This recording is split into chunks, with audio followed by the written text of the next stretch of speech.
certain extreme situations, the law is inadequate. In order to shame its inadequacy, it is necessary to act outside the law, to pursue natural justice. This is not vengeance. Revenge is not a valid motive, it's an emotional response. No, not vengeance. Punishment. Tonight we have a chance to say, yeah, you're right. We're too extreme. We're too wild. We're too out of control. We're too full of our own shit. Or we have a chance to say, hey, fuck you, you're wrong. Fuck you, we're right. Because you have all made it to the dance. Because believe me, this is the dance. Start the show.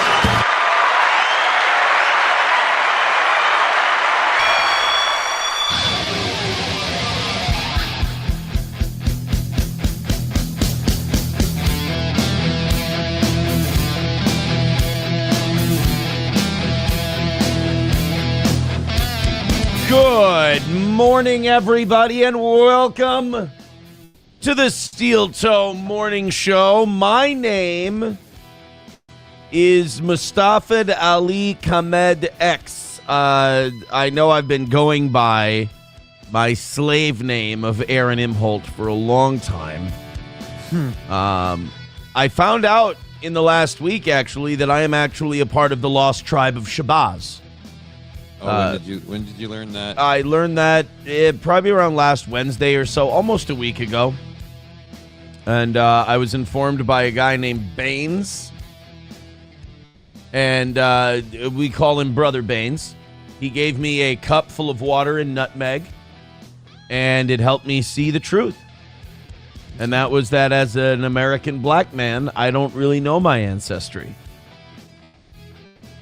And that all praise is due to Allah, and through him we will find our way through the darkness. A black man? Yeah. I didn't know that about you.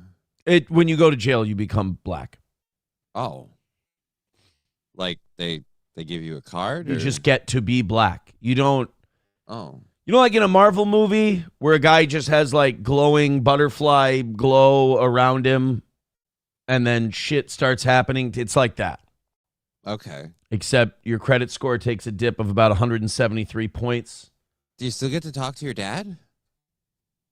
Well, it depends. You get assigned at the beginning a kind of blackness. I was granted light skin.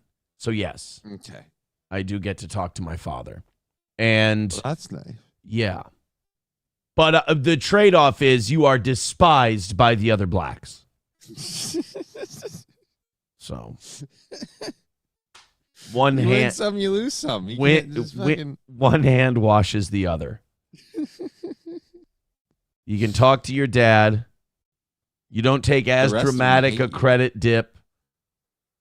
You get the smarter kind of white woman. It's a vibe. Did you not start out that way? The smarter kind of white woman? This isn't about me, like who I was, my slave name. This is about who I am now. Right, I'm sorry. And I hope you all remembered what my name is now. Because if you made me repeat it, I couldn't. I don't remember what my new name is. Anyway, welcome to the show. We have a great one for you today. We're going to talk about black people. We're going to talk about white people. We're going to talk about Mexican white people. We're going to talk about guys in Nazi uniforms. And all of that is just the Tucker Carlson, Nick Fuentes interview. No, we have all of it. We've got Tyler. You know, they're writing articles now about Tyler Robinson's partner disappearing. Okay. Which is interesting because I thought we'd been talking about that for a month. I thought we'd been talking about Tyler Robinson's partner, the guy who's accused of shooting Charlie Kirk. I thought we'd been talking about this, 20 Leon Twig. It's Remy Ma, something, whatever the fuck. The girlfriend, Lance Twiggs, that's it.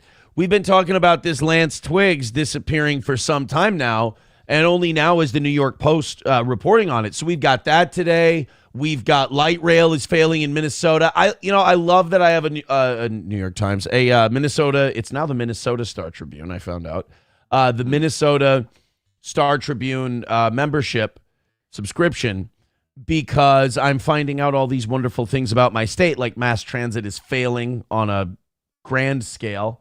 People you didn't already know? Well, I mean, just I feel like we all knew the levels to which it's happening. We're revisiting the Chauvin stuff. Some of the Chauvin guys are getting out of jail. Nice. That's really awesome. The rest of them should be let out of jail. We got Tucker, and boy, I tell you, to my surprise yesterday, I see Tucker upload an episode, and it's him and Nick Fuentes. So as they call it, the generational run continues. Nick Fuentes is on Tucker, and they made nice, which is so great to see, because I think both of them have the right idea on some of our biggest issues of today. You know, I got all this shit yesterday. Libto, you're becoming a liberal, blah, blah, blah, blah, blah. I wouldn't worry about that. Just because I feel like we shouldn't put drug addicts and mentally ill people in cages, that maybe we could treat them in a different way.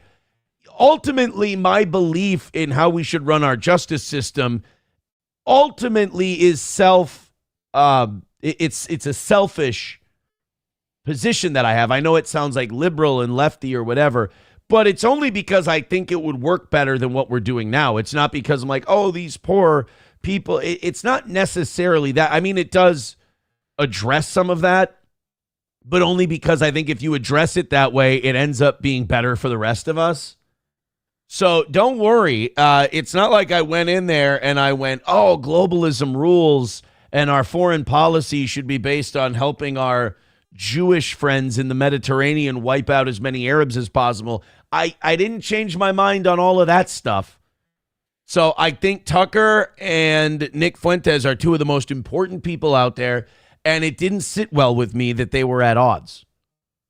And so the fact that they seemingly have kissed and made up, and you know, it's amazing. You know how they kissed and made up? They talked about who fucked them over? Well, they just said, hey, sorry, I kind of got out of pocket there. And the other woman said, yeah, no, I'd say I did the same to you. And he said, cool, we want to talk about Jews for 2 hours? And they said, not a problem. I really would. I would really. And by the way, both of them pleased as punch to be talking about Jews for that 2 hours. They were very excited about it. How are you today? You look tired. I thought I was great, and then like my gut started feeling horrible. Yeah, when I got up. You seem. I can tell when you're tired or when you're not feeling well or whatever it is, because I get really self-conscious, and I think to myself, I go, he would rather be anywhere but here. But then I'm like, well, maybe he doesn't feel well. Yeah, no, it's zero to do with you. It's entirely to do with just literally, I was fine until I woke up this morning. Like I woke up, I was fine. I got up, I got ready, and then like I sat here and I just started feeling horrible. So I had 30 minutes before the show, so I just kind of put the chair back and just kind of relaxed a bit. That might be why I seem a little tired. All right. I need a certain vibe out of you today, because I'm shot out of a cannon. I'm my new Nation of Islam self. Here we go. I've got a lot of stuff I'm really excited to talk about, and I need your vibe. You know, it fucked with my head a little yesterday when I watched people talking about how good our show was yesterday morning, my talk about jail and all that. And then it fucked with me a little bit when some people would write, look at Johnny, he looks miserable, he's tired of Aaron's shit, he doesn't want to hear about this anymore. And normally when I see people write that, I'm like, oh, God, you're just being silly and jealous and dumb, and you're being retarded, and you have nothing else in your life to talk about. But yesterday I was so proud of the show, and I got so many, I mean, the viewership was insane, and, you know, people were saying amazing things about the show, and they loved it. And then I would see people go, Johnny doesn't give a flying fuck about this. And on one side of my head, I'm like, yes, he does. We were texting about it yesterday. And then then out of the other side of my head, I went, wait a minute, am I boring Johnny? And it's one of those things. You ever think something in your head and you know you don't think it? but it's But you pervasive. thought it. Yeah. Like you don't no, I've believe had it, that. but you're thinking it. There's a difference between thinking something and believing something. Oh, that happens all the time. Yeah, I kept thinking it. I'm sorry. I was at not to sound gay. I was going to text you yesterday and say that yesterday was a great show and I really enjoyed doing it, and it was a nice kind of like re-energization for me for just doing this in general. Like I've got a lot of get up and go for it, and I got excited for the show yesterday. I got up early. I got up early, not early, but I got up on time without any effort today. Like I don't know where people are, oh, he doesn't want to be here. Like if I didn't want to be here, I really wouldn't. It's not that hard to not. Like I'm having a great time doing this. Ladies and gentlemen, what he's saying is I'm a pushover. Right? And that's kind of that's what I heard. Like that whole diatribe, I heard I can fuck off on this guy whenever I want. No. I mean, like if I didn't want to do it, I wouldn't be here. That's kind of the benefit. One of the benefits people don't know understand. the guy that could make me be here against my will. A lot of people who work menial labor jobs can relate to this. It's very easy. One of the nice trade-offs you have of being underpaid is that you can fuck off whenever you want. Right. It's kind of one of the. It's a strange kind of freedom. Yeah. It's like, well, it's not like I can't say no to the motherfucker. Easy enough. We've got a lot today, though. I'm very excited about today's show. It's look. I'm always like, I know there's a lot of shows out there that don't have content, and they would talk about the jail thing for an entire week, and they would coast on it, and they have embarrassing enough audiences where it would actually work. We don't have that benefit here. We have a real show where we talk about shit. People have been listening for 10 years. They expect us to talk about news stories. If we don't, they get very upset. I like that. It keeps us on our toes. We have to keep providing a product. So we could milk the jail thing for a week. We're not going to. We got to move on. But if people want to know anything, you know how to get a hold of us. We can answer whatever. If there's anything that's just at the back of your mind. If not, we got Minnesota stuff today. We got Chauvin stuff. We got Fuentes and Tucker. We've got the Nazi guy at the bar. Did you see this guy? No. There was a guy who just decided, I don't know if it was a Halloween night at the bar or what, but he decided to dress up like a Nazi. And it did not go well. He ended up arrested. Yeah. Oh, dear. This is in America? Well, for wearing a costume? No. I didn't say he was arrested for wearing the costume. There is a difference between getting arrested for wearing a Nazi uniform and getting arrested while in a Nazi uniform. Okay. This man was arrested while in a Nazi uniform, not for wearing a Nazi. Hugo Stieglitz. He was it Sergeant? Sergeant Hugo Stieglitz. Sergeant Hugo. Every German knows Sergeant Hugo Stieglitz.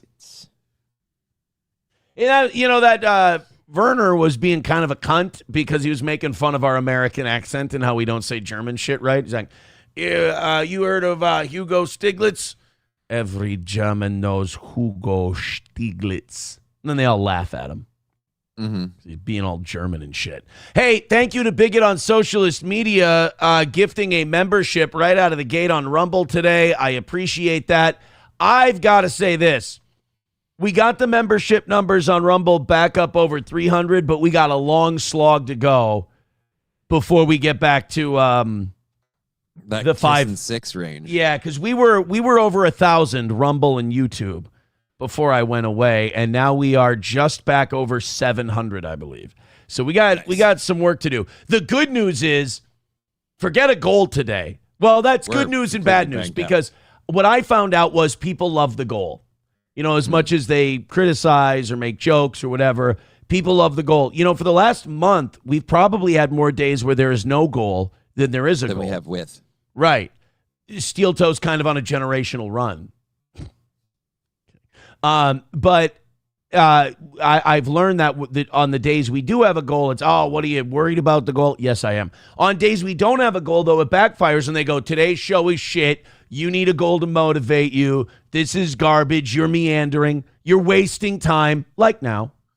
Mm-hmm. But what people on the internet don't understand is when you're on the radio, part of the magic of radio is wasting a shitload of people's time, because they're listening to you while they do productive things like run errands and go to work.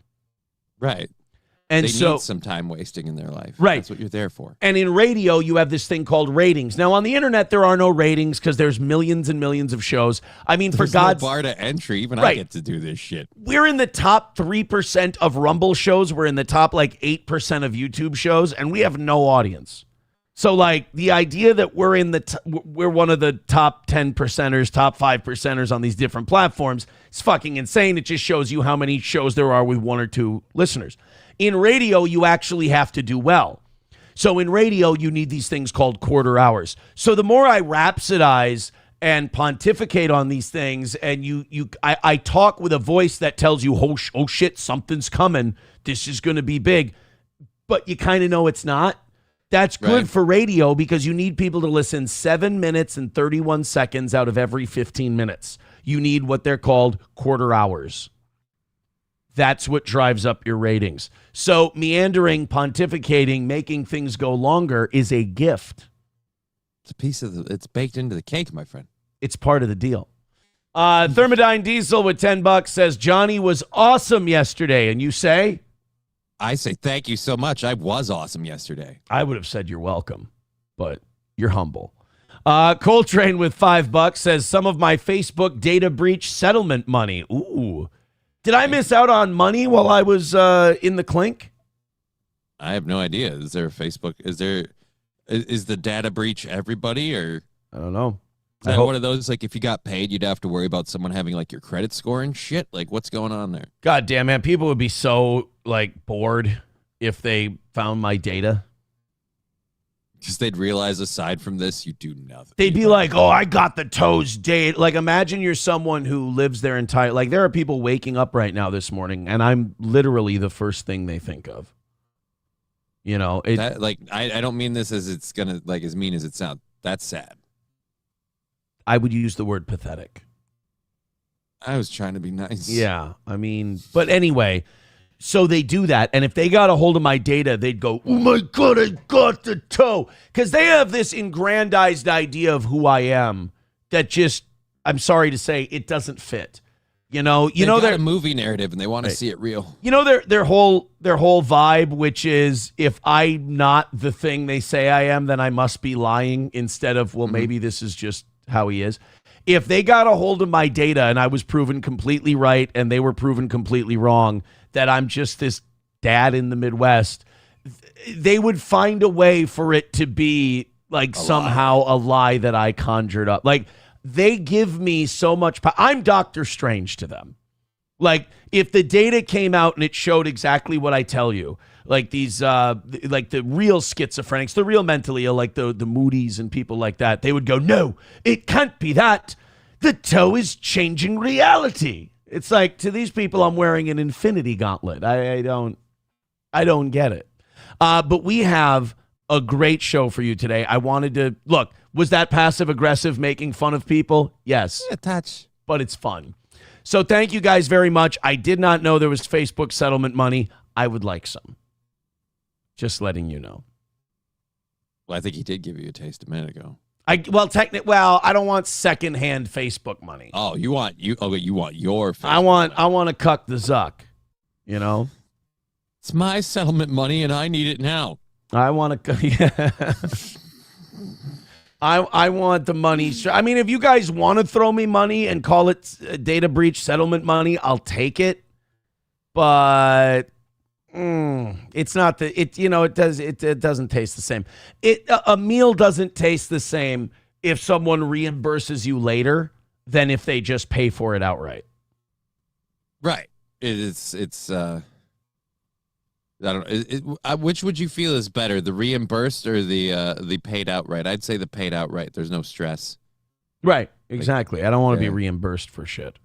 Annoyed Wawa supervisor says, you had to claim it 2 years ago. You've missed out again. Johnny doesn't need more free money, respectfully. Oh, hey, guess what it's time for this morning? Time for what? I wouldn't give money on Venmo. I'll check it at the end of the show, and then we'll see. Right. That's the only thing I'm not going to be able to check now. Here we go. Ready? Boom. Shucking. Oh. It bounced off the couch and landed in the carpet. But I think by the grace of God, It should be fine. I still think it's going to be okay. All right, off we go. We have a bunch to talk about today. You're going to love it. You're going to think this show is the greatest show that ever existed. You're going to be so happy. Hit like, hit subscribe, hit follow, hit all of it. Watch all of the clips. Obsess about it. Make it your religion. Go to jail for it. All kinds of stuff. Commit wire fraud. No. You know, I did notice as I look at the headlines on top of the story we're going to be talking about, I hate being right all the time because for some reason when I'm right about everything, it infuriates a certain segment of people. You keep doing it. I can't help it. I see things and then I say what they are and then people get mad at me and then it comes true. It's a burden. But it's a curse. When I keep telling people, get off the goddamn internet. You're not a professional at this broadcasting thing. You're not a professional at this stuff. Get off the internet. Leave it alone. All of these Gen Z influencers and social media stars are dropping. They're killing themselves. Are you serious? They're literally killing themselves. A 19-year-old bit it yesterday. It was reported. Now you have this 26-year-old TikTok star. These people live online and it becomes their life. And they take the people who write comments seriously and it affects their mental health and they die. I don't mean I'm not saying this to shit on anybody, but 90% of internet comments are usually negative shit, man. Not only that, a vast majority of those are bots. I buy the dead internet theory. You can't trust that shit or take it to heart. You got I would say it's a failure, and I've failed. By the way, just for the record, failed plenty of times. I can't recall a specific event because I don't try to hold on to it. But if you let it bother you even after you find out about it or whatever, you get your notification, you kind of failed. Yeah, there's. Here you go, trolls. Chalk up a win if you've sent shit to me and I've thought about it for a second longer than going, oh, that guy's a piece of shit. I consider that a loss, big time. You've officially because anybody can write what they want. I get to say whatever I want into this fucking thing. You want to write something about whatever I did? That's your opinion. But yeah, I wouldn't do that. I want to teach a class because I think it could literally save lives as I see all these people killing themselves.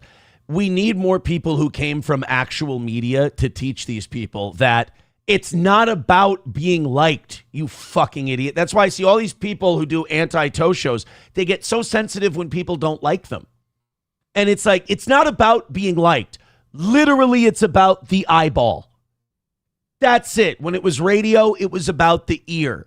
It's about the eyeball. Watched, it doesn't. You can't control what the person with the eyeball thinks, nor should you want to. And number two, if they hate you, you've made a fan for life. They're not going anywhere. To be able to control someone's emotion, that the sound of your voice makes them upset, angry, and invest time, that is a level of talent that 99.9% of the population do not possess. They don't have it. You are a rare breed. So don't throw yourself off of a building because people write mean things. Be amazed at the fucking ability you have that you can cause people to do that. It's so sad to watch these TikTok stars and these OnlyFans people and these YouTubers and all this stuff. They're dead at 19, 20, 26. And it's no, you don't understand. You had a gift. You were winning. You were on top. Were you making a shitload of money? Yes. Were a lot of people watching you? Yes. Were they interacting with your stuff? It's over. You've won. You've beat them all. You've won the game. You've figured it out. Oh, but they don't love me. Who needs to be loved? Get a fucking dog. That's Jesus. what the people in your actual life are for. Not yeah. Make nice with your parents, make nice with your partner, make nice with your siblings and stuff and your friends. They'll love you. That's all the love you'll ever need. These people, you just need their eyeballs. Use them for what they are. And they kill themselves instead because they need this affirmation. If you come from regular media, you have a healthy understanding of what that is. If you come from the internet, you have a longing, you have a mental illness, a hole in you that needs to be filled. And that's what causes this. If you get into this to be liked by people, you're fucked.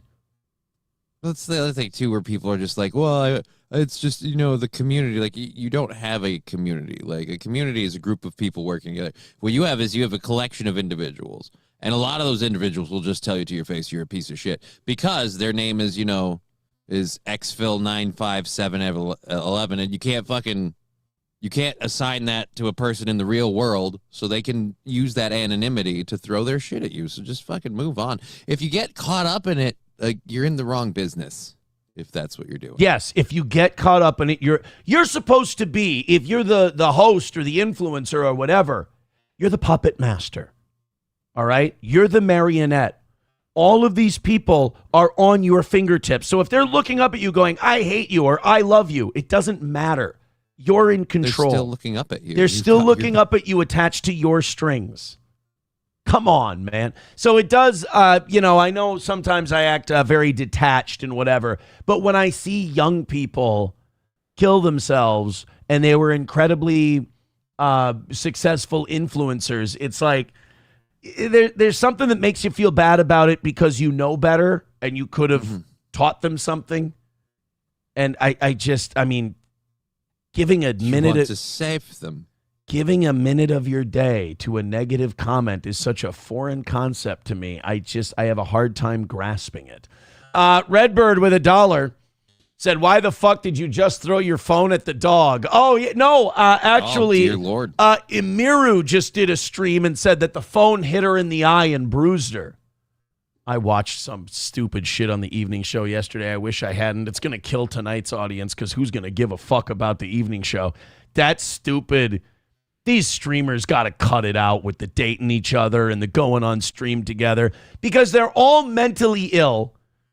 They all desperately need each other's love and affection and attention. And then when they don't, they immediately have to race to the internet and tell all these people who watch them who's the bad guy, why they're toxic, they're all abusive. It's amazing. Every person in the world now has been in an abusive relationship. It's amazing. It's incredible.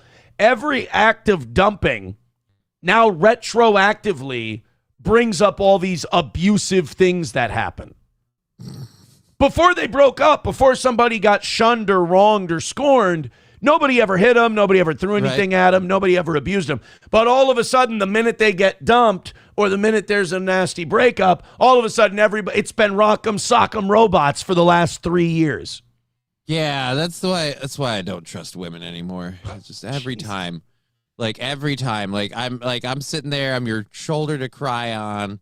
Your fucking plutonic friend is like, oh, this guy's great. This guy's great. And I'm like, I'm fucking happy for you. Then I was like, oh, he's so horrible. He was always so mean to me. He's like, wait a minute. What about the fucking 5 fucking weeks of this is great. This guy's great. Everything's great. So while that's happening, you were just going home and getting punched in the face going, well, I mean, good and bad. Like, no, I'm sorry. Either you're in an abusive relationship or you're not.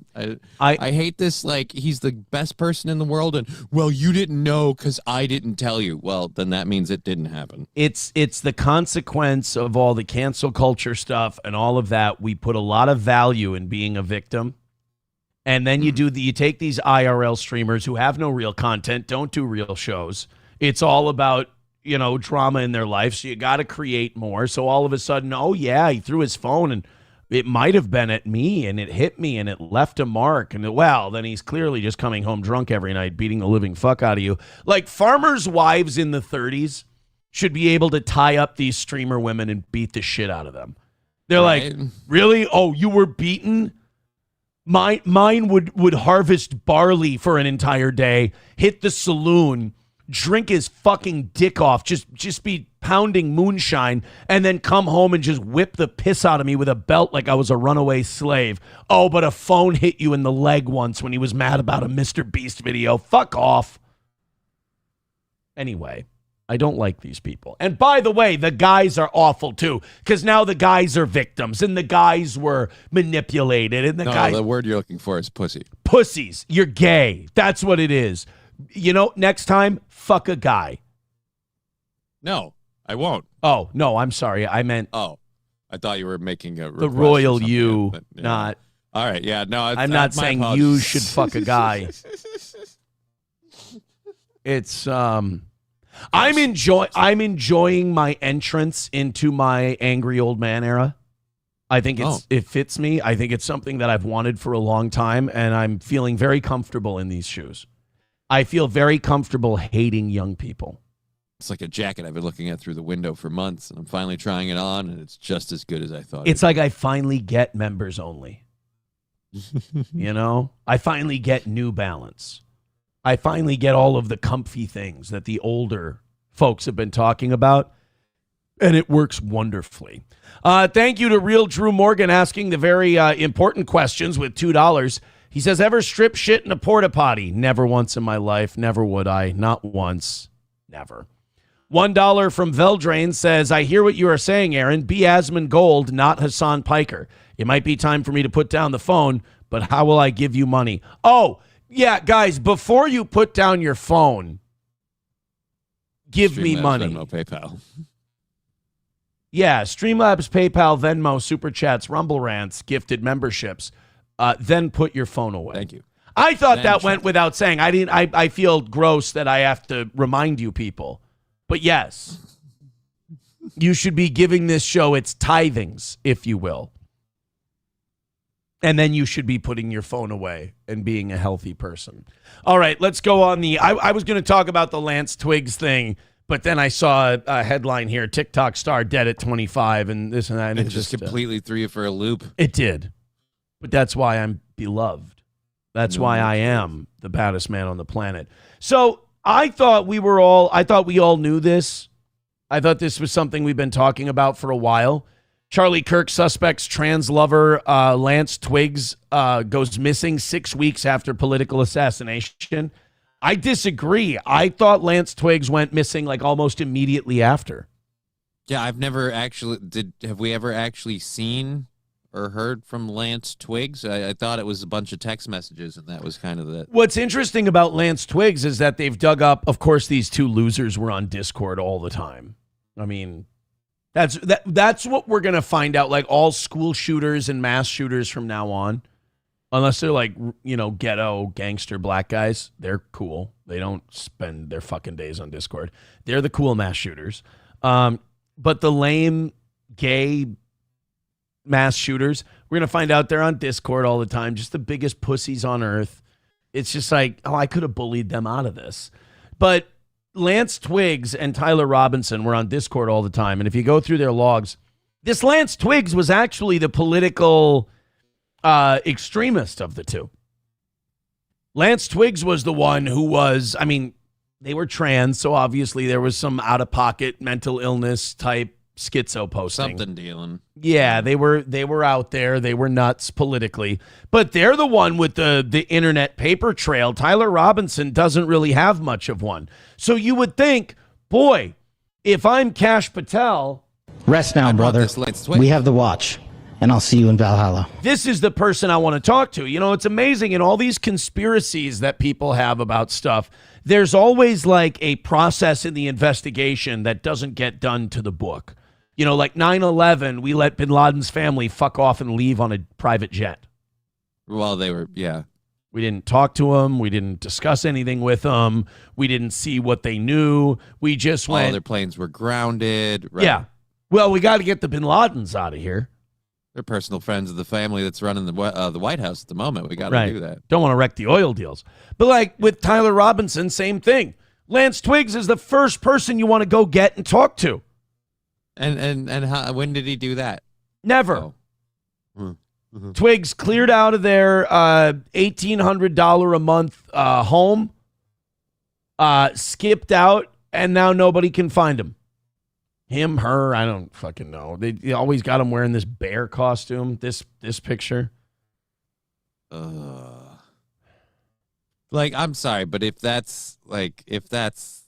you publicly share that with people, if that's not a sign of mental illness, this Arrested Development shit, it's not cute anymore. It's just problematic. It's not cute when paired with violent action. It's cute when it's like, I'm a perpetual child and I live in the basement with my family. Like, all right, I guess you can find a cuteness in that. Yeah, fun. You're maybe. 30, all right? Yeah, great. Fucking figure it out. Well, I mean, it's not my life. I'm not gonna stress, how you choose to get through the day. But yeah, no. When you start pairing that with now, I'm gonna run around in giant fucking 6-year-old pajamas, and then I'm going to encourage violent action against people who think maybe I don't have my shit together. Maybe not good. So Lance Twiggs is out. Tyler Robinson was in court yesterday. They did a few little minor things, not a big deal. All they know about this Lance Twiggs is they've gone through the Venmo account. His parents were basically funding his life, rent, prescriptions. Lance Twiggs, believe it or not, you're not going to believe that was on a shitload of prescription pharmaceuticals. Oh, wow. Yeah. Something every sane person is. I just, like a movie that's not very good and you still watch it 100 times and you're fucking tired of it every time you watch it. You don't know why you keep doing it. And you can predict the plot because you've seen it before. That's this shit.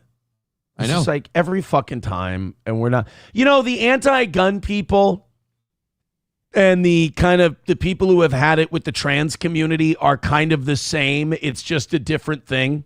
Because every time something like this happens, both the anti-gun and the anti-trans people go, all right, I'm tired of watching the same thing over and over, and we're not going to do anything about it. We're just going to sit here and wait for the next one to happen. It's true on both sides. Because this Tyler Robinson, Charlie Kirk thing, it's every time. Yeah. It's just it follows a playbook, and we're not going to do anything about it, but wait for the next one. Let's go to Approachable with $1. Says, LOL, everyone start calling the call-in line and see if we can get him to pick up his phone again. It's over there. I'm not going to hear it. You won't even hear it. No.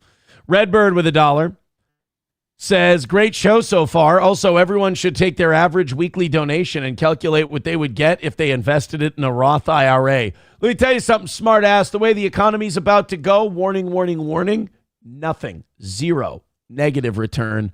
Buy seeds. Start growing your own shit. Start growing a garden because you're fucked.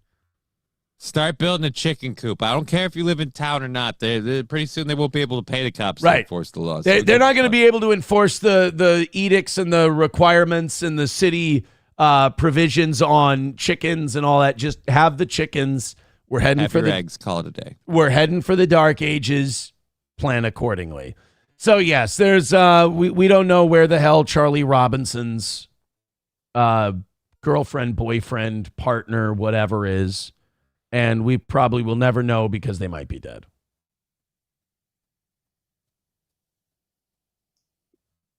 Well, what's your theory then? That they're dead because it was a setup, like Robinson's was a setup, like what? Or Timmons was a setup. Speaking of set up, we got the first of Derek Chauvin's buddies to be released from jail pretty soon. Nice. 2 Tau. Way better than 1 Tau. Not quite as good as 3 Tau. 2 Tau. Do you? That's what he said about George Floyd. He 2 Tau. He 2 Tau. We had to put him on the ground because he 2 Tau. That's not. He actually told George Floyd, he said, you eat too much, you go now. Stupid Asian joke. Professional, ladies and gentlemen. But 2 Tau, one of 4 Minneapolis police officers convicted of charges related to the, I laugh every time I hear this, related to the murder of George Floyd. It's got to be put in quotes because I know technically you're allowed to call it a murder because someone was convicted of murder. But when the entire city threatens the jury that they'll burn the city down unless they find them guilty of murder, it takes some of the sting out of the word murder. Right. When you have actual politicians going on TV saying if we don't get justice, knowing full well that the implication is justice, meaning if we don't find these people guilty of murder, we should riot and burn the city down. And I'm so glad they got what they wanted because then they didn't need to riot and burn the city. You had a judge, you had a prosecutor, you had all these different people who were denying Derek Chauvin basic rights. Like when I tell you that there is no system that you were taught in school, it doesn't exist. You were taught about a phantom. Yeah. Shit like that is what I mean. They lied to you.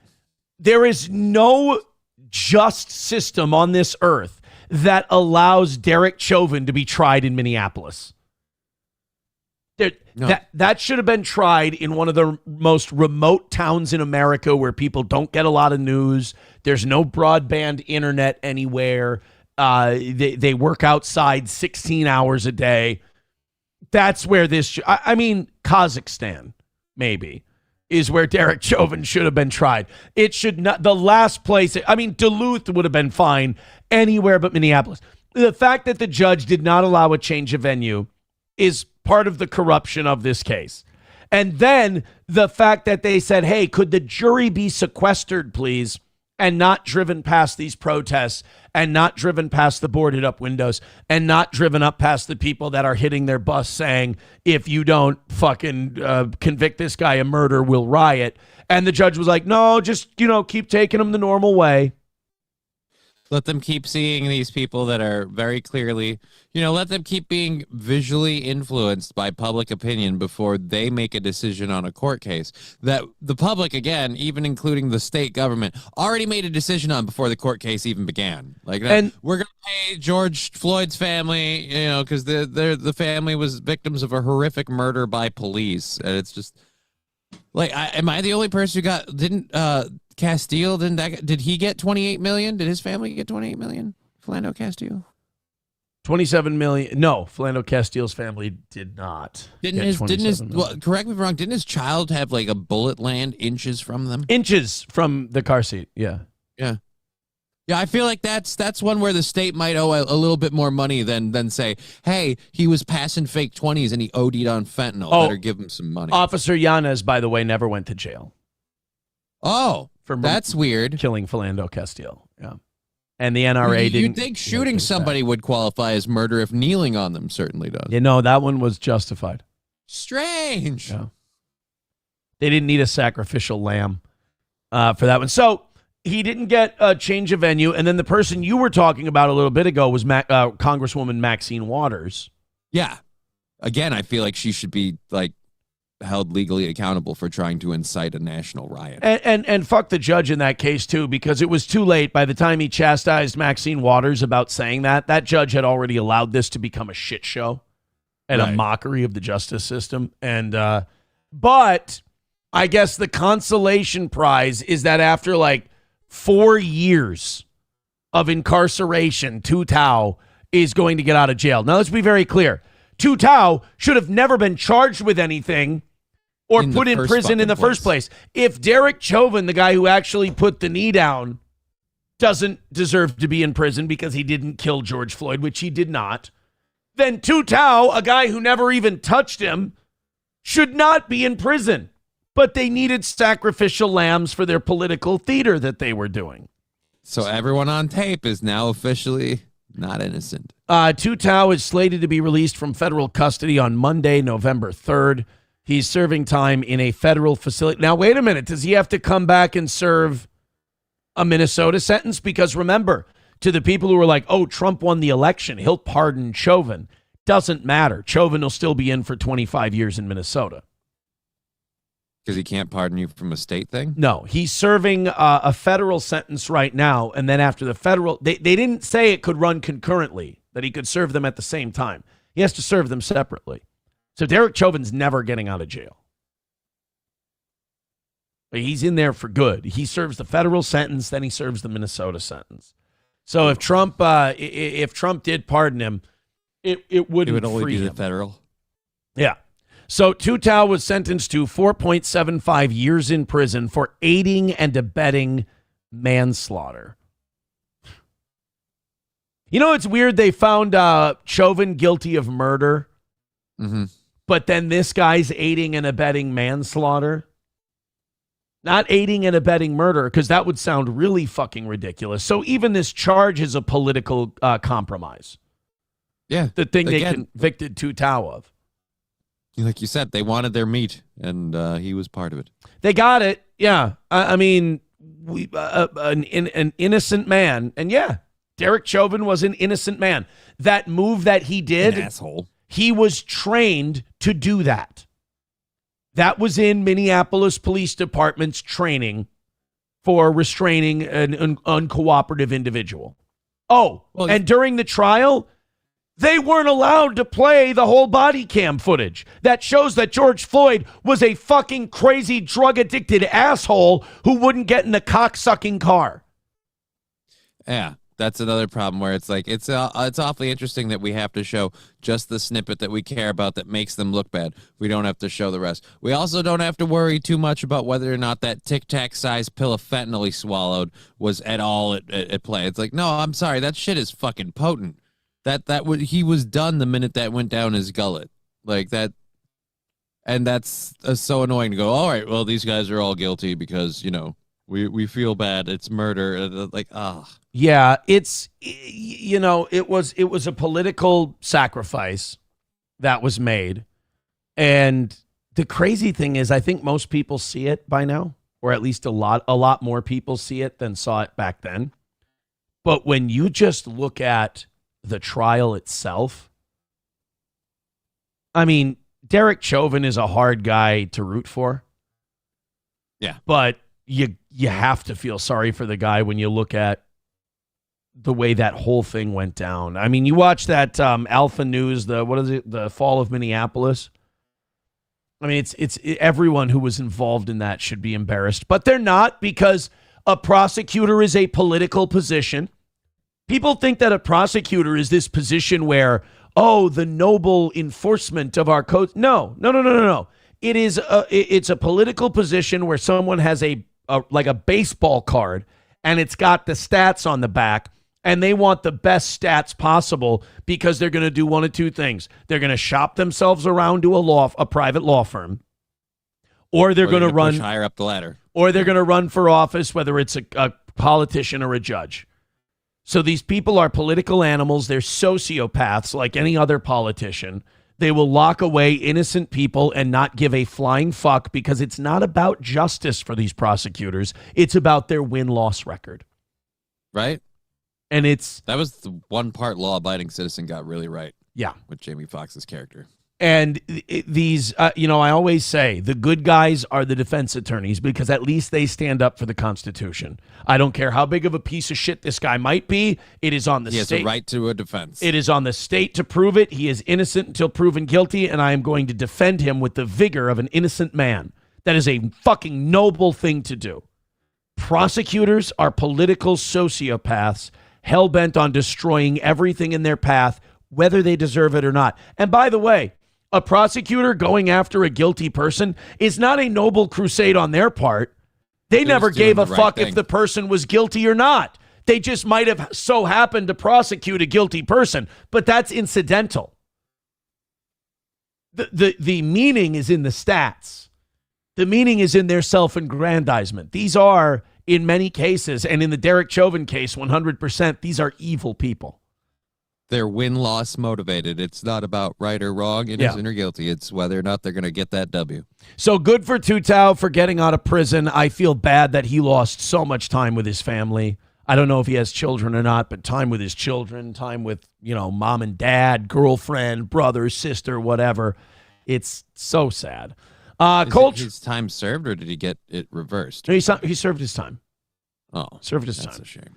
Coltrane with $1 says, I dropped my NRA membership after the Philando Castile case. I switched to Gun Owners of America because they came out for him. Yeah, me too. I was an NRA. You know what's funny is I got my DP-12, and then I'm like, well, I better become an NRA. Join the NRA. Yeah, and then less than a year after I joined the NRA, Philando Castile happened, and I canceled it. So I was an NRA member for probably about 8 months. And then Philando Castile happened, and I want to say that Corey Adam was an NRA member as well, and he and I dropped our memberships at the same time because of the Philando Castile thing. Gray Duckling, becoming a member for 41 months, says he did get in the car, then right out the other side. Yeah, I mean, if you've seen it, he gets in the car, I mean, honestly, until the end, Mama, I can't breathe. Mama, I can't breathe. By the way, nobody's touching him when he's shouting, I can't breathe. Mama. It's weird. He's yelling. He can't breathe. Mama, I can't breathe. Mama, I can't breathe in the car, and then just scurries out the other side. And then he goes, let me go to the ground. Let me go to the ground. They let him go to the ground. They gave him everything he wanted. Gave him everything he wanted. And then he fucking died. Real Drew Morgan with $1 says presumed innocent. Oh, hold on. Can I respond to that? Presumed innocent? Can I do a thing? Mm-hmm. You sweet, sweet summer child. You sweet, sweet summer child. Presumed innocent. That's, you know what? Cheers. I needed a good laugh. I needed a good smile and a good laugh today. And innocent until proven guilty. Oh, boy, is that a good one. Those were the days. If you ever, look, if I ever seem down in the dumps, all you have to do to cheer me up and get me chuckling is tell me that in America's judicial system, people are presumed innocent until proven guilty. And then I'll immediately cheer up because that's a good goddamn joke. I feel like you should bring out a sledge-o-matic after you say that. All right, let's get down to some more business. We've got a lot going on today. What are we, 210 away from today? No, I'm sorry, not today. Not today. We cleared today, yesterday. We're 210 away from tomorrow. So, yeah. Look, you know what? We've been ahead for most of the last month. Get ahead, stay ahead. It's Keep pretty going. awesome. Thank you very much. A lot of conservative talk hosts can go ahead and take their victory lap today. The North Star rail line. Remember when Jesse Ventura was president and we kind of became the Simpsons monorail episode? Yeah, because when he was governor and we're like, yeah, we're gonna build a monorail. Jesse Ventura was like, we're gonna build light rail. You know, we're gonna use, instead of like building a monorail, we're gonna use our existing train tracks, build on to some of them, and we're gonna create these mass transit light rail, basically buses on train tracks thing. And it's going to be the thing that connects the suburbs to the metro area. Now, I grew up in the suburbs when this was all happening. Let me tell you a little secret about the suburbs. They don't want to be connected to the metro area. They don't. The reason we are in the suburbs is because we would rather be not. You know what we would like to be connected to the big city by? Highways. Freeways. That's it. It's going to take us 30 minutes to get there, but that means I live away from it anytime I'm not going there. Deal.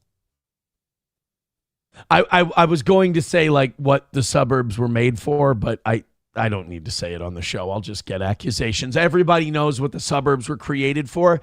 That hasn't changed. That hasn't changed. The suburbs are for wealthy white liberals to get away from black people so they can talk about how much they totally love black people and just want them around all the time. And how anyone who criticizes culture, behavior, and any of that stuff is just a bigot and a racist who doesn't understand these poor innocent victims are incapable of being any smarter than the dirty animals they are. Right. Liberals want to live in the suburbs so that they can get away from blacks while pretending to love them. And conservatives go live in rural areas because they will openly admit they don't want to live by anybody. I hate everyone. Yeah. I don't even like the animals. That's why I shoot them and eat them. Right. So this North Star rail line was supposed to be this amazing thing. It was going to open up economic opportunity. And I remember a saying about the North Star rail line that echoes with me and will echo with me through eternity to show you what a failure mass transit is in terms of a money-making item. When this was being debated, Republicans were going, hey, how are we going to pay for this? Right. It's a big expense. The big buzzkill question, we got to build the cars. There's operating costs every year, blah, blah, blah, blah, blah. The Democrats said the fare boxes will pay for the project. meaning the amount of people who are going to love this North Star Rail. Because remember, North Star Rail goes from Minneapolis up here to St. Cloud. Yep. It goes, isn't they working on getting it to Duluth and shit? Elk River, Anoka, all the way up this big corridor. It was going to connect us all, and the fare boxes were going to pay for themselves. You know what the funny thing about the fare boxes is? What's that? They operated on an honor system. And guess what we found out? To quote the Japanese, people in Minnesota are very dishonorable. And they're very, very stingy. So not only were not enough people riding this thing in order for the fare boxes to pay for it, but a lot of people just were going, I'll take the free ride. Sounds good to me. And they just wouldn't pay, especially down in Minneapolis. This was the case. In some of the studies, they found that in Minneapolis, 40% of people were not paying fares on the light rail. So the North Star Rail line is going to be closing. It's shutting down. It was going to pay for itself. Well, now it will. We'll shut it down. We'll sell it for scrap. You can buy a light rail car if you want. You can buy a North Star rail car. I wonder if I can just get a plot of land and plop that down and I'll live in that. We have to, people have to learn by now. We're not Europe. We're, James Brown. We're super highways, coast to coast, easy to get anywhere. If the transcontinental overload, just climb behind the wheel, how does it feel? When there's no destination that's too far and somewhere on the way you might find out who you are, living in America. We're not going to go back to trains. We're done with trains, all right? We want our vehicles. We want the freedom. You're not going to change us on that. So North Star Rail, decades of existence, probably millions, if not billions of dollars in losses. And now we're just finding out, this thing doesn't work. We should probably just shut it down. We should just scrap it. Yeah, but it turns out honor system works really, really great with a bunch of like homeless, methed out people that just want to climb out on the subway to hang out on the car for a while. Yeah. So goodbye, North Star Rail. Goodbye, Minnesota's experiment with mass transit. The fare boxes did not pay for it, and it's got to go. Do you know how bad a government-funded program has to screw up? Do you know how in the red a government program has to be before they'll scrap it? Well, they did the same thing with Biden and Kamala's bus program with the electric buses and shit. That didn't even last as long as light rail. That thing's already done. Oh, I didn't even know that was still going. No, it ended before. It ended like right around when Trump came into office overall.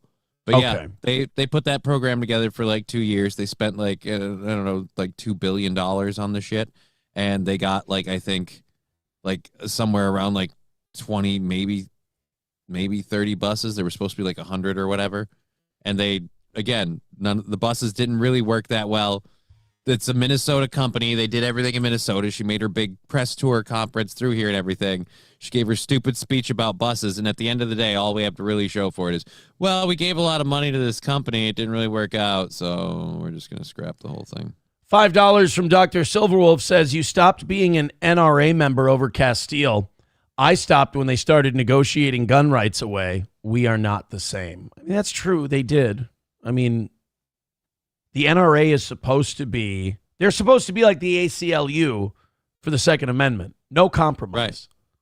So the minute you start compromising, I guess you're going to start pissing people off. King Kong Dong says they already stopped going to Big Lake a few years back. See, I didn't know any of that. If I didn't subscribe to the newspaper again, I wouldn't know any of this very important shit. We have... Real Drew Morgan said, you just said innocent until proven guilty. That sumbitch wasn't innocent of anything. Presumed innocent is proper legal jargon. It has been perverted over the years. It's semantics, though. Innocent until proven guilty and presumed innocent. If you presume someone's innocent, then... You're assuming they're innocent. They're innocent. Yeah, guilty. I mean, it's right there. Redbird with $1. I have to use the restroom. Be right back. Says, I worked on that thing for a few years. When I left, it was $4 billion over budget and almost 5 years behind schedule. Yeah, and they're trying to build that, what is it called? The Green Line to the southern suburbs, stop it. Just stop building lines. All right? People in the south, the yuppies in the south suburbs want to drive their cars into the city and drive them the fuck out when the sun starts to go down. All right? None of the yuppies in the south suburbs want to take a rail into Minneapolis, and they certainly don't want that rail emptying out and finding out what's in that rail car when it gets to Edina. Sorry. Thank you guys for the contributions. 205 away from tomorrow. You're so nice. Remember, before you take your phone and chuck it to the other side of the room, throw in a few bucks to the toe. We appreciate how far ahead we are, and that's all because of how kind you are. Gray Duckling says, great, now Aaron is starting to sell newspaper subscriptions. You are a little more informed on important things because, like, on the internet, you can write about whatever you want, and that's not good for people. You know, I've really learned that ultimate freedom is not good. It's not the preferred state. We're not smart enough. But a newspaper has finite space. And in that finite space, they can place a value on what's important. For example, I'm about to do this story because I love it and I have children. And one of the true joys of being a parent, you know, when you were growing up and your parents would use like your slang and you would think, wow, my parents aren't cool. Wow, my parents are lame. You didn't realize that you were the stupid one back then. We were the idiots. Our parents were the coolest motherfuckers who ever lived. They were awesome. They were taking our slang and using it against them, making us hear how retarded it sounded and making us cringe. One of the absolute joys and pleasures, and I wish I would have known this when I was a kid because I would have been so happy for my parents. One of the greatest joys of being a parent is learning new words that your kids use and then using them yourself. Oh, dude, I love saying 6'7" so much. I say it on a daily basis, and I do the hands and everything. 6'7". It's fun. No. Why? Because your kids go, because you live for your kids making that contorted face and going, oh, Dad, don't do my thing. It's so awesome. Your parents were the cool ones when your parents were like, oh man, that's tight. You're like, guys, don't say that. And they do you know how pleased with themselves your parents were that they made you do that? I do now. I've started to get that from my daughter. I say when things are stupid or they're bad, I say they're cheeks. I'm like, guys, that's cheeks. I'm like, Dad, don't say cheeks. Because you know what cheeks means. Nope. Ass cheeks. Like it's ass. Okay. It's booty. It sucks. I want your booty. I want you. And I'm going to have you. And we can do this the easy way, or we can do this the hard way. You know? Back then, for me, getting booty was more important than getting a drink of water. That's how important booty was. But like 6'7", sus is a fun one. I love sus. Sus is nice. Cheeks is a good one. What's the one that means good that I really like? It's fuck. Anyway, so what I really love is that the Gen Xers are now starting to do like news pieces because Gen X are like the really old Gen Z parents. Millennials are the parents of the very young Gen Z and Gen Alpha. That's who we're raising. And millennials, we're kind of burdened with this eternal coolness. We're smarter than everyone. We're better than everyone. We have more insight than everyone else. Everyone else is a fucking retard. And we're on a speed that other people just aren't operating on. So, were you in jail? We love all of this slang. Okay. We don't think the kids are stupid. We don't think the kids are dumb. There's something about that Gen Alpha. I'm telling you right now, they got a swagger about them that Gen X is going to hate, but millennials respect. If you have unearned confidence and swagger and it's obnoxious, millennials are going to love you because that's our brand. That's what you do. Our brand is, fuck you, we're the greatest. And everyone older than us going, where the fuck do you get this entitlement from? We're like, I don't know, from you sucking my dick right now? How about that? Gen Z's a little more depressed. You know, Gen Z's the TikTok generation. Gen Alpha, they got something. And I hope they can cultivate that and they can hold on to it and keep it, because unearned dickishness is a confidence you can't buy. Confidence. It's wonderful. It's from all the participation trophies you gave me. Right. I'm the greatest. I think if we show Gen Alpha a little MTV Cribs, I think they'll be perfected.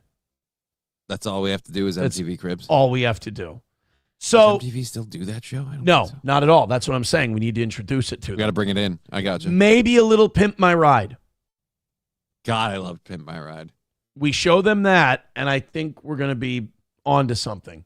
So WXYZ out of Detroit, Michigan decided they were going to do a segment, and this is brilliant. Every television network should be doing this segment about Gen Alpha slang.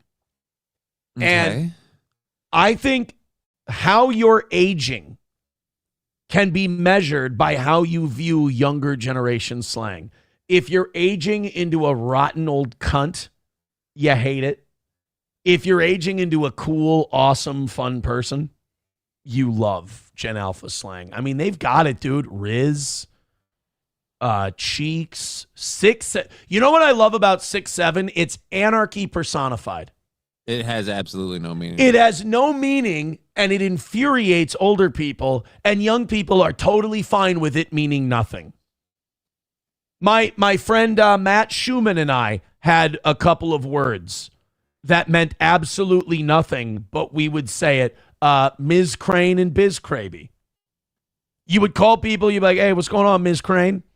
Nobody knew, and teachers hated it, parents hated it. They're like, what's a Ms. Crane? And we're like, it doesn't fucking matter what a Ms. Crane is. We don't say it because it means something. We say it to see that look on your face. To have you go, what the are you talking about? And that's why 6'7" exists, to piss off the squares. So, XYZ out of Detroit decided they were going to tackle the idea or the concept of Gen Alpha slang. And I'm glad they did, because this is why Gen Alpha comes up with it, to get old people to look at it like hieroglyphics on the Sphinx. And I'm here for it. So let's see what we got. Let's check it out. Oh, these always take a minute to load. I apologize. Today's class is in session, and we're learning to speak fluent Gen Alpha. Our instructors, PE teacher Aiden Wardeka. In the middle school, we got 900 kids here.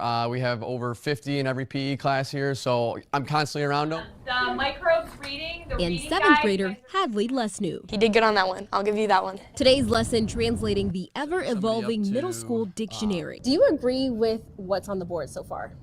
Some of them, he did kind of a good job. According to Mr. Wardeka, the 6'7" is not about Mellow Ball's height. That's a myth.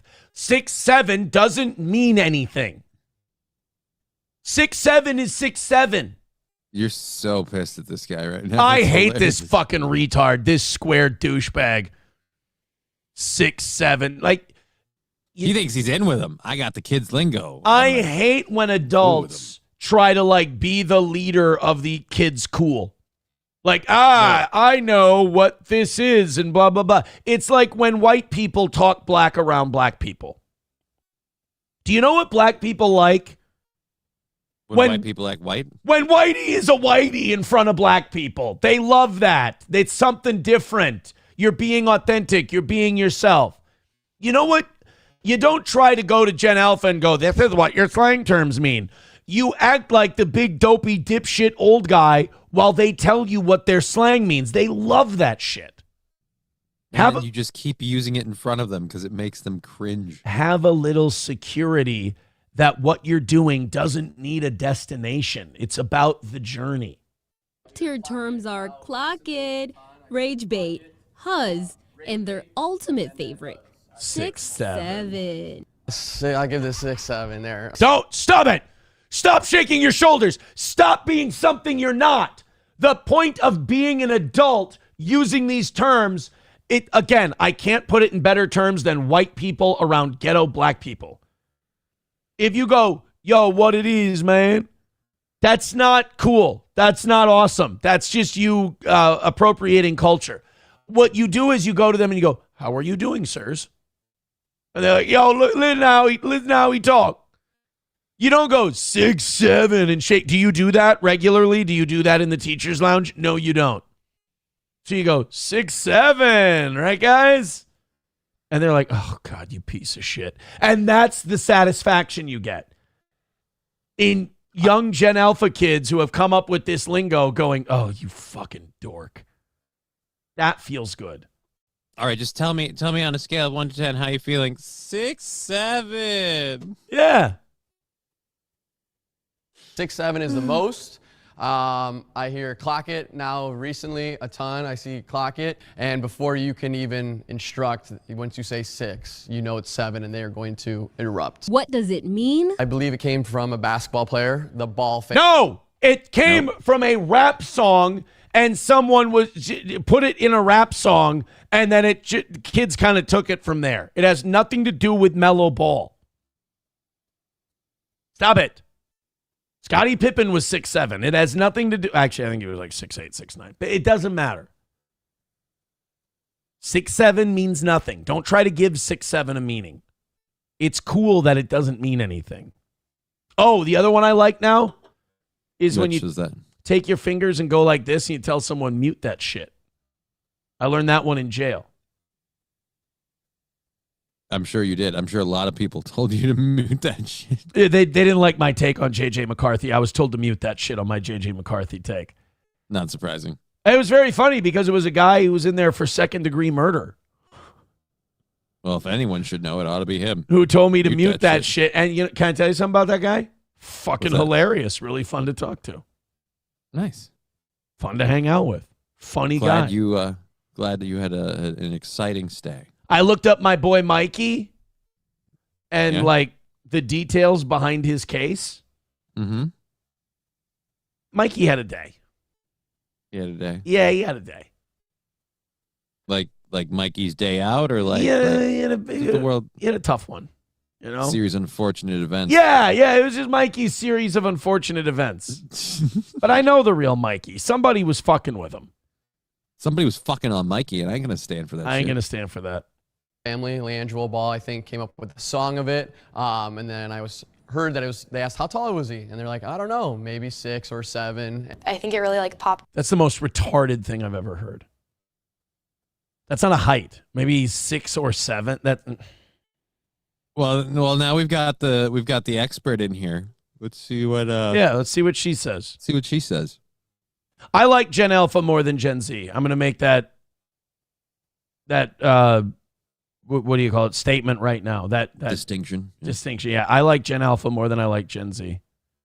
Gen Z is a watered down millennial. I don't they're like a millennial tribute band and I don't like it.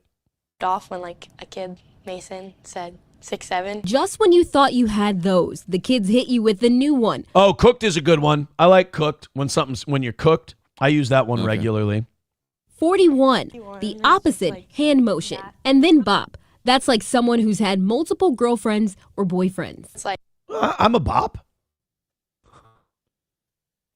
I'm a bit of a bop myself. Thank you very much. Bop, bop, bop. Oh, sorry.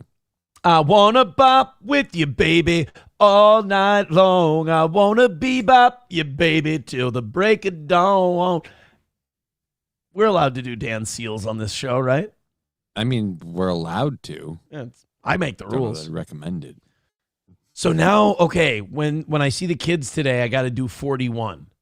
You got to do 41. See, this is the fun part of being a parent. Hold on a second. There. I like how I'm just like, this is the fun part of being a parent. You wouldn't know this because you're not. I made myself a note. Well, is yours going to school yet? Yeah. Oh God, time flies. I always I consider yours 3 all the time. No, she's 7. She's 6 or 7. Just 6, 7. She's about 6, 7. Who keeps track of kids these days? Guess what I'll be in a couple of years? What's that? 41. So you got to do the hands down. Yeah, I can't do it. I already broke that one. So yeah. Like, you're a bop. Got it. Don't be a bop. And then there's Fuck you.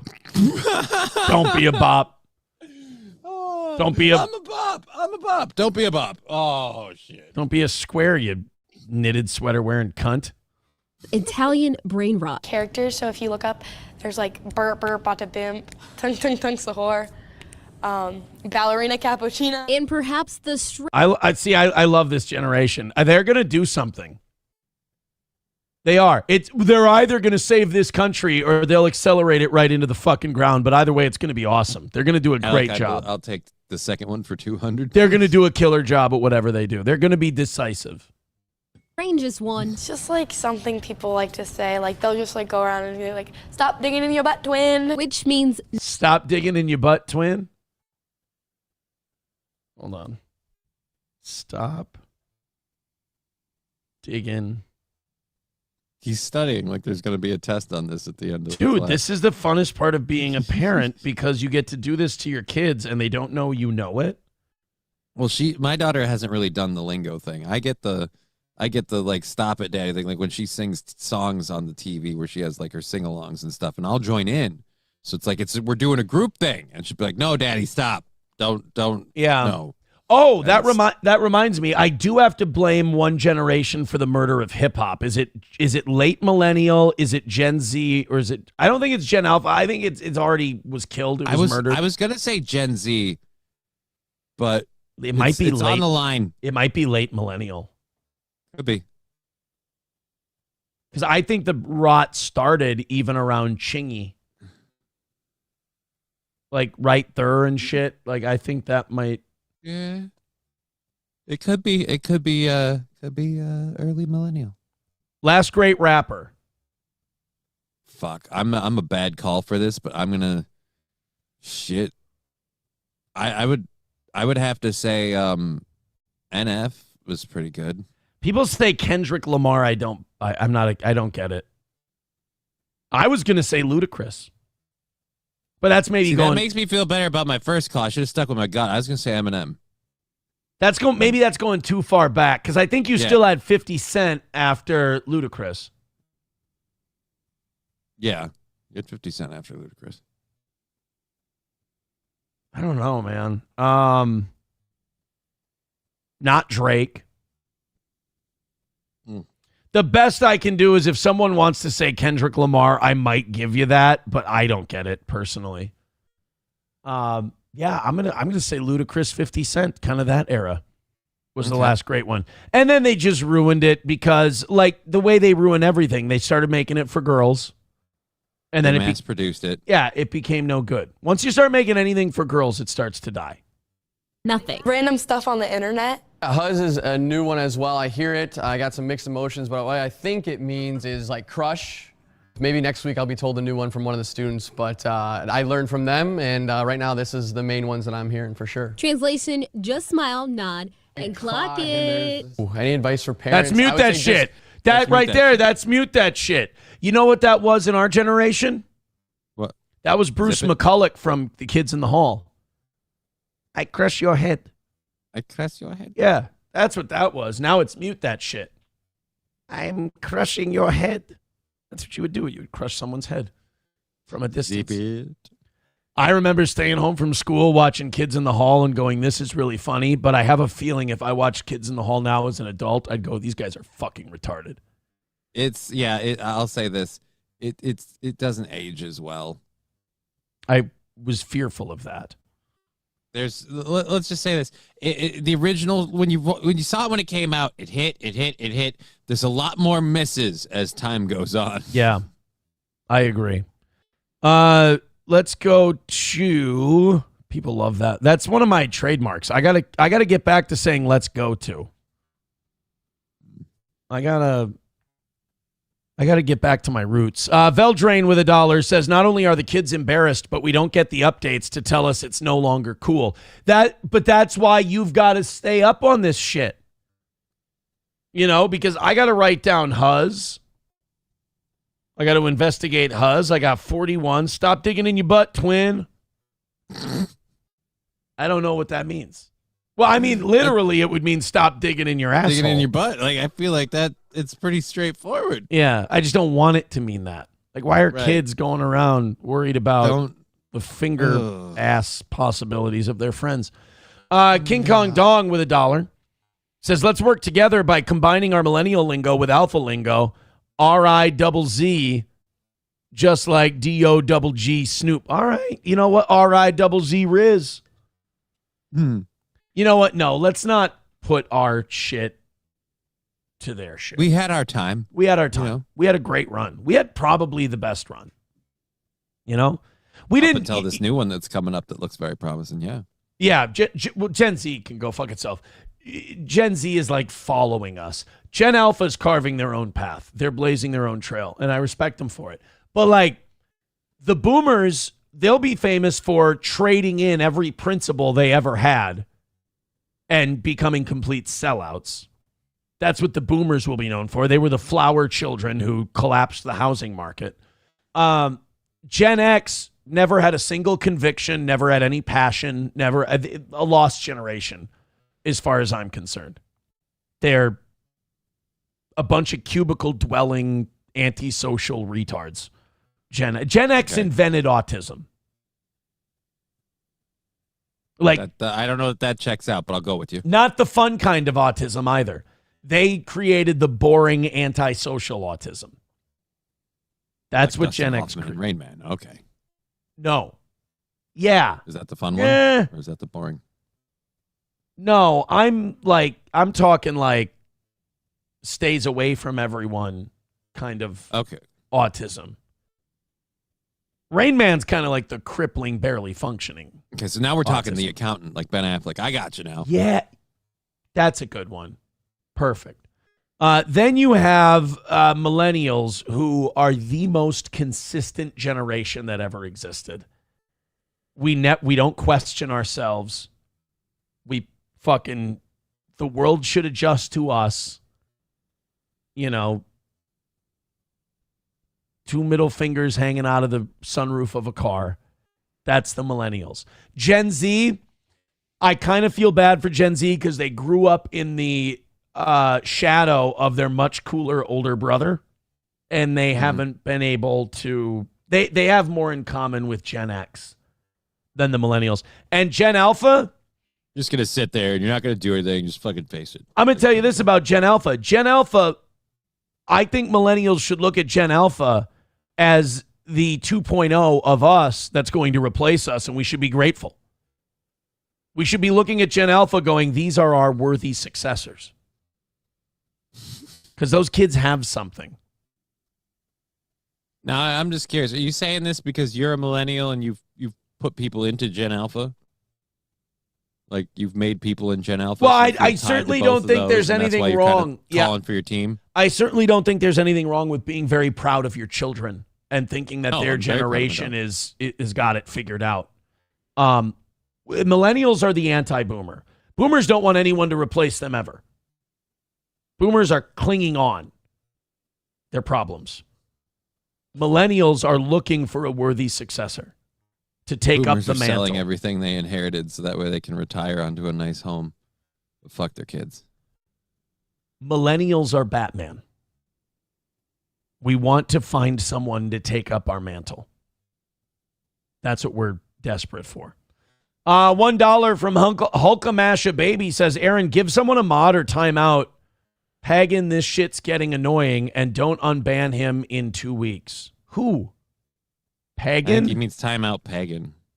I don't even see. Oh, is there a guy? Oh, he's just spamming the chat and just writing a bunch of nonsense. Oh, I thought maybe he was being a dick or whatever. No, I'm just, as I scroll through here, he's just, just trash spam. Just being a cunt to people. Not even to me. Just being a cunt to a bunch of people for no reason. I mean, to you is understandable. Oh, I get that. I get being a cunt to me. That's totally fine.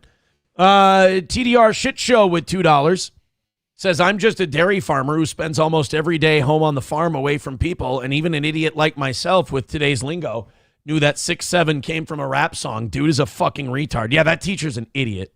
That's a sad sign for our education system. I think it's something, but that's Gen Z. That guy's a Gen Z guy.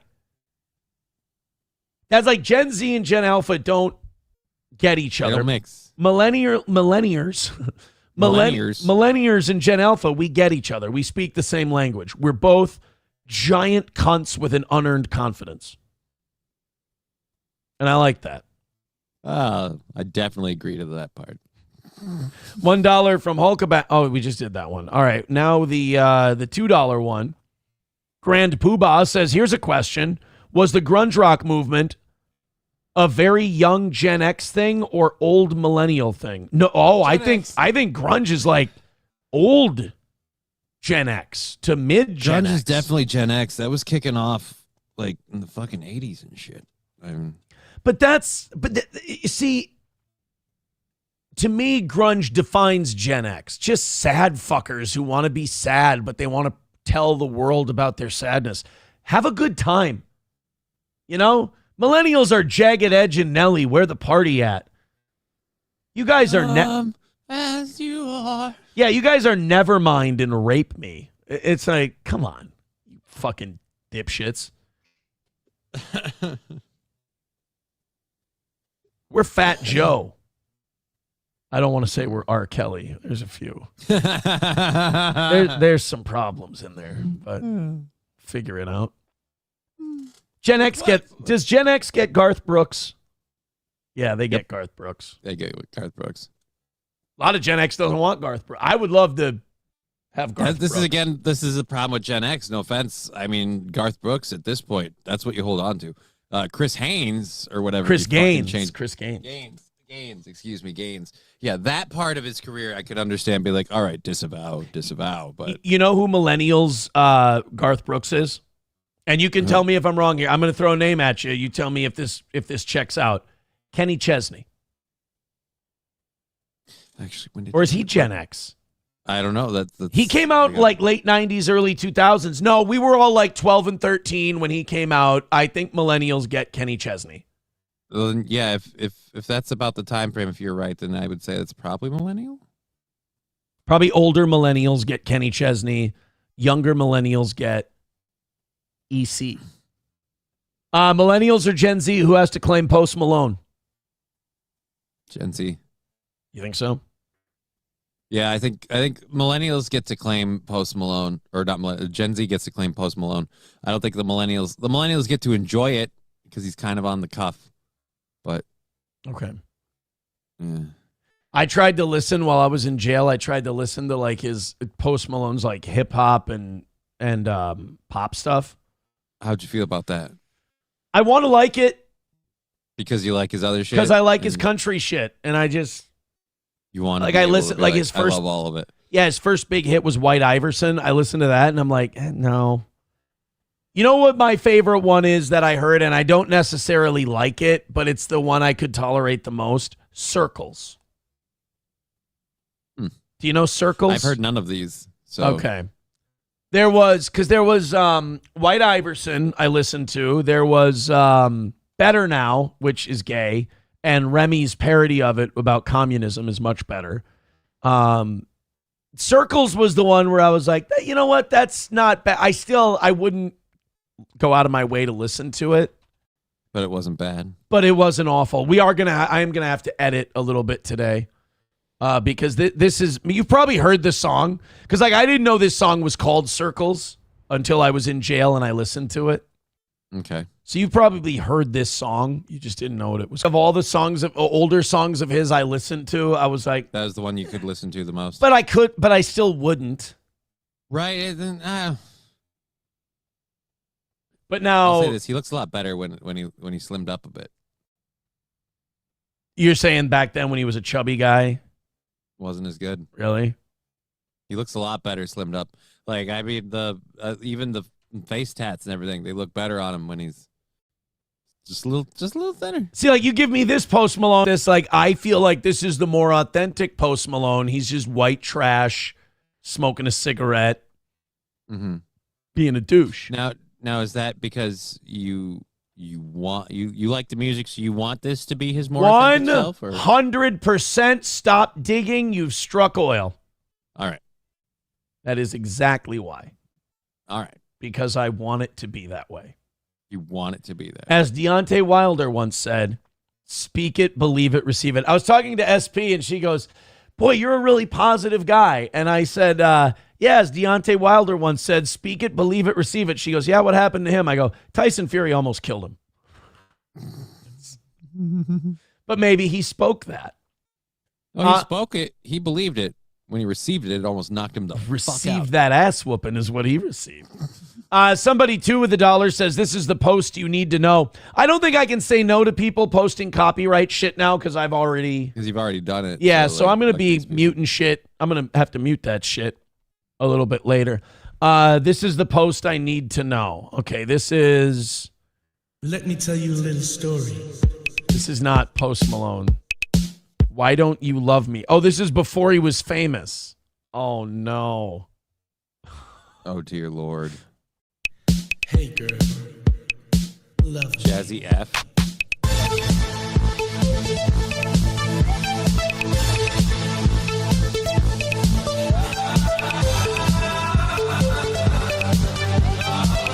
He had a sense of humor. In the middle of a cold, dark night, I heard a sound and I thought to myself, what was that? I got up and checked. Yeah, it's just... I didn't know he was gay. You didn't? I didn't know he was gay. No, I mean, Jesus. I mean, what were you waiting for? An engraved declaration? I guess I needed short shorts and a bad boy shirt to finally clue it in. McBuster saying, oh my God, was that karmic? Spunker saying, I think what a lot of the audience is thinking right now, imagine being stuck on a long road trip with Aaron and he has control of the music in the car. Right? How bad would that be? Is that the what he's putting out there? That would be a bad thing? I think that's the implication. Oh, shit. Hey, good news. Back to 600 or so at a time right now. That's what... Enough of that 1,100 horse shit. Enough of that. I want those that love us. And I love that we're 205 away from Wednesday and we can do the kind of show I want to do. I can have fun. I can have a good time. I like this. 6-7. This is 6-7. This is the way Steel Toe was always meant to be. A show for real people who just like a real fuck around kind of a show. Thank you very much. So have you seen Nazi Guy yet? You said no. No, I have not seen Nazi Guy.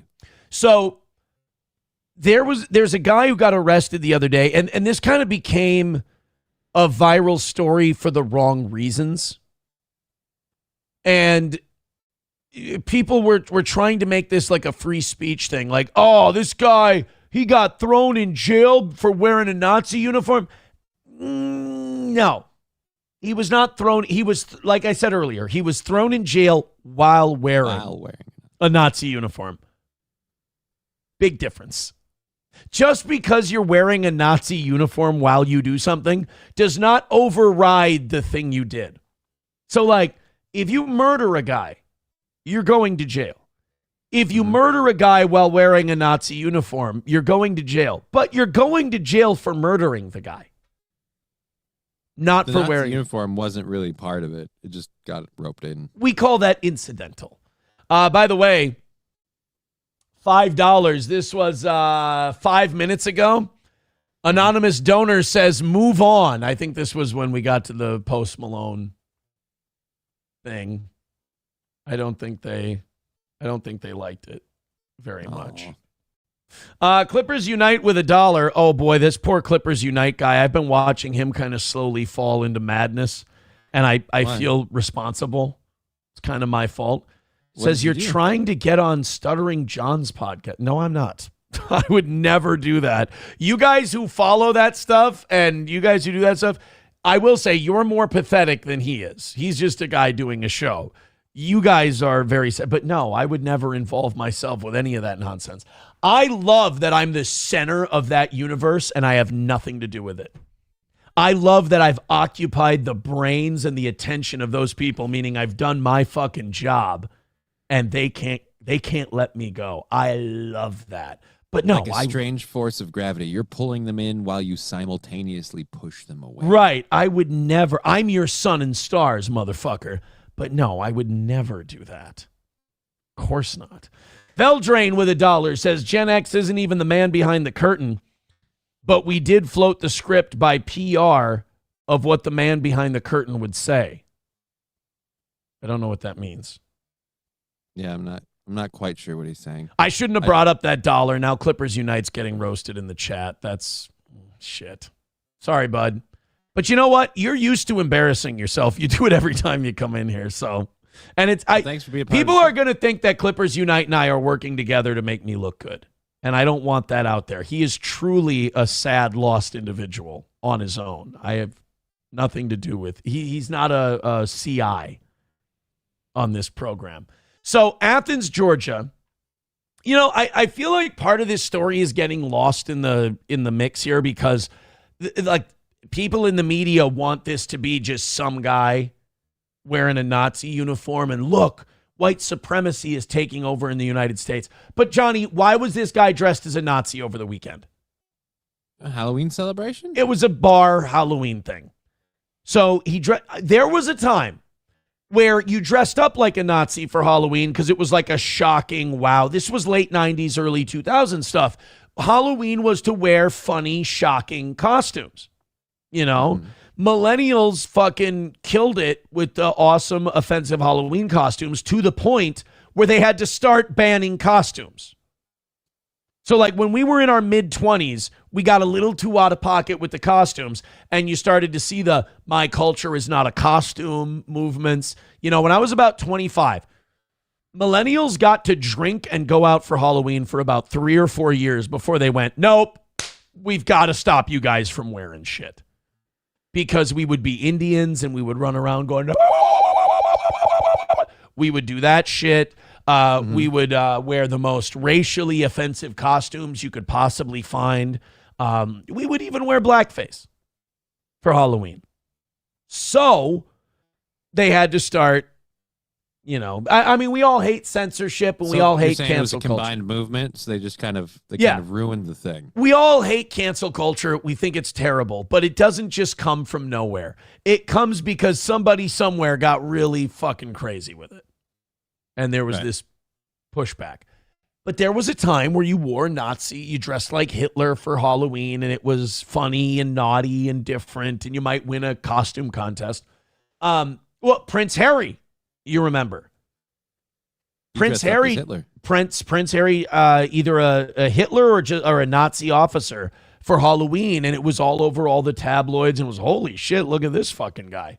People were pissed. In 2025, wearing a Nazi uniform is infinitely more ballsy than it was in 2000.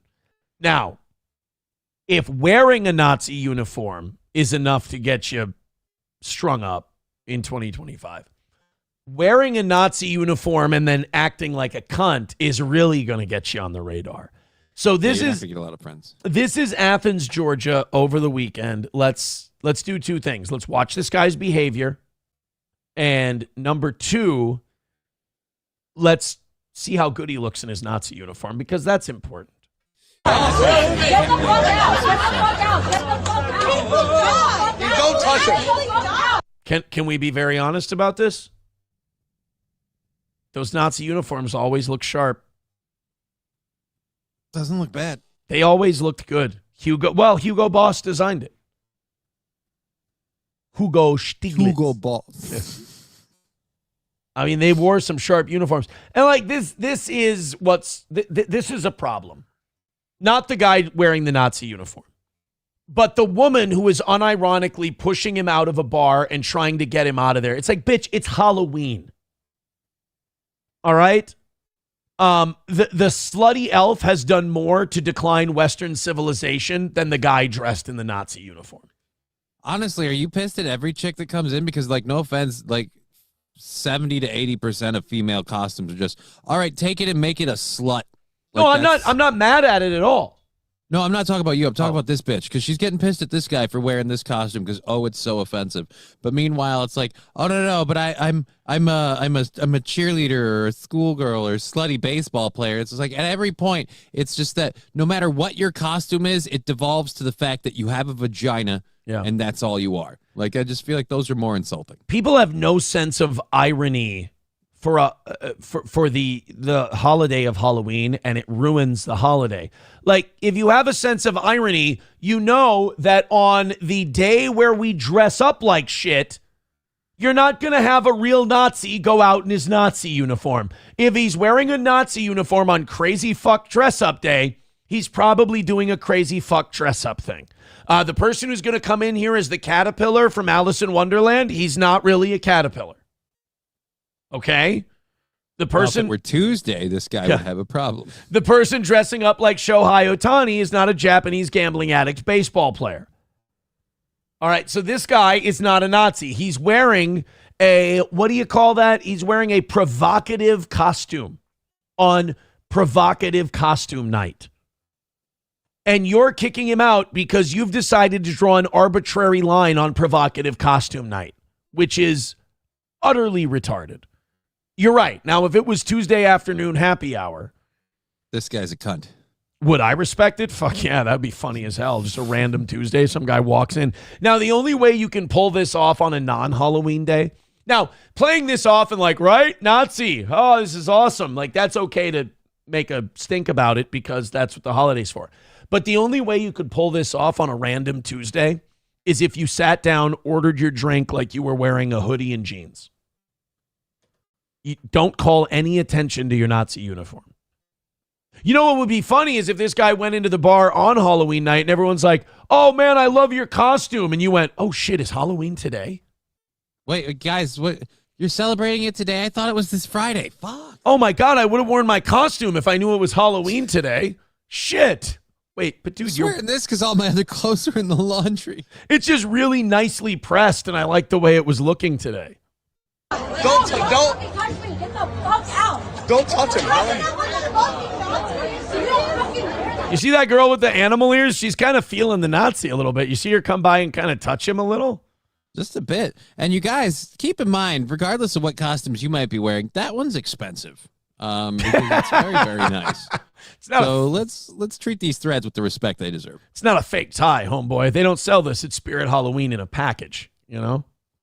If Spirit Halloween did sell it in a package, they would call it 30s German military officer. They don't call it Nazi or anything like that. Like they don't have a Braveheart costume. They have Brave Scottish Warrior. Oh. So it's a little, you got to avoid those trademarks. But like, just because you don't like someone's costume, and I can't believe we have to say this, just because you don't like someone's costume, if you're an adult, you don't get to lay hands on them and start hitting them and everything else. By the way, oh boy, should I just say it? I'm guessing so. What's up? Let's go to the start of this. This is kind of the explanation of how World War II started. She's the triumvirate powers of France, the UK, and the United States, and all of Europe. And this is the demoralized German people. After the Treaty of Versailles.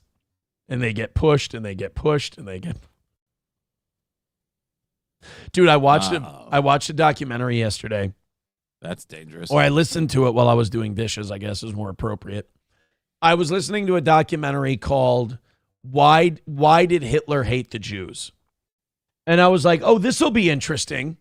And at the very beginning of the documentary, the guy went, Hitler hated the Jews from birth. And it's like, oh, you're fucking full of shit. I think it would be really brave and honest if someone actually did a real documentary, and it would be helpful to everyone. How did Hitler become anti-Semitic? He got into power. That's how. Well, then you go into there's something happening culturally. You go into the comment section of videos like that, mm-hmm. and it's all comments of people going, He paid attention to what was going on. He was ahead of his time. Look at what's happening in Gaza. And there's a lot of Gaza references and Netanyahu and this and that. And there is nobody, like, I feel like 5 years ago, hell, 2 years ago, if you would have written that in a comment section, there would be 50 replies about what a piece of shit you are. Now there's 50 replies, but they're all going, yeah, what's happening in Gaza is crazy. Think if somebody else would have won World War II, and you're like, oh shit. Like, there's fucking something going on here, like, culturally. I've always said since the Gaza thing happened, like, the greatest thing anyone could ever say about it is just, like, Benjamin Netanyahu learned from Dad. Like, I learned from watching you, Dad. Like, watching, like, it's weird. Like, going in a YouTube comment section and watching Hitler have a redemption arc is kind of weird, and I'm not It's sure. kind of fucked up, but I'm not against it. I was just going to say I'm not okay with it. Adolf Hitler, I mean, if you read his words, even outside of the Jew stuff, a lot of He's problematic shit in there. Yeah, I mean, Hitler was not... Look, just because you're seeing what's going on in Gaza and you're going, oh, maybe Hitler, like, to me, the line is this. I think there's a lot of people out there going like Hitler was right, and I don't think that's the lesson. The lesson for me is if you want to take, Hitler's a lot more complicated than history paints him. Hitler didn't just start hating Jews for no reason out of nowhere. There were things going on culturally inside of Germany, whether it's economic depression, cultural, the Treaty of Versailles, but people were watching Jews prosper while regular Germans were struggling mightily, and it was causing a lot of resentment, and Jews didn't really fucking care how it looked. And they came off as really callous, and they came off as people who were kind of like cannibalizing Germany, and it caused people to hate them. It was a product of the time. I don't think having this worldview where you're like, well, Hitler just one day decided to start hating these poor Jews. I think it's very important that we actually look into how shit happens and we don't just tell ourselves stories that make us feel comfortable. Well, if that's the way you go about it, again, like if you ignore history, you're doomed to repeat it. So if we forget what parts of it that stirred this on, we just go, no, he just hated the Jews because he's evil, and it's like, yeah, well, and then here we are again in the future. Well, now didn't we kind of do this? And his friends. Didn't we kind of do the same thing with Bin Laden? We said, there was a time in America where we went, wow, maybe we should look at the things we're doing to get all these Muslims to hate us. Yeah. And then they hate us from our freedoms, don't you remember? We had that. Told us. We had that debate for a little bit, and then we went, oh, no, they just hate us for our freedom. That's all it is. Get the fuck out! Get the fuck out! Get the fuck out! Don't touch him! Don't. I also respect that this guy went full armband and everything, because a lot of people will wear the uniform, but they won't wear any of the... embrace the armband or the SS marks, right? He did it all. Thank God his grandpa held on to his outfit after he got out, and he could just borrow it. Fell out of a guard tower, poor guy. Fuck out! Don't touch him! Look at her. She's kind of feeling the Nazi. Fuck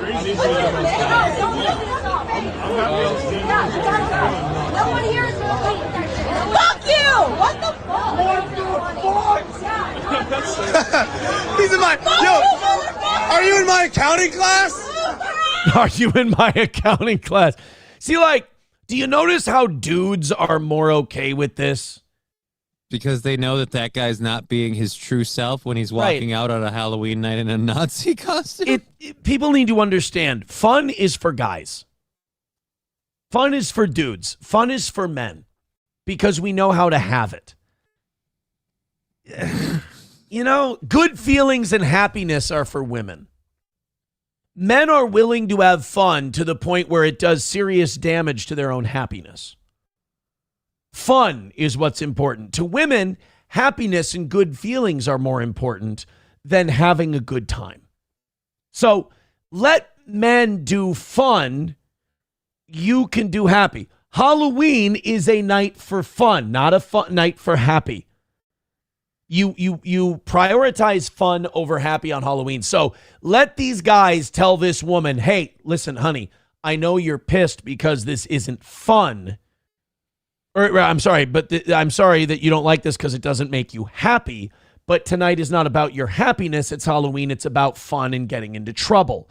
You need to let this guy wear the Nazi outfit. Men are in charge for tonight. And ironically, you're going to be happier because of it. But instead, she's like, wait, Nazi uniform, that doesn't make me happy. Get him. These guys have to come out and explain to her, like, no, chill. You need to fucking relax. Well, she doesn't chill. She doesn't relax. We go to the second half. Yeah! What up, bro? What's good, bro? How are you? Look at this guy.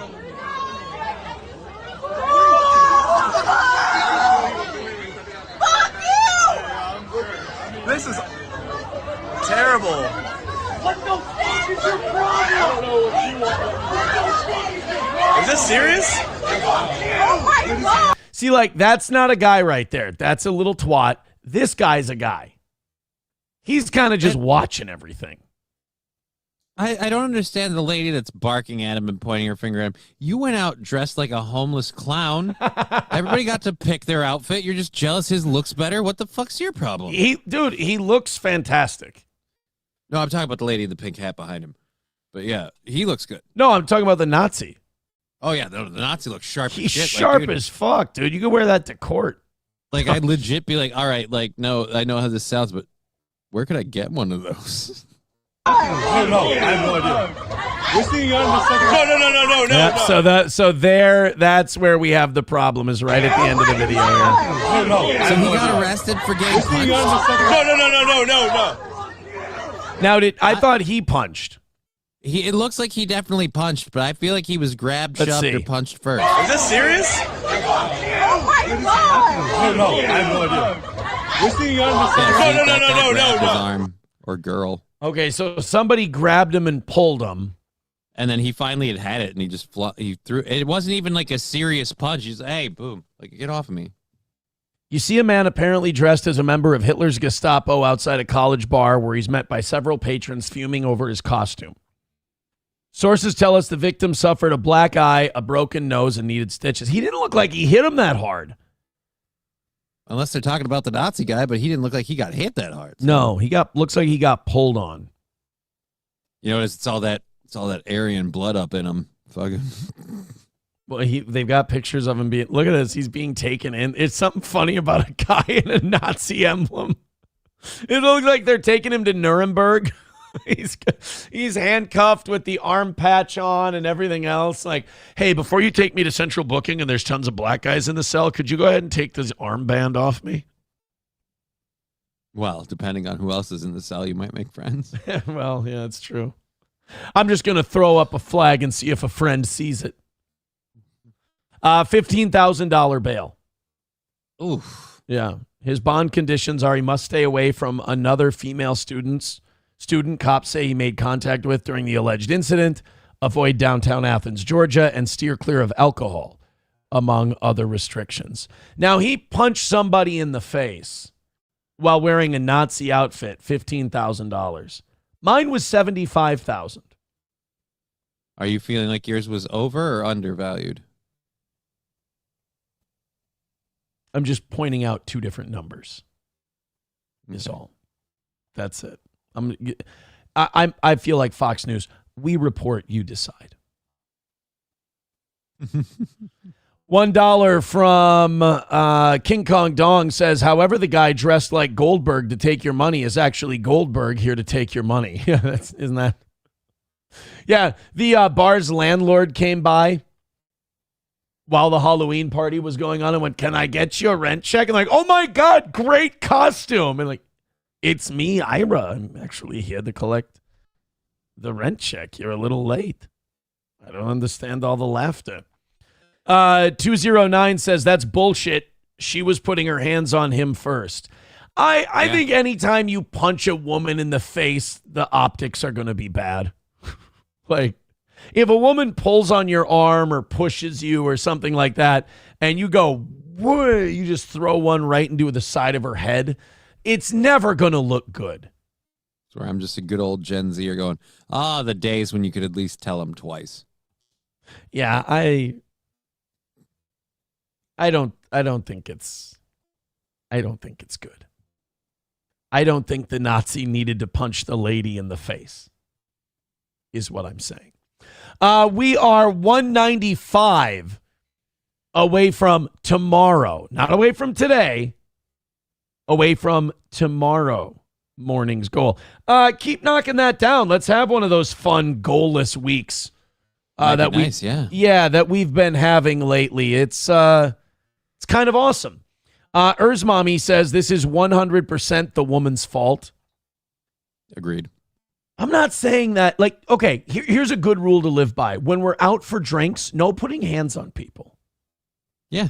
All right? That's fair. No putting hands on people. However, you also have to know that if you're the guy in the Nazi uniform, anyone you punch in the face, it's going to look bad.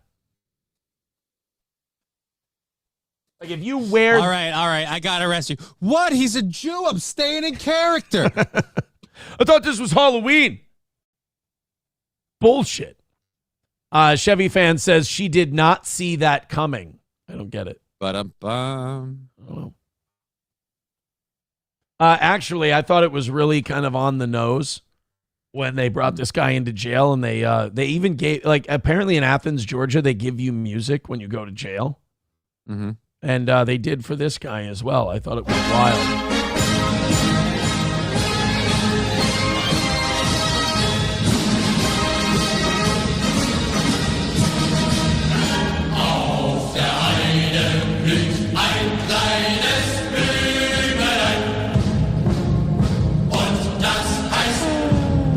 Oh, it was working and then you broke it.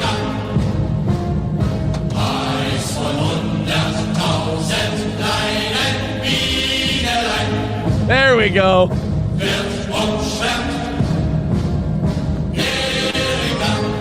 Now, see, for me, Halloween has to be an obnoxious holiday, and that guy needs a friend to come in playing that song when he walks into every bar. That should be what happens with that dude. That he's getting his ass kicked if he's announcing his entrance that much. God bless, man. Go all the way. Go all the way. Ablo Pacheco with $1 says, I'm starting to see parallels. He went to jail. Hitler went to jail. Hitler was chancellor and then Führer. This man could be vice president. Well, as long as he doesn't get a felony, right? I think so, yeah. Then I think he might have a chance. $1 from Veldrain says the FBI later contacted that guy for employment opportunities. Hey, do you feel like wearing that uniform out at protests where we need you to make it look like white people are stirring shit up? Yeah, that outfit looks pretty sharp, almost brand new. I got a whole bunch of crisply folded flags over here that would love you. Do you like swastika flags that still have the creases in them? Can you hang them in your basement, please? We'll bust you tomorrow for it. Gray Duckling with $2 says the South always has the best costumes. I'm gonna give it this. Like, I was thinking about that. Like, would people get pissed if like a person went out dressed as a Confederate soldier?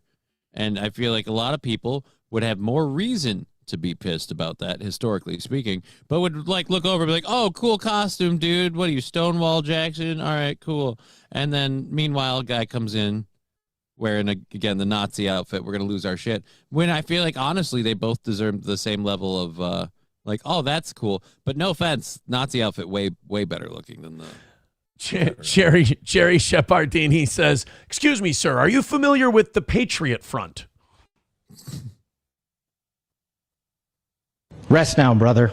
We have the watch, and I'll see you in Valhalla.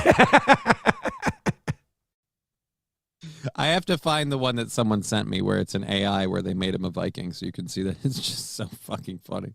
So you're just crazy in a retard kind of way then, huh? 5-0 and the 320 becoming a member for 41 months. Thank you guys very much. And yes, guys, gifting memberships is huge. We took a week off. A lot of memberships expired. So let's gift those up and keep it going. Jerry Shepardini says, I had a friend that Robert E. Lee, I think he means dressed as Robert E. Lee, at an urban college party. Ballsy. Well, maybe not that ballsy. I don't think a lot of black college students would be able to get a Robert E. Lee. Yeah. A Robert E. Lee costume. It's kind of racist of me. But I stand by it, though. All right, drinking beers. We get it. You know the words to Erica. I like drinking beers, so I'm not going to ban him. But all right. He's just like sentence at a time posting the lyrics to Erica. To Erica. Yeah. Oh, you want to see his mugshot? They did make him take off the Nazi uniform for the mugshot. I'll say this. He had the right outfit. He's an Aryan brother. That's for sure. He is an Aryan, but it's fucking Halloween, though. Like, you got to be allowed to wear costumes for Halloween. Yeah, I'm kind of pissed at everybody else in that because, like, he was smiling, he was jovial, he wasn't fucking on anybody or pulling any bullshit, and he kept getting, like, lightly harassed with the shoving, and for a while, he's taking it all in stride. I really feel like I don't know what that guy could have done differently to de-escalate the situation, other than simply not wear that costume. But, again, how much of that is his problem or how much of it is yours for paying attention to him? Right, and like he's smiling and laughing. Well, you should. If you're wearing a Nazi uniform on Halloween, you should be smiling and laughing. If a guy, because it shows that you're fucking around. If you're wearing a Nazi uniform on Halloween and you're taking it like dead serious, I'm more concerned. What are you doing with that guy in that oven? None of your business. Move on. Do you know how much fun it would be to watch a Nazi just get slow fucked up on Halloween?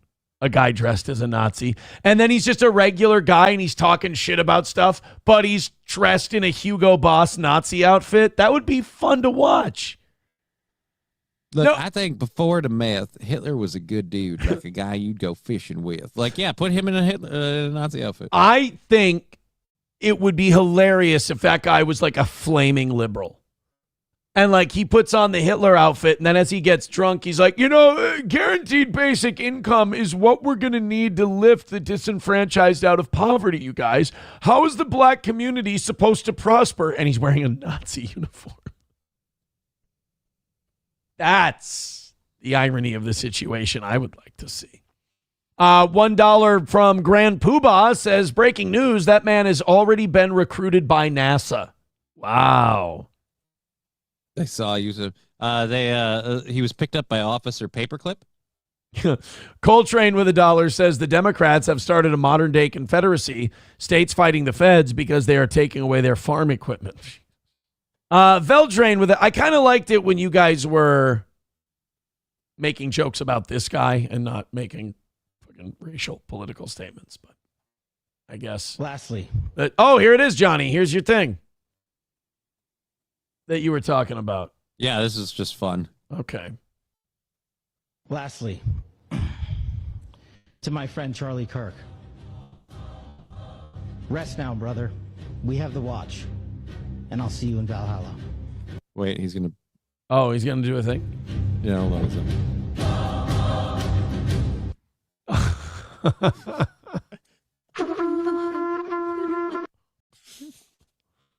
He's playing it backwards. So bad. It was so stupid. It was the douchiest thing, though. It's the stupidest thing. And like, I have to wonder if he just punched himself square in the dick after he got out of sight of everyone after that moment. Because he did that in the moment, and then it's like, that'll go. No, that did not go well, sir. Jerry Shepardini, you know how I said that friend that dressed up like Robert E. Lee at a college party? I said the black people wouldn't get it.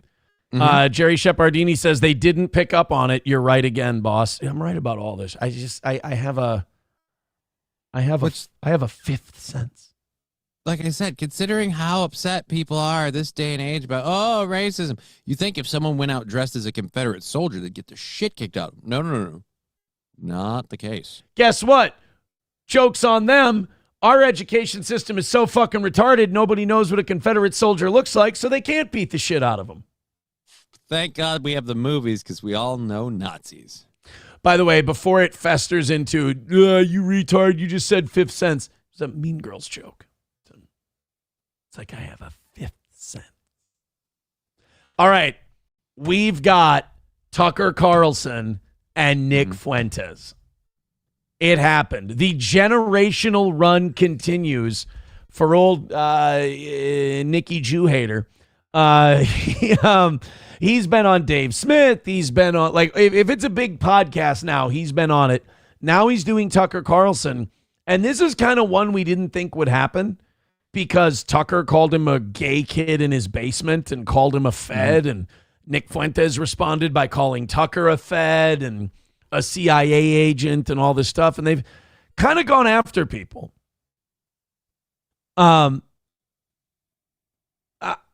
I think this shows just how, like, what kind of pros both of these guys are and what kind of dudes both of these guys are, that they can say this shit about each other and then just go, yeah, I said some fucked up shit about you. And the other one goes, oh, yeah, I said some fucked up shit about you too. Okay, cool. You want to talk about, like, what's going on in the world and the country and shit? And it's like, that's nice. It's nice we can do that. Yeah, it's cool that people can do that. We're going to go through some clips of this. Here's what I'm going to do, though.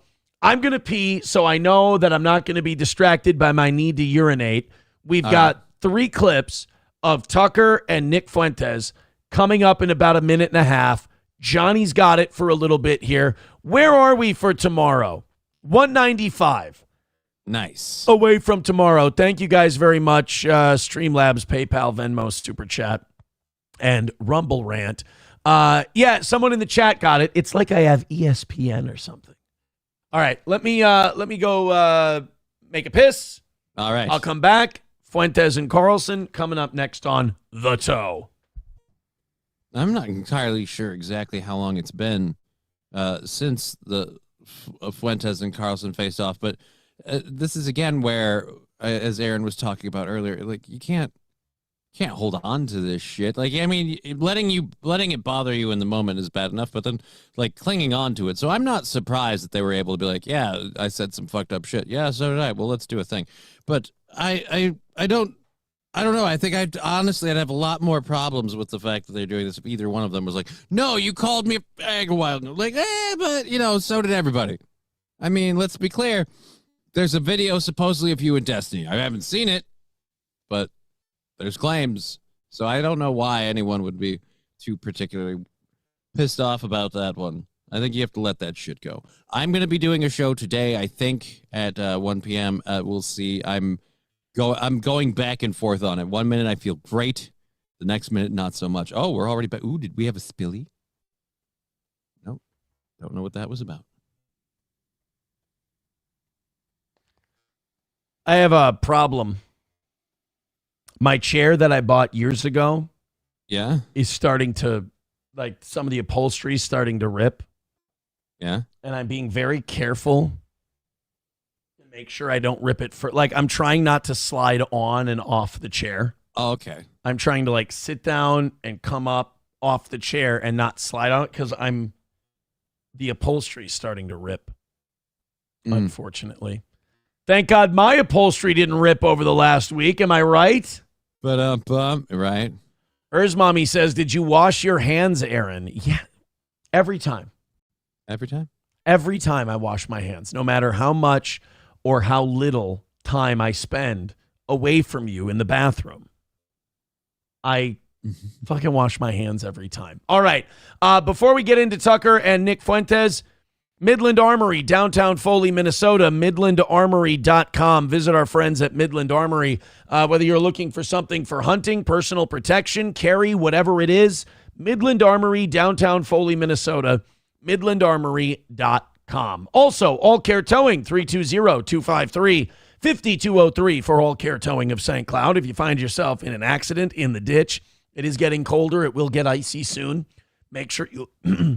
Make sure you have All Care's number in your phone. 320-253-5203 for All Care Towing of St. Cloud. And Stoney's in downtown Rockville. Stoney's, of course, great place to go to check out the Gophers, the Vikings, or any other marvelous football team we have in this area. Catch a Timberwolves game there, play some pool, play some darts, live music on the weekends. It's a fun place, a fun hang, a good time. It is Stoney's in downtown Rockville, Minnesota, right on Broadway. Visit Stoney's today. You know, I think you can notice, I think taking a week off of doing shows has had an impact in my tolerance of talking loud and yelling and doing a show. Because you're burning out more and more? My voice is burning out. I think you can tell. I'm going to have to go more announcer voice. Yeah, you're going to go deeper. That's what always ends up happening to me. By the end of the day, my voice is like a little bit lower because it's like I've been doing it so much. Right. It just kind of sinks. If only I had a throat lozenge, am I right? So Tucker and Nick Fuentes get together. And, it's always great when a description of the clip, this is why I like using clips from Twitter, because people kind of describe what's in it. Mm-hmm. It's great when a clip starts with Tucker Carlson apologizes for calling Nick Fuentes gay. I mean, we all did. I still do. But this is a great way for these two to start this conversation. It would suck if they went through this whole interview and pretended they weren't calling each other feds and homos and shit like that. Like, it would be lame. I think that's what people hate about the mainstream media that they like about shows like Tucker, is that it feels like real people. Authentic, at least. Yeah, they're having an authentic conversation. Whereas, these politicians, the reason people feel like it's all pro wrestling is a politician will go on Face the Nation. And that same politician has said horrible things about Face the Nation and ABC or CBS, and they don't talk about it at all. Strange. So Tucker starts off his interview of Nick Fuentes apologizing for calling him a homo. Here we are. So what are the other factors that prevent... I'm sorry I called you gay, by the way.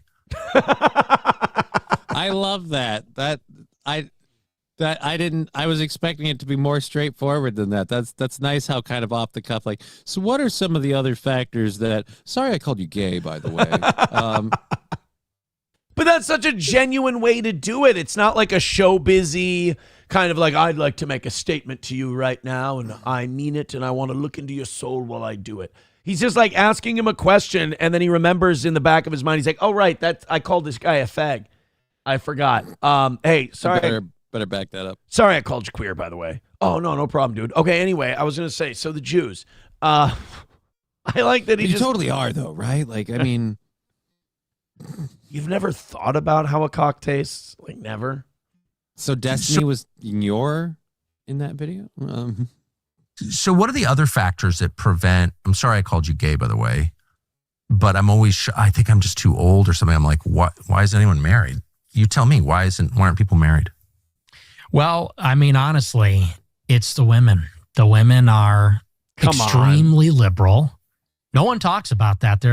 Increasingly, they do, especially after the last election. There's a 45-point difference between men and women. The men are extremely conservative, increasingly. The women are extremely liberal.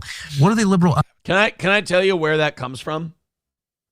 Where? And people are going to think I'm nuts, but how many times do I have to be right before, even if you hate my guts, you admit Aaron's kind of got a level head on his shoulders here? TikTok. That the women are extremely liberal, or that they're becoming increasingly liberal? TikTok has turned women very, very lefty. I have a friend who was married to a woman, and I knew both of them. And the woman he was married to was a normal person, didn't give a shit about politics, did not care about anything.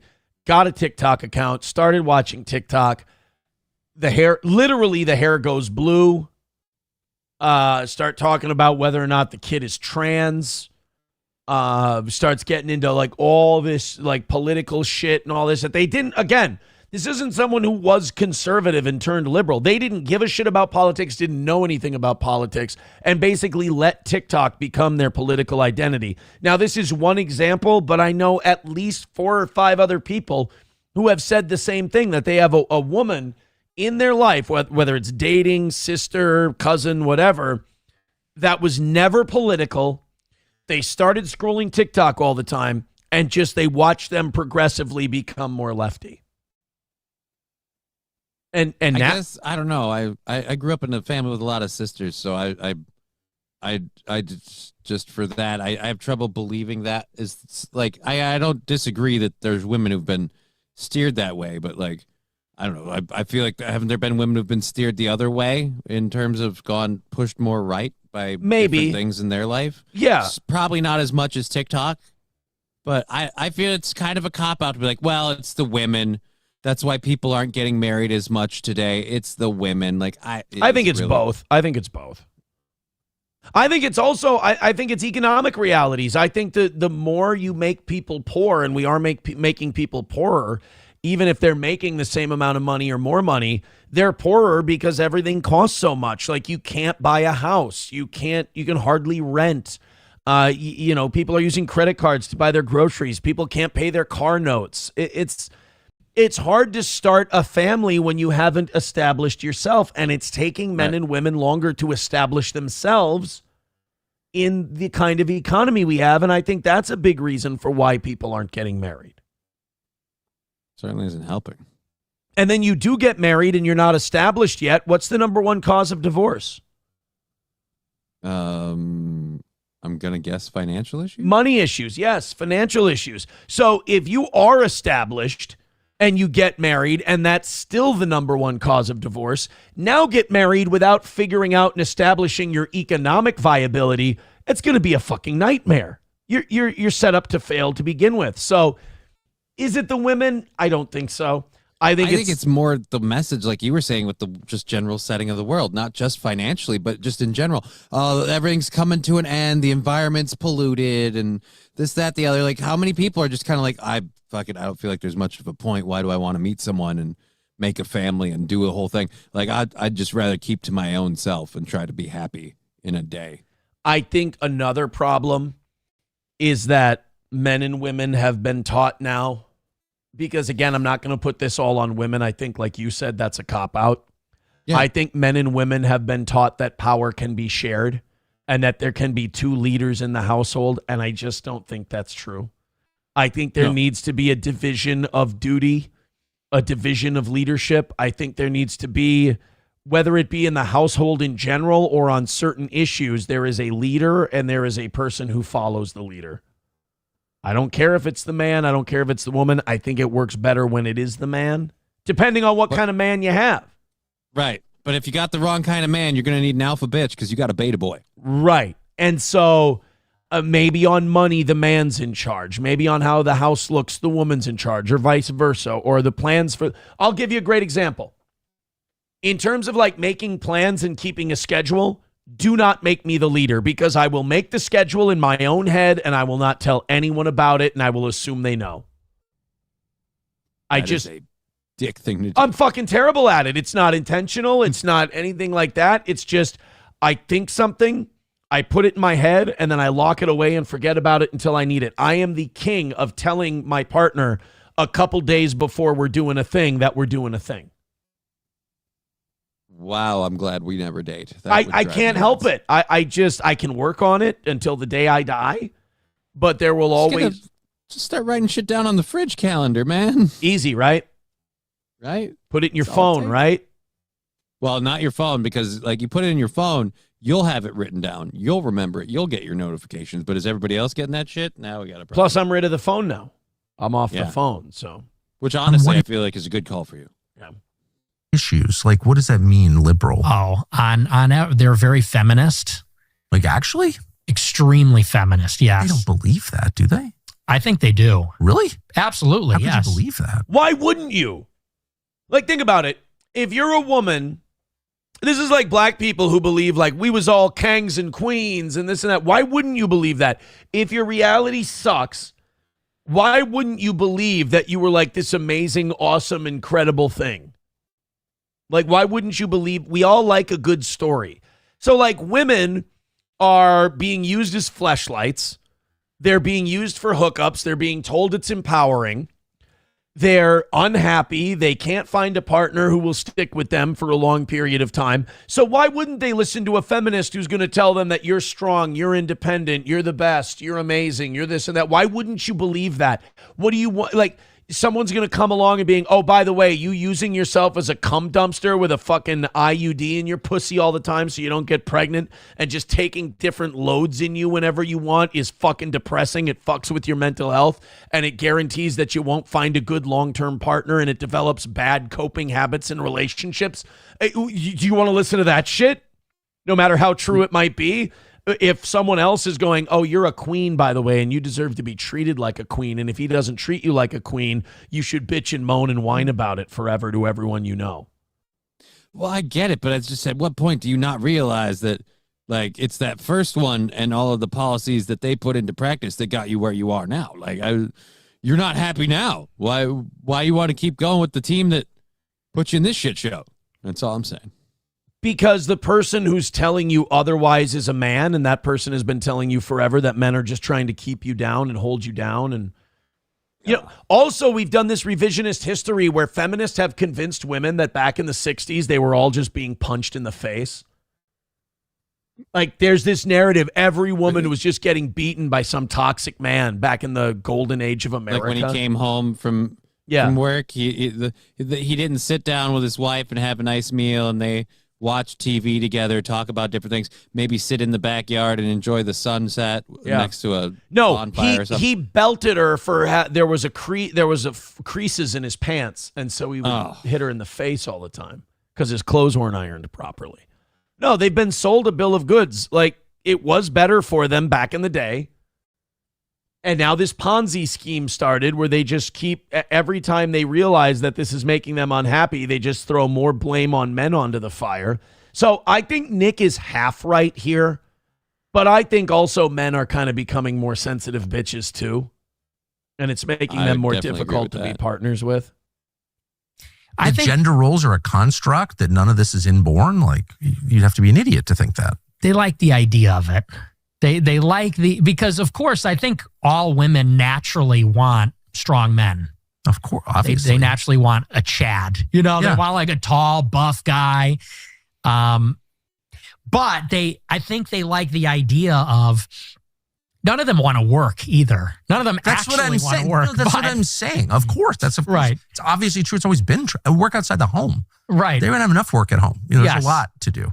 But no, I completely agree. So that's why I question like they're feminists in what sense? Yes.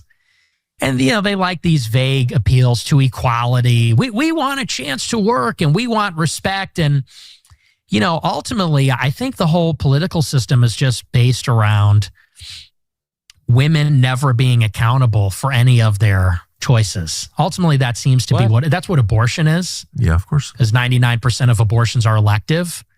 So they say it's an unplanned pregnancy. You had sex out of wedlock with someone you didn't intend to have kids with. So now we have to kill the kids in the womb. And, you know, these no-fault divorce laws. These women get married to guys maybe they never intend to stay with. And then when they're out, they're done. And they want child support and they want half the stuff. It is, if you're a guy, it is risky. I mean, you do take on all the risk of getting married and having kids, and it is very easy to just tear up the piece of paper and then have them extract money from you. Yeah, the divorce system thing doesn't help. I will also say, I think a lot of people really need to. Oh shit! I just lost my train of thought. I'm sorry. I'm having a muscle spasm in my leg. Well, look. What Nick is saying about women wanting a Chad is absolutely true. I've said this for over a decade now. There was this PR movement that was done by nerdy internet guys to try and frame the jocks as these bad, the rapists and the over-aggressive and this and that. We've always been the cool guys. We've always been the ones, the ones who played sports and did all that. We've always been the ones who have treated women better. We've always been the ones that women have liked better. We've always been the ones who have advocated a more traditional role of men in the relationship. And that always pissed off dorks who hang out on the internet too long. And they're mad at them because they don't get women. So we tried to do this social framing of kind of the Chad guy, the guy who played sports, whatever, as this bad guy. But what we learned is the nerds are the ones who, when you're puking in the toilet, they're trying to finger you.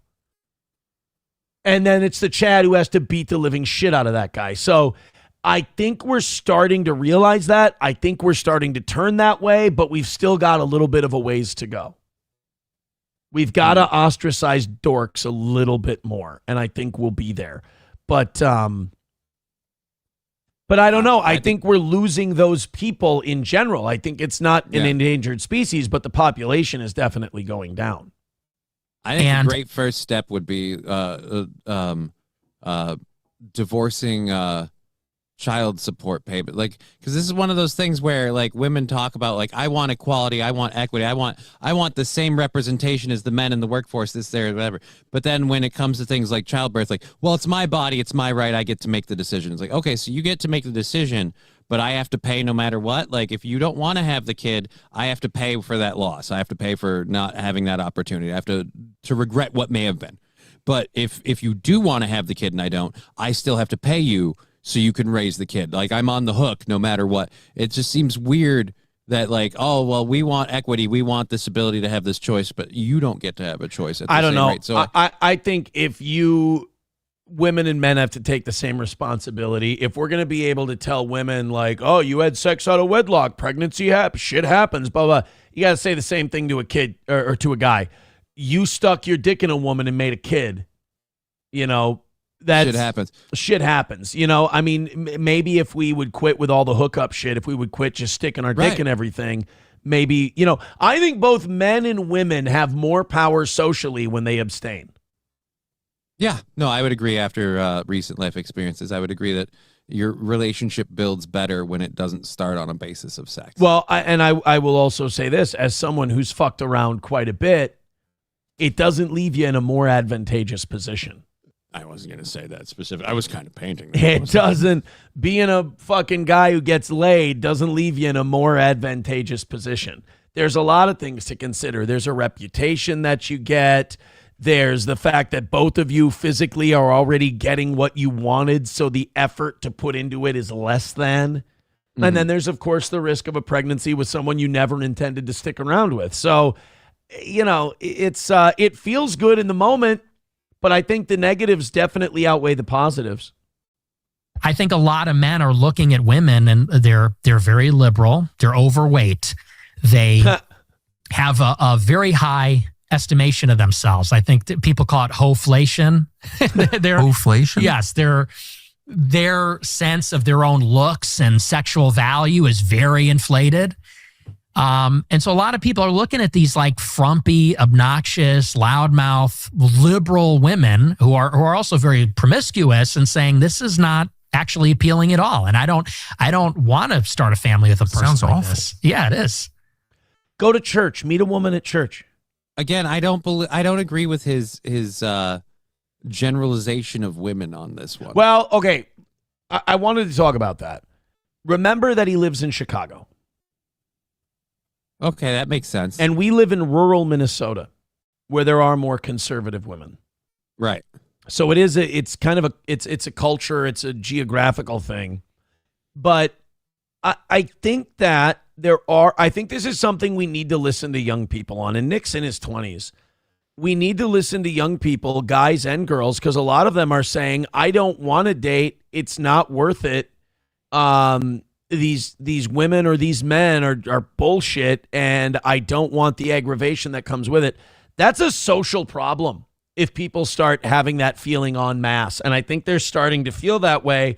That's not good, and something needs to change.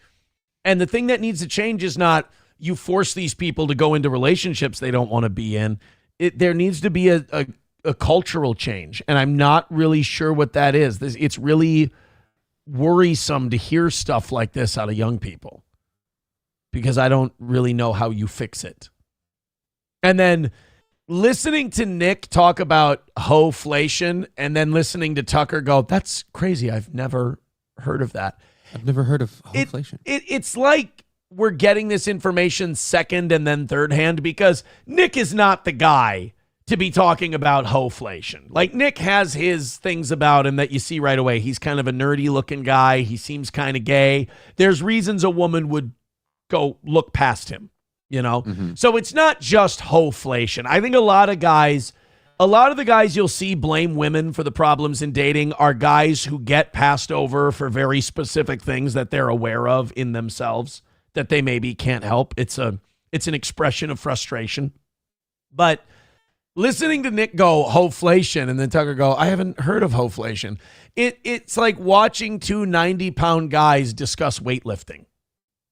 You know, it's not a world they're really familiar with. Tucker, because he's married. Bench, man. Come on. Yeah.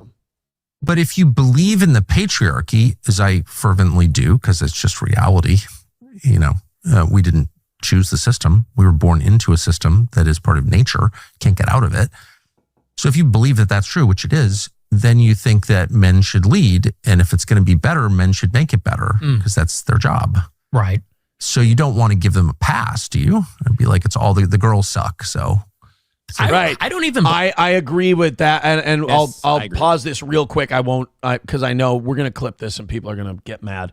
I agree. That's what I was trying to say a little bit ago. Is like, don't make it all women's fault. Like the guys have their own problems, and I firmly believe that you got to call out your own bullshit first. I'm not saying you can't criticize other people, but start with where you're lacking and then go to where other people are. Blame it on the women, because I think that it's the incentive structures. You know, women are allowed to do this by the legal system, by kind of social norms. Technology is a big part of it. The attention that is available to women. Women go on Instagram and they get attention from thousands of men. So it's the incentives. But I would say that, because I hear this all the time, people say, well, the men need to step up and be better and lead the women. Easier said than done. I agree with that. They're at war with the system, and not even just the system, but also society. Yes and no. Like, yes, Nick has a point, but in order to make that point, Nick is leaving out his part of the equation. And what's his part of the equation?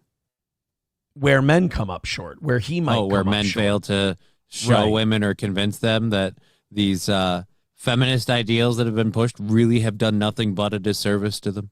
Well, not only that, but that there are plenty of men who will simp for that.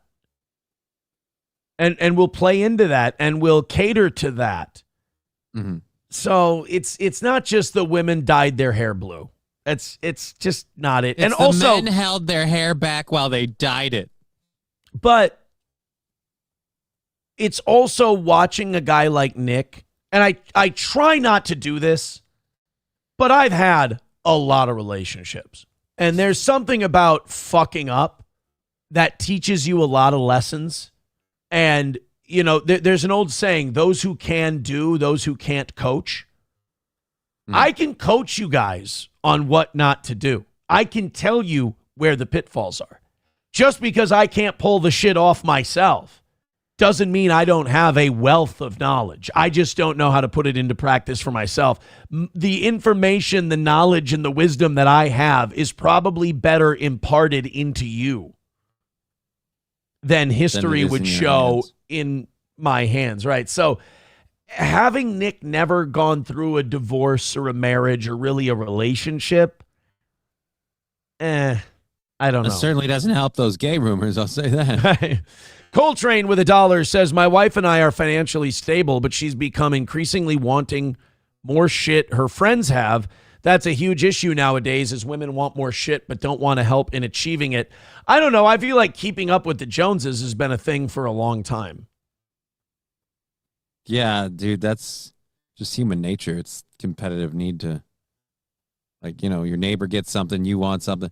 But I don't think that's like the reason why the family unit is breaking down and stuff like that. We just, again, we stopped having reverence and respect for a lady who's like, you know what? While he's at work all day, I got my job here to take care of. Right. And we started treating that like someone who gave up, someone who went, oh, I'm less than, so I'll sit here. And we started, again, like you said, painting the narrative that, you know, fucking Burly Dan comes home from work and punches his wife in the face because that's how a good guy gets his job done. And it's just, no, that's not the case. And in the course of that, we got a second income, which brought up money, and now a family can't afford to survive off of someone staying at home. Can you draw me a picture of Burly Dan?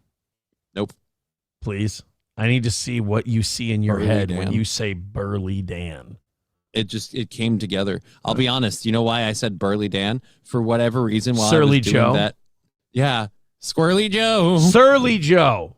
Surly Joe. Excuse me. I've watched it once. So Burly Dan is like a cousin to Surly Joe. A Surly Joe. Yeah. Okay. Dr. Silverwolf with $2 says, don't preach to me with that hairline and gut, Dwight. It does bother some people that I do have a wealth of knowledge, and I'm probably right. That does upset many. But look, I didn't choose it. I didn't choose to be brilliant. It was cultivated in me from a young age. I'm giving you the playbook I put together off my own beats. My own beats. I'm the Joey Knish of this shit, guys. The sooner you understand it, the sooner you'll be better off. Drinking Beers says, don't fuck a bitch if you can't handle the next day. Poetry in motion right there. Poetry in motion. I love this guy. So CG King of Comics, I found out, is a guy who fucking hates Ethan Van Sciver and is like sarcastically shitting on him. CG King of Comics with $2 says, EVS will avenge Nick soon. TikTok on your channel. He wants Ethan Van Sciver to expose me. But then I found out yesterday that he's been playing me, and he's actually a guy who makes jokes about how Ethan sucks cock and can't beat Eric July. I thought it was fun. He got me. Dr. Silverwolf with $5 says, I have audio of Aaron giving advice to others on relationships. Let's check this out. 185 away from tomorrow, by the way. Keep it going. Thank you very much. Thank you. Let's see me giving advice on relationships. Guiding others to a treasure I cannot possess. I'm Red Skull with the Soul Stone. I was thinking it was either that or it was going to be some beaten up old guy go, learn from me. Like either that way. kind of deal. But either way is right. It's accurate. Beautiful. Nicely done. Either way, it works. So we have a little more. So that was Tucker apologizing for calling him gay, and then just two dudes talking Blaming about the women. talking about the bitches. This is Tucker and Nick Fuentes doing the Spider-Man meme on calling each other a Fed. So, like I said, in this interview, both of these guys did a great job of addressing the elephants in the room while also having a conversation. I thought they did a really good job. I thought you were a Fed. I thought you were a Fed. I was a Fed. Yeah. I'm not a Fed. But whatever. Now, Tucker's dad did work with the CIA. Yeah. So I don't think, for the record, I don't think Tucker Carlson is a Fed. But I think Nick Fuentes had more of a reason to believe that Tucker might be a Fed than Tucker had to believe that Nick is one. I'd say there is just, in general, more evidence to argue that if anyone's controlled opposition, it's Tucker Carlson. But again, that's if you want to have that argument. We showed each other a badge as we know well. No, but I thought you were a Fed because I was like, why not? It's not cucking to say you're not talking about all Jews when you oppose a foreign policy position. It's not. There's nothing liberal about that. It's just true. That's the Christian position. Okay. That is, that's a great point that Tucker makes. And I've been struggling with that too, because I have a lot of audience members and I'm kind of in this weird no man's land where people who really don't like the Jews don't think I go far enough when I criticize Israel or Larry Ellison or, any of these guys. But then on the other hand, if I criticize Israel and Larry Ellison and Netanyahu and all these other people, there's another group of people who go, well, you're just anti-Semitic and you don't like Jews. And you understand that's how the game's set up so that we never progress. Right. Like we're never going to solve this problem because there will always be an army of useful idiot flying monkeys who will throw out the names as soon as an Aaron or somebody makes a really good point. If you go, hey, Israel is manipulating the media, Israel is manipulating the United States government so that they can excuse their genocide, kill Arabs, and take their land. Then all of a sudden it's, oh my God, would you just shut up about the Jews? It's like, well, I can't shut up about this particular issue. It would be like saying, stop talking about Hitler acquiring territory in the 30s. All right, because it is happening. It is important.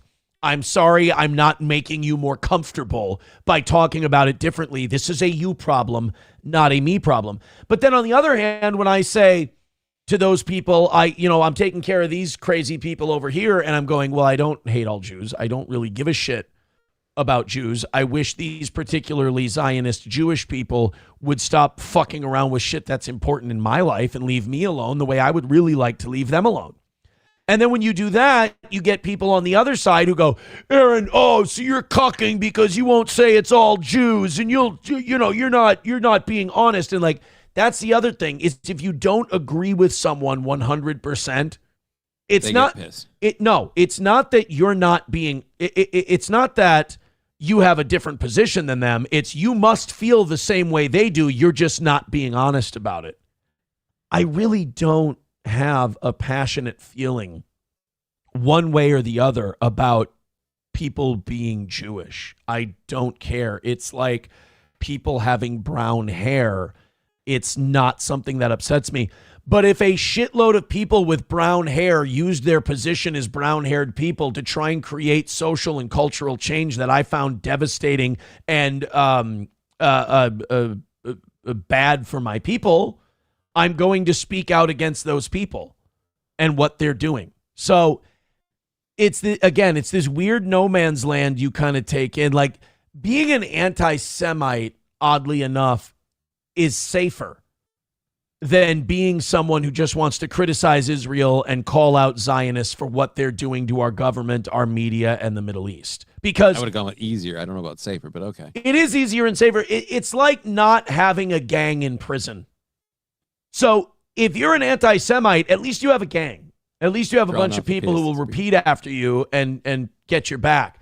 Whereas if you rubber stamp everything Israel does, or you don't want to criticize them, you'll have a bunch of people who will get your back. But if you want to try and be very deliberate and intelligent and very precise with your criticism, both of those sides are going to attack you for it. And that's the shitty part. That's not fair. So when I feel for Tucker, because I'm more Tucker than I am Nick Fuentes on this kind of stuff, where I can't say the Jews because I don't believe that. I don't think it's all my, like, I've grown up liking a lot of Jewish entertainers and performers and knowing people who are Jewish, and it's just like, so yeah, I don't like, that's why I'm very careful to say I don't like Israel. And I make that distinction. I realize I have to make that distinction, which is bullshit. But I don't view Israel as Jewish people. But see, now I think what you Israelites. just did there, I think that's where the cucking comes in. You're doing the, but I have black friends thing. No, I'm saying that's why I don't. No. The cucking is qualifying. No, it's qualifying your criticism of Israel by going, I like a few Judd Apatow movies. What I'm saying is, I don't care that my entertainers are Jewish. I don't care that my athletes are black. I don't give a shit about that. It doesn't matter. Them being Jewish, them being black doesn't matter. They entertain me, whatever. My criticism of Israel is my criticism of Israel. My criticism of Larry Ellison is my criticism of Larry Ellison. I'm not going to pretend they're not Jewish because it makes some people feel better. Just like I'm not going to sit there and tell you, oh, but I love this movie and that movie, and look, these guys are Jews. Please don't criticize me for my position on politics. Yeah, but that wasn't what I was saying. But that's what I'm hearing. It's kind of like when someone goes, I'm not racist, I have black friends. Don't give them that satisfaction. That's what you're choosing here. No, what I'm saying is I have a long history of not being anti-Semitic. I disagree with a country that is Jewish. And that's where I get labeled or told that I'm anti-Semitic. And I'm saying, well, that can't be the case because I have nothing against Jewish people. Until we get to Israel and what they're doing, I don't have anything against quote-unquote Jewish people. My problem is I keep making this distinction that Israel isn't Jewish people. And Israel's a country of Jewish people, and not the whole body. What I'm saying to you is you don't need to do that. You don't need to go, hey, they want you to defend yourself from their anti-Semitism claims. And so when you go, well, that's clearly not the case because these movies and blah, blah, now they're already winning because they've got you defending yourself. What you need to do is go, shut the fuck up. I'm clearly talking about Israel and this shit. Let's either debate the issue or fuck off because we're not doing that anymore. It's kind of the same thing with race. Mm-hmm. Like, I'm not going to sit here and list to you my black friends like you're owed that fucking information. Suck my dick and either address what I just said or get the fuck out of here. Because you're not going to win playing their game of manipulation. They're going to use that as a cudgel because what do they do every time you say, oh, I like Jewish movies or, oh, I have black friends? They go, oh, so you can use them as a token? Like, you're not going to win. No, again, that's like it's hand in hand with I don't view them as the same. I guess there's just a miscommunication. I don't know how to accurately point out that and this is the thing like I want to do. I feel like too many people label people hating Israel and what they do as anti-Semitism. And I'm going, no, those aren't the same thing. Israel and Jews aren't the same thing. Jews around the world, that's a group of people. Israel is a country pulling some fucked up shit. So hating one and hating what it's doing doesn't automatically mean you hate the other. That's fine. What I'm saying is, don't ever like give that energy to someone who's being disingenuous. You understand what I'm trying to say? Mm-hmm. Like, it's fine to make that distinction in general, but don't do it when someone's trying to argue with you and say you hate Jews or you hate this, because they want to make the conversation take place on that field. Mm-hmm. Instead of, because they don't want to debate you on your criticisms, because those criticisms are inescapable. You know, it's good to go, oh yeah, I don't feel that way about Jewish people. My position is this. But if you're doing it, you understand the difference between saying that and then doing it to defend yourself from something? Yes. Like, don't do it in a defensive nature. Do it because that's what you'd like to say, if that makes sense. I guess I would say I wasn't even going on the defensive nature. Like, I see where you're saying the defensive nature. I just literally from the jump of like, with like people like anti-Semitism, like I'd be like, you can't be anti-Semitic if you're okay with all of these parts of culture in the world, and then you just disagree with this one thing. It just doesn't make sense to me. But that's, like I said. Sergeant Holko with $5 says, welcome back, Aaron. Thank you, buddy. Refused to watch yesterday. You know, I did hear that from some people. There were fans of the show who were like, I love this show because of the normal show you do every day. They even see like the jail stuff as drama, and they didn't want to hear about it. And I got to tell you, I'm so glad I have those kind of fans. And I'm so happy to hear that from some people, because this is the kind of show I like doing too. So I'm glad you enjoy this. After working 3 decades in a jail, I didn't need to hear your story. I'm glad you're past that chapter. Thank you. And it is nice to be past that chapter. $5 from Baldonaut says, UC Candace O is copyright striking people if they use her clips. Beware. Also, look great, Aaron. At least you did time over someone else who needs it. Well, a lot of people need it, but what are you going to do? I did my 6.5 days. No, I didn't see. Well, I put up a Candace Owens clip yesterday. I don't think it got copyright struck. Do you have any idea how happy I just got? Because I just looked for my phone on the desk and it's not here. And what there? Yeah. I feel so good about that. That is nice. All right. Anyway, back to Tucker and Fuentes, because I'm going to put this up as a clip and the comment section is going to be full of people angry that I'm spending this much time talking. And 2, why are you attacking like the best people and not the worst people? Well, yeah, I mean, again, he disavowed me for my views on Israel and said I talk too much about white people and Christianity. And to me, that's like a sincere ideological disagreement. I get it. And, you know, same thing with Marjorie. Marjorie fired my guy. She disavowed me. And, you know, and you worked with Blumenthal on that article, but you called me on the phone and we talked. Yeah, I mean, I was like, what? From my perspective, I mean, this is all so stupid and inside baseball and whatever, but for the record, I was like, first of all, who is this kid? I'm working at Fox News. I'm aware there's an internet, but I'm more out of it than you may appreciate. And I'm like, out of nowhere, attacking this one. I had Joe Kent here to my house and did this interview with him. And I'm always in search of a sincere politician. Don't have to agree on everything, but I really believe sincerity is the whole game. If someone's heart is pure, he will be brave. I always have thought that, and it's turned out to be true. Marjorie's a perfect example. And that's all that matters. If you're afraid inside, if you're weak inside, you will crumble when it matters. So I really felt like, wow, Joe. Could we attribute that? Could we say that about Trump and the Epstein list? Yeah, we totally could. That Trump was weak. Trump's weak on the. Well, is he weak or is it self-preservation? I personally, my belief is that he was controlled opposition from the jump, but I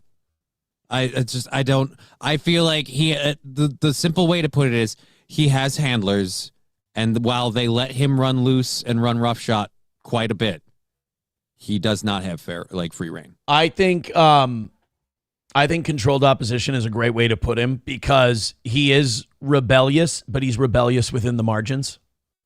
And a lot of his rebellion is, oh, look, we're going to do this rebellion. We're going to make all these plans. And then it always lands on someone else's doorstep. And when it reaches that threshold, it can't cross. Like, for case in point, Doge. We're going to solve all the government waste. And we're going to get rid of fraudulent government spending and these fraudulent programs. Not a single one of them passed by Congress. Thank God. Well, because, you know, the media will try to paint Trump as like he's this radical. He talks like a radical. Really. He talks like a radical, but it's same old once he gets in there. Like, they don't want, like, watch how they treated Trump versus how they treated Ron Paul back in 2008 and 2012. So Donald Trump, they'll yell and scream, he's this, he's that, he's all these bad things, but they'll let him progress through the system.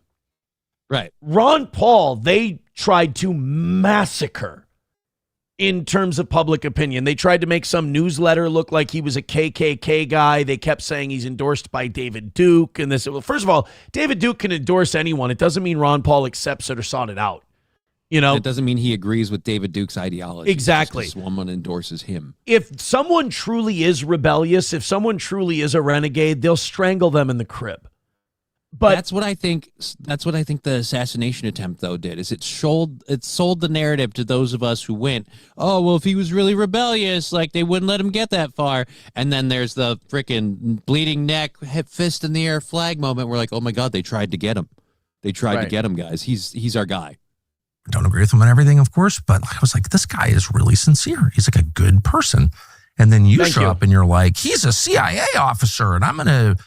I mean, he was a CIA contractor, but like really like crushed the guy. And it's like, okay, I'm sorry. And for those of you who don't usually watch this show and you're watching the clip, I'm sorry, but I have to do a show. I can't just sit here and watch somebody else do a show. Admitting that he was a CIA contractor. You might as well go watch. I don't get this. Like, I'll watch Nick Fuentes clips, and the guy doing the Nick Fuentes clips will be in the corner like we are, and he won't be saying a fucking word. And I'm like, this is retarded.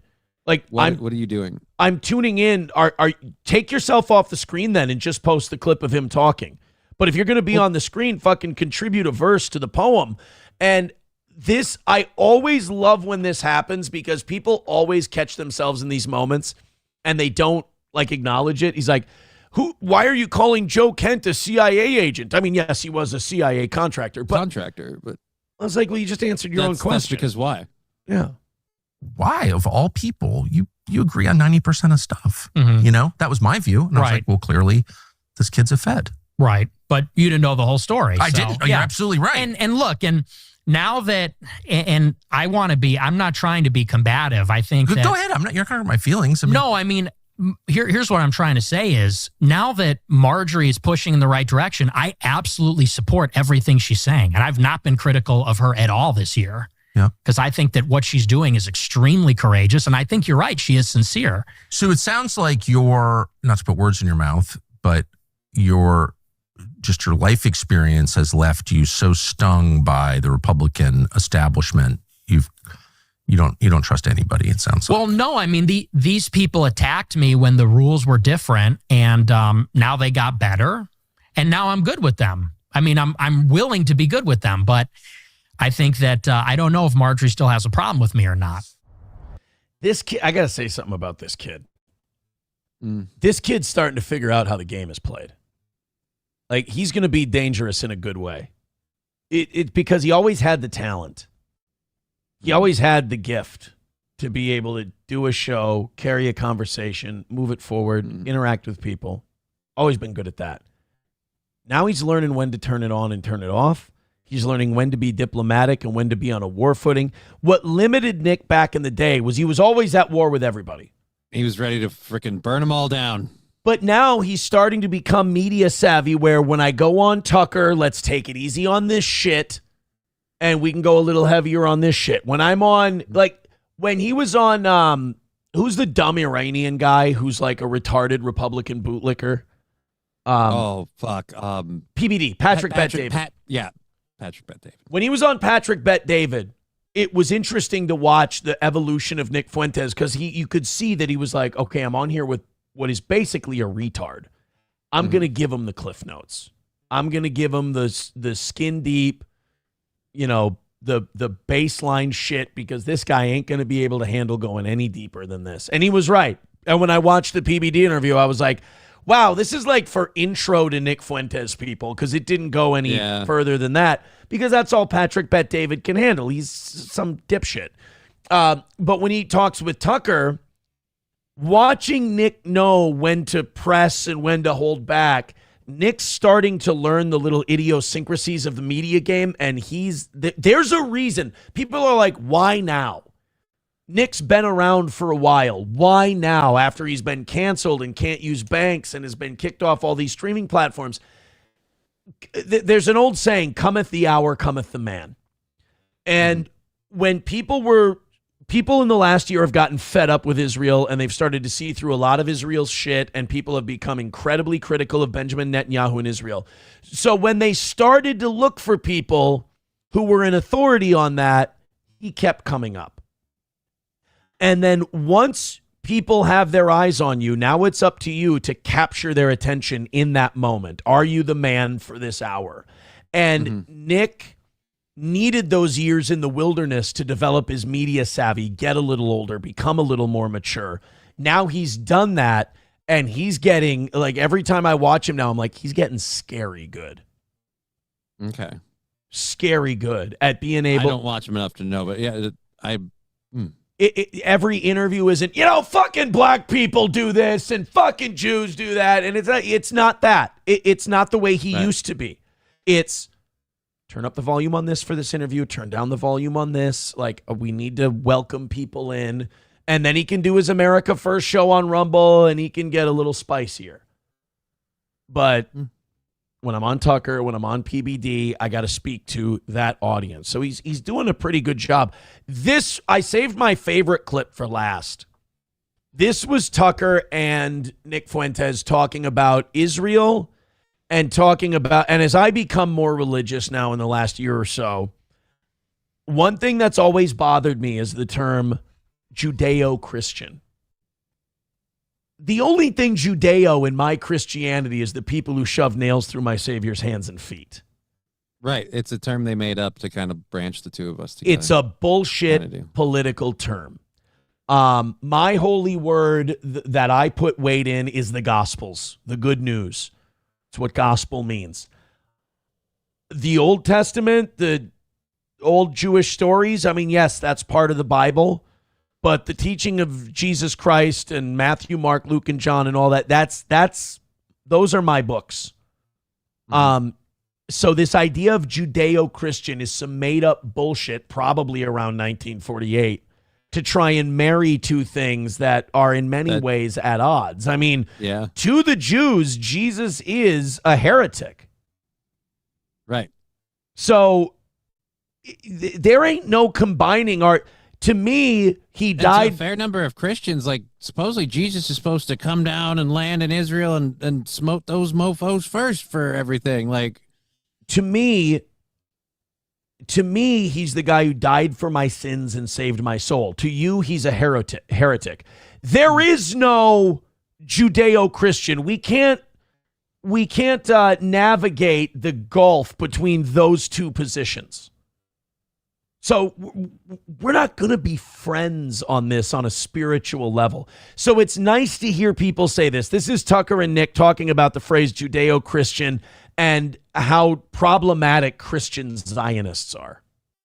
And I think that neoconservatism, where does it arise from? It arises from Jewish leftists who were mugged by reality when they saw the surprise attack in the Yom Kippur War. Yeah, that's a lot of it for sure. But then, like, how do you explain Mike Huckabee, Ted Cruz, and there are a lot like that, John Bolton. I mean, I've known them all, George W. Bush, like Karl Rove. He named a shitload of people who should be in jail.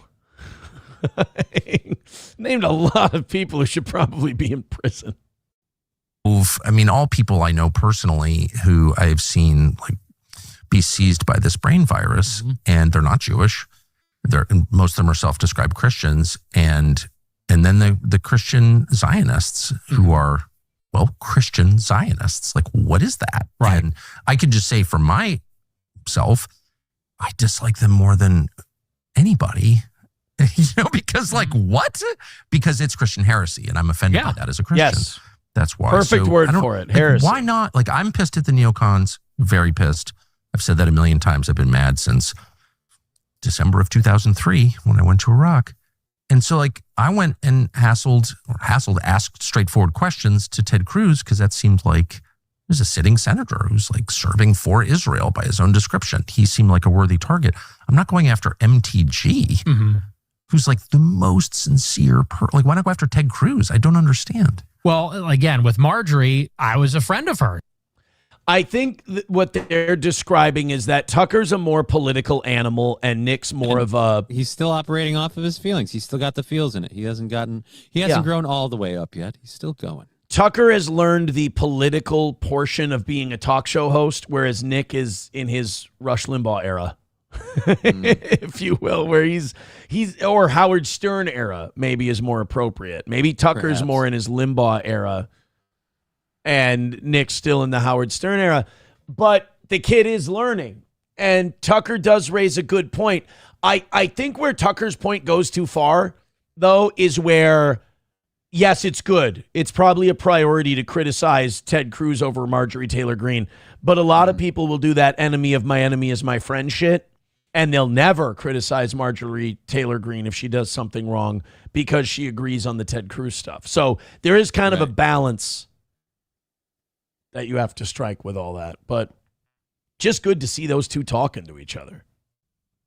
And to finally get that whole, hey, I called you a Fed. I love that this conversation included, sorry I called you gay.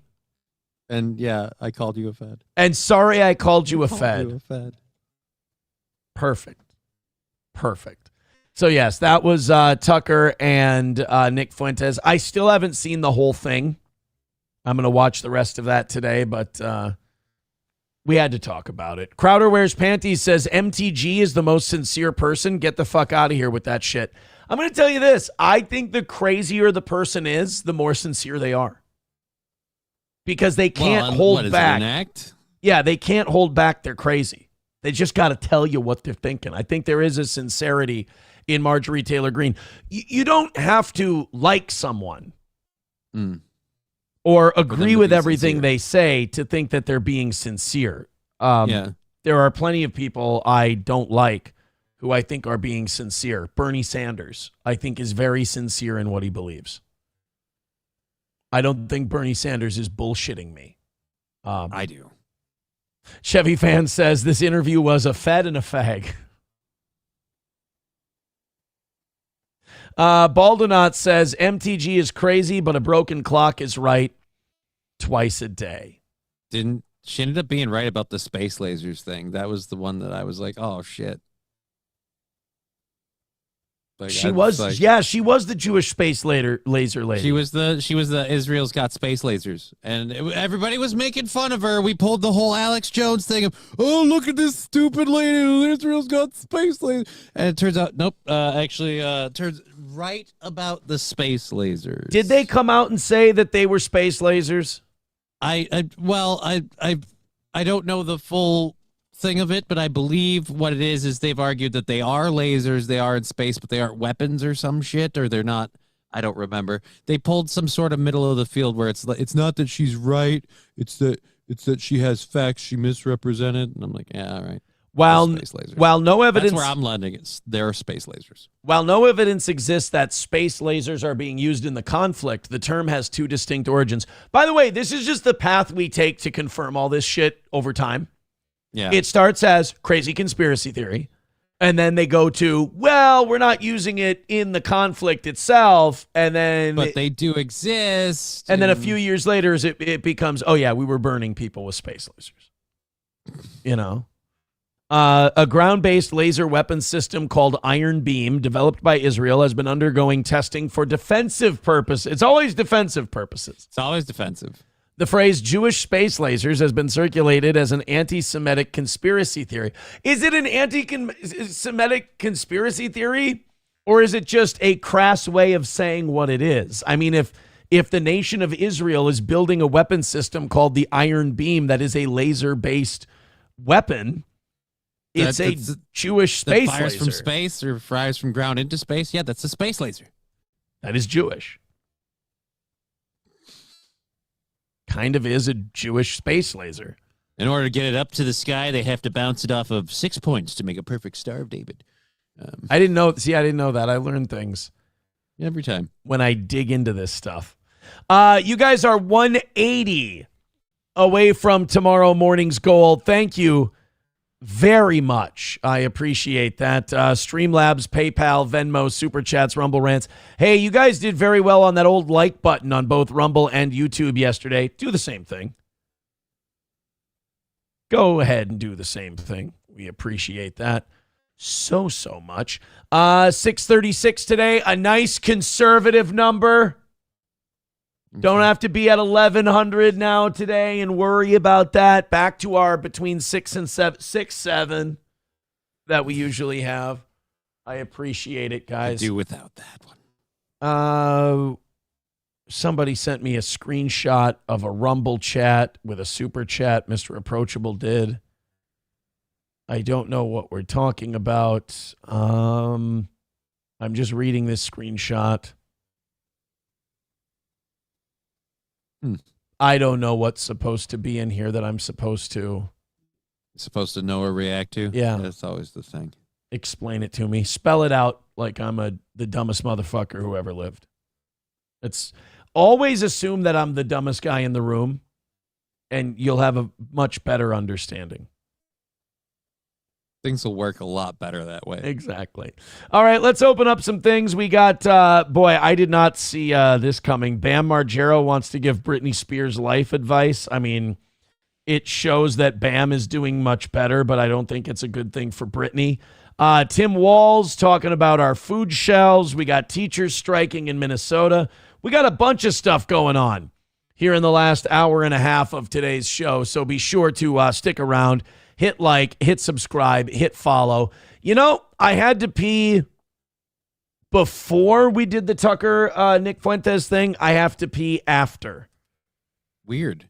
Book ended with bathroom runs. We have to bookend our pissing because my water. You know what it is? I've been drinking the water very fast today because my voice has not been doing well, and so now it's moving through you. And I think that's what's causing all the pissing. Or in other words, I have to go do a shitload of cocaine.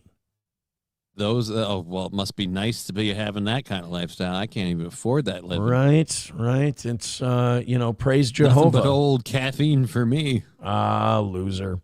All right, so I'm going to go do that. And then we got the last hour and change of today's show. If you're feeling generous, memberships, gifted memberships are the currency of the day because after we took a week off, we're way down low on our gifted memberships. We're only 180 away from tomorrow, which is awesome. Hey, quick challenge for you. Let's see if we can get that under 100 by the end of today's show. Johnny, take it from here. All right, he's going to use the bathroom. I mean, look, let's be honest. Prostate issues cause things like this. And there's only one way to have significant prostate issues onset suddenly, and that's by a change in your environment, like a sudden increase of, like somebody effed you in the butt. Let's be honest. What happened? We make our jokes about the week, but what happened, sir? Anyways, I am going to be on today at 1, provided I should be able to do a show. I feel all right, but I'm going back and forth. It's weird. I'm having these like fluctuant waves. I thought I got plenty of sleep last night. I went to bed earlier, and I don't understand why. I'm up and I'm down, and it's just 1 minute I'm good, the next minute my gut feels horrible, and I'm thinking I'm going to have to jump up and do what qualifies as me running to the bathroom, which is not running. And then the next minute I'm fine. And I'm like, oh, never mind. We're good. We've got our energy. We're up. And then all of a sudden I hit like one of those ruts again. It's just fun. I don't understand it. It's crazy. But hopefully we'll be doing our show today at 1 p.m. Digger won't be with us today because she isn't on Tuesdays. All right. I need to float above. Okay. That's what that's about. Drop straight down. Okay. Otherwise, I'll tear my upholstery. Yeah, no, the first time you came back and you did that, I was all like, what, is somebody cleaning up some spillies? Did we spill a little bit? But no, I see it's the upholstery. It's all I love this chair so much, but I may have to replace it. I'll say this, your chair's lasted longer than mine. The upholstery on mine is fucking destroyed. But that's probably partially due to the fact that I multiple times a day have my legs suddenly pushing against me, and now my legs and my back will stiffen up, and I'm like actively pushing against the bottom of the chair and backwards at the same. It wasn't meant to put up with me, is what it is. Brave soldier. Now I know that. Yep. Now I know that. So how hard is it going to be to replace your chair if it's time to go? How much was this chair? This was like I want to say $200 or $300 chair. They're fucking expensive. Really? Chairs are not cheap. A good one that I got to sit on for 4 fucking hours at a time. I mean, this thing was like maybe 2, but it has speakers in the back. This thing makes my asshole feel like a princess. So. Yeah, but so did Tony, and you left him when you left. Yago says Aaron learned how to wash his hands in prison. Again, I wash my hands every time I go to the bathroom. That weird hygiene shit, man. I think we know who did the dookie and I did not. I was not the one who shit in the lower tier shower. Not at all. By the way, I was waiting for this conspiracy theory. Aaron's sitting down this way because he has an inflamed prostate after jail. Coincidence? Hey, man, he says fixing the upholstery. I say realigning that frozen bag of peas so it hits the sweet spot. You know, everybody has their own methods. Somebody too with $1 says Aaron went and did a line. Oh, it's somebody too. How much you want to bet this is me snorting mashed potatoes? Probably. Let's take a look. See, I have to go do a shitload of cocaine. Those, well, it must be nice to be having that kind of lifestyle. I can't even afford that living. Right. It's, praise Jehovah. Nothing but old caffeine for me. Loser. All right, so I'm going to go do that. Oh, I thought he was going to do a mashed potatoes bit. That was just me saying that I'm going to do a whole shitload of cocaine. Yeah, just an out of context clip for fun. Thank you, somebody. You know what? I'm okay with that. I would have enjoyed that. I would have loved the AI mashed potato video. I know it's not real. I've set the bar so high for what's considered insulting that does not even come close to clearing it.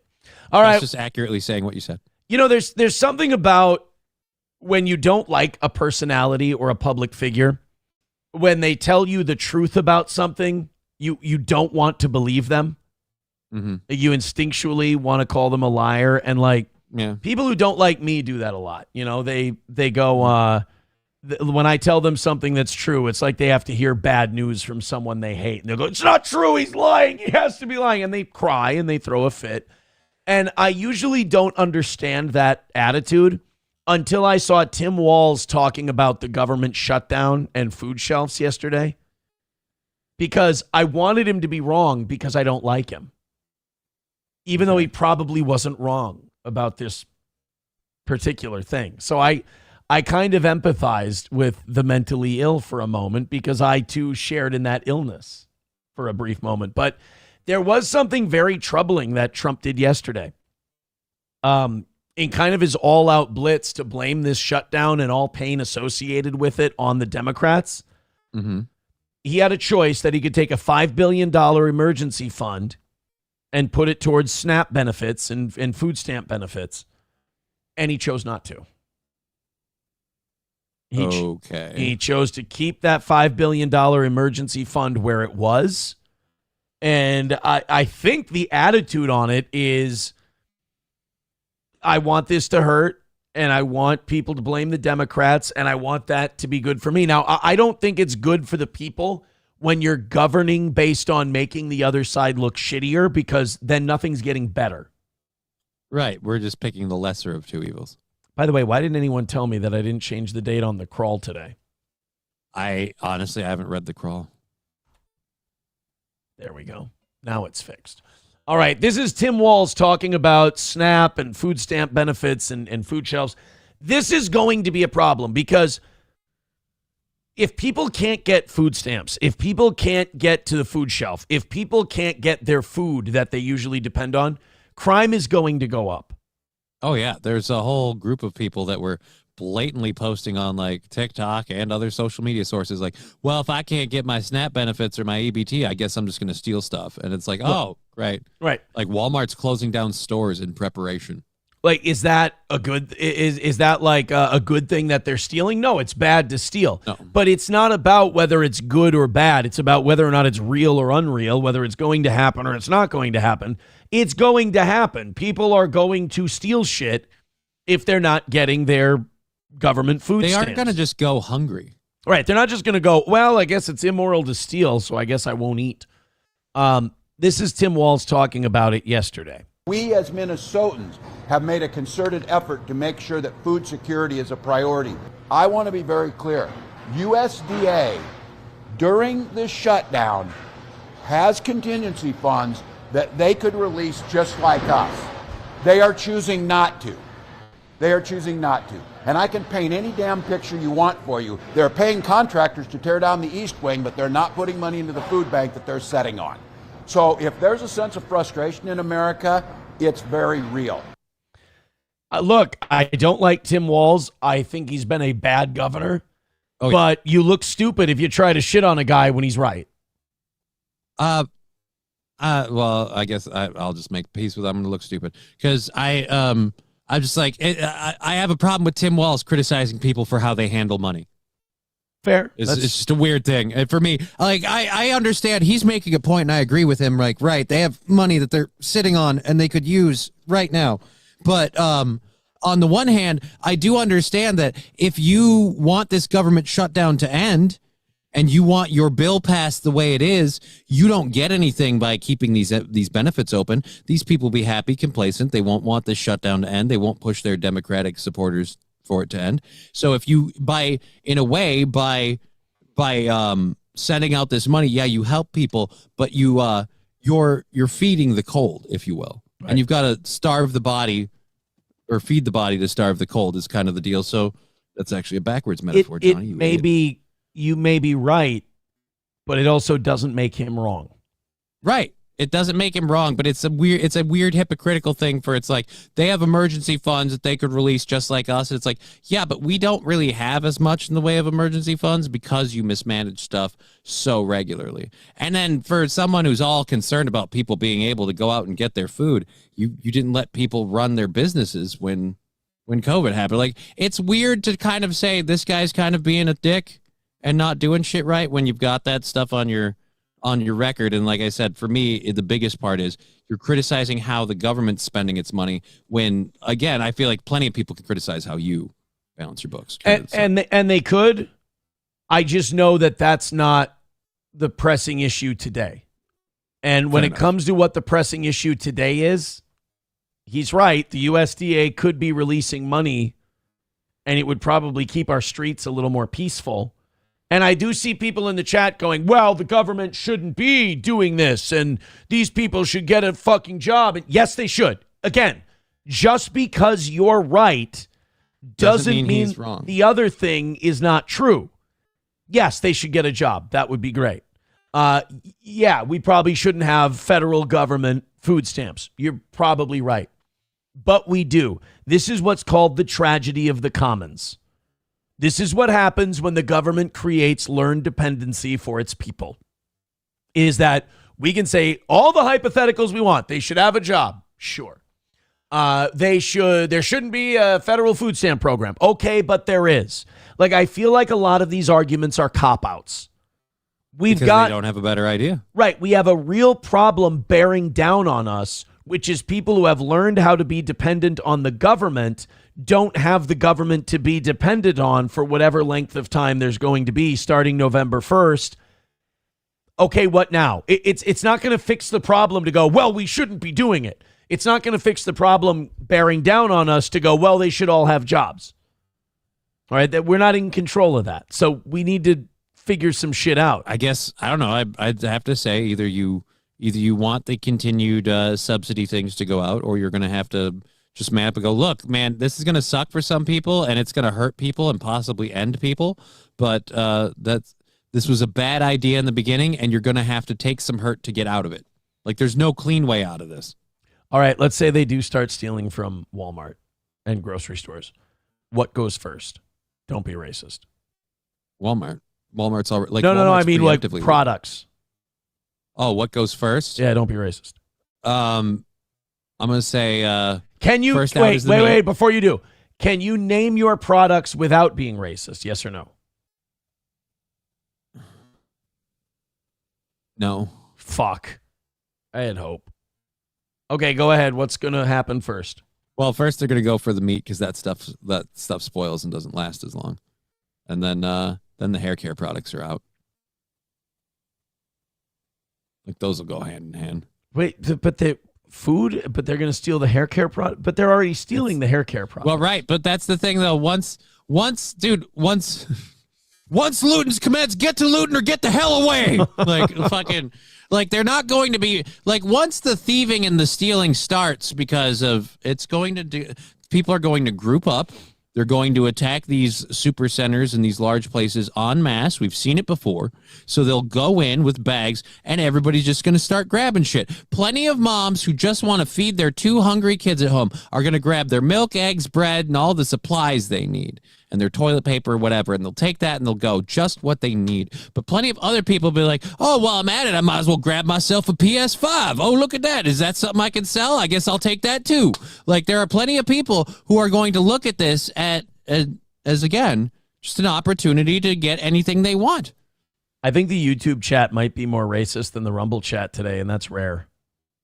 That is really rare. Rumble's like the free chat where anything flies. People are writing what they think their response to you of what will go first.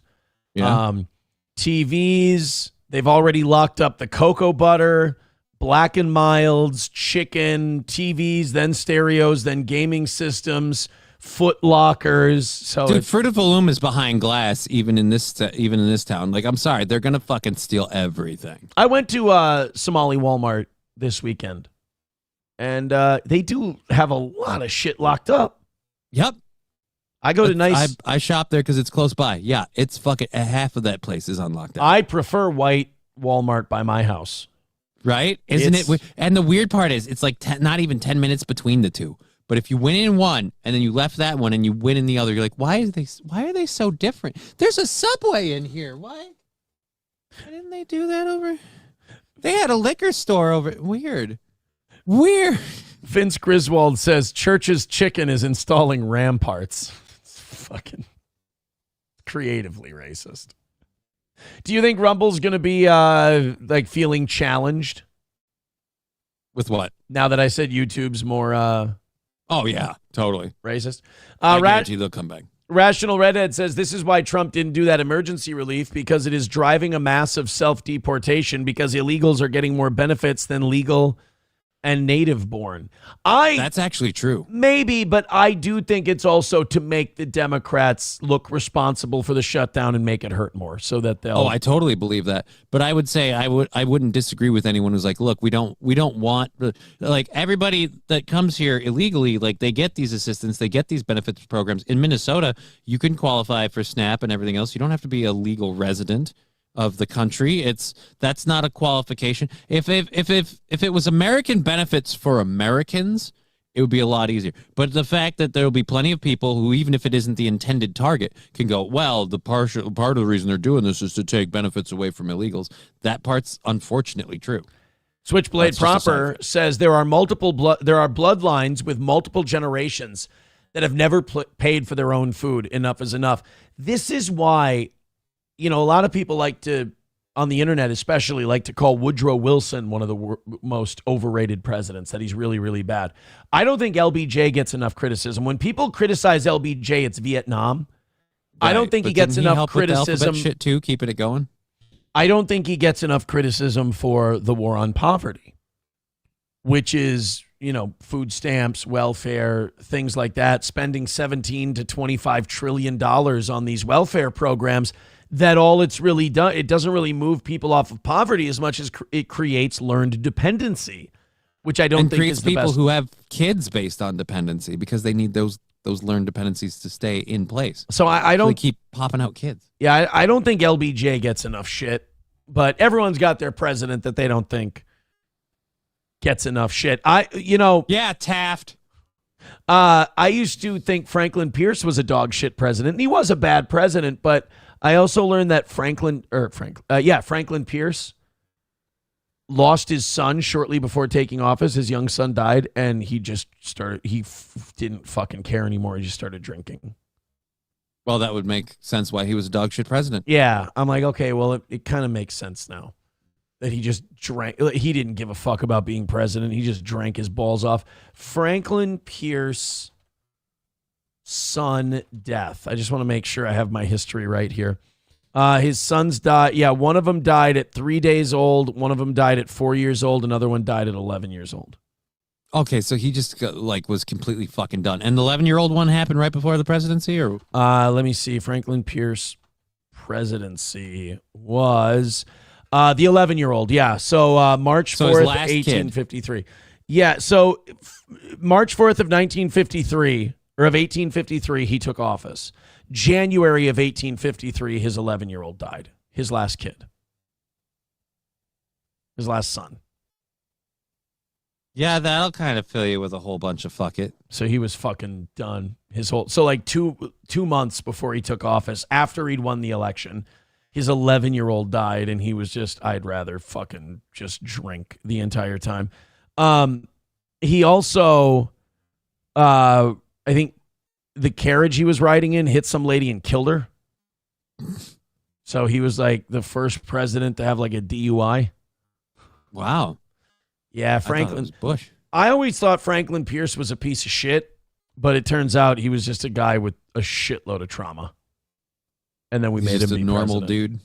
By the way, it's funny you should mention Bush when talking about President Franklin Pierce. Barbara Bush, George H.W.'s wife. Yes. You know what her maiden name was?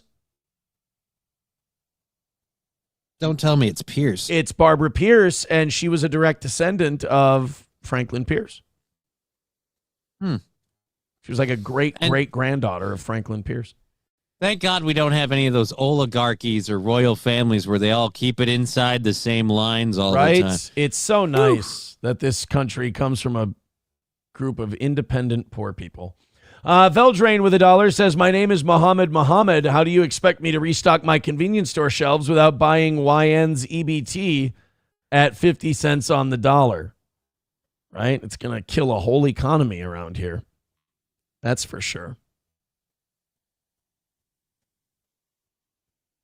Jelly for DeSmelly says, in my experience, welfare is based less on economic status and more on a person's ability to sit in a waiting room for 5 hours.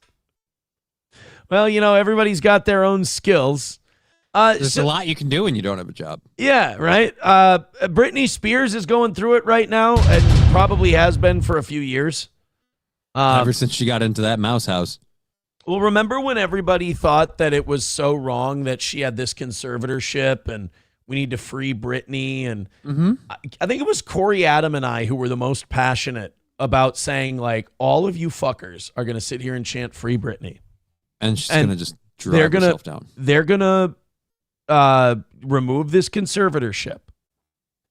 And then you're all going to disappear. And like, yay, look what we did. We freed Britney. And then when she becomes a fucking head case, you guys are going to be nowhere to be found. And you're going to be celebrating her going crazy. And you're going to laugh about it. When the rest of us were saying, this bitch needs to be on this conservatorship. Like, people don't know this. She was down to like her last $3 or $4 million. Before her dad took over. Her dad took over that conservatorship and built it to $60 million again. And then they took her off of it because it was so wrong and so terrible that she was on the conservatorship. And how did she prove to the entire world that she was ready to take on life without a conservatorship? She started dancing in her entryway with butcher knives. Like she's an Arabian princess.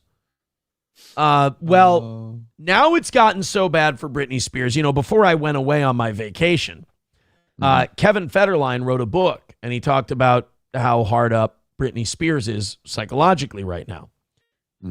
It's now gotten to the point where none other than Bam Margera is now offering to help Britney Spears get better. Now, a couple of things on this.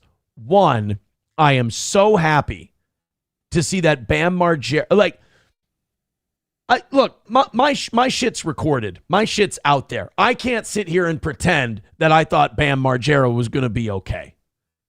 No, I didn't. I honestly, he's outlived my life expectancy for him. Right. I thought he was circling the drain and there was no hope. So let me say this first and foremost. I am so happy. I'm so proud of Bam Margera for proving me wrong. I'm happy to be wrong. The fact that this guy is coherent enough to understand that Britney's going through it and offering his help is amazing. 2, that he did it without Diamond Dallas Page. It does seem like the only way you can get over drug addiction and mental health problems is DDP yoga nowadays. But well, then is he really out of it, or are we just in one of his clean spots? He's had them before. You know what? Fuck it. I'm not so sure he didn't go to the accountability crib. Hold on. DDP Bam Margera. Because he fixed Butterbean, remember? Yeah, he got that guy down. He got what's his name walking again? Lex Luger. Lex Luger, yeah. Oh, got wait. him walking again. Hey, would you say about in the last year, Bam Margera turned it around? Yeah. Seems like I was wrong. This is Bam Margera 8 months ago. Not shitting you. This is not edited. You're fucking kidding me. So he did do DDP yoga. Diamond Dallas Page fixed Bam Margera as well. The guy should be qualified for sainthood. I mean, he's pulled off 2 miracles already with Bam and Lex Luger. Bam, Lex Luger, Jake the Snake Roberts, Dustin Rhodes, Butterbean. There's so many people. I mean, so the motherfucker fixed Bam Margera as well. And by the way, is that Charles Oliveira? I don't know. On the end, the UFC fighter? I didn't know. I don't know who either of those two are. And I think that's Thumpasaurus, the guy who does strutting. But yeah, okay, well, shit. Bam Margera did DDP yoga then too. Chalk another win for the yoga. So, oh, by the way, Main Vein, thank you for the $1, but I did play Erica today in Light the Light, just letting you know. So anyway, Bam Margera is now in a position to share the gospel of DDP and help Britney Spears. I think this would be awesome. I'm playing this for 2 reasons. One, maybe this is the beginning of the beginning for Britney Spears, but I just want to see Bam Margera well enough to put this out there. I wanted to ask you, I know there's been some pretty concerning paparazzi photos of Britney Spears that came out last week. Spotted out at a bar with a friend. I know some people are worried about her. What's your thoughts on the situation? Well, you know, I have her tattooed right here that says, "Oops, they did it to me too," because I've had a guardian ad litem just like her, and I totally get it. They're okay, but you needed one too. Yeah, no offense, buddy. You should. This is where I'm like, are you better? Because if you were better, I feel like you would understand. There was a time when, whether you like it or not, people needed to kind of, keep an eye on you. That is an important part of staying clean in recovery too, is basically surrendering to all your wrongs. Right, and admitting that you made them. Like if you're still fighting any of those, that's a serious temptation to start using again. Mm-hmm. So, by the way, I don't want to shit on this moment. He sounds light years better. Like he looks great. Amazing compared to how we've seen him. Yeah, he looks and sounds awesome. And you know what's really cool about Bam Margera is that he turned the nose of the plane up before his fortune was all gone. Like the thing that was really dangerous for Bam Margera is now the thing that's really good about Bam Margera. When he was circling the drain, the biggest problem was he still had plenty of money. Yeah, he had plenty of money to take himself the rest of the way down. And now he's starting to figure shit out, and he's still got plenty of money, which is nice. Our only solution is, even if you sip a beer or smoke of a weed or whatever it is, treatment. Lock them up for 90 days. So you're constantly walking on eggshells, and as soon as you get a moment of freedom, all you want to do is get as larried up as possible to forget how you even got into this situation. So luckily for me, I hit my own rock bottom, and my wife is a stretch coach and a nutritionist, and who actually spent some time with Brittany, and she completely fixed me with the ultimatum of, I got a gay boyfriend. It's called alcohol. So if it touches my lips, I'm cheating. So, I've reached a year. September 28th is my sober date of sobriety. But when I was with Lamar Odom, Brittany's house was right down the street. I'm ready to just knock on that door and say, hey, if you want help, it's right here. Wifey. I was in the same. I'm a little pissed at Bam Margera. You want to know why? Why? Did you hear him give all the glory to his wife? Who was he leaving out? DDP? Fucking DDP. Diamond Dallas Page, the junkie whisperer, fixes you, helps you out, and you give all glory to your wife. You son of a bitch. To be fair, Diamond Dallas Page doesn't do it for the fame, firstly. Secondly, he's a monk. He still wants to get blowjobs, so of course he's going to thank his wife. That's a good point. DDP probably not as good in that department. Same situation. I didn't know who to believe. I didn't know who to trust. And finally, when I deleted everybody from my life that was, in a negative way or always trying to tell me to get help, as soon as I deleted them, I don't need any more help. I needed help to get away from you people. So now I have a small circle of tight, positive, sober friends. There's still kind of a little bit of blame in there. Like, there still seems to be a little bit of pushback in old Bam. I'm not sure this is the end. I hope it is. I worry. Because it still seems a lot like he's saying, look, this was all done to me and I hit my rock bottom. And it's like, yeah, but if it was done to you, what was the rock bottom? Yeah, I worry about the accountability portion of it. I hope I'm wrong. I hope he's fine. I hope he's going to be good, but there seems to be, whenever you have that much emotion, you worry if that spills over, what are you going to turn to? And I couldn't be happier. Of course. I know. What do you think about K-Fed, dropping the tell-all book? Oh, see, I don't care about this part. Who gives a shit? Yeah, I wonder if that's not really good for someone who's going through a recovery to help somebody else. Spread the word. I think that you need a certain amount of time in recovery. I don't know what that is. I don't know what the benchmarks are, but that's one of those where that's really dangerous. Like when you're already working your way across the tightrope, just because you've got a handle on how you are doing it right now doesn't necessarily mean you're ready to extend yourself to help someone else. What if he tries to help Britney Spears and she fails? Does he take that hard? Right. That's what I'm saying. It's a possibility. Chips and Diff with $5 says, speaking of drinking, see if you see what I see in this story. What the fuck?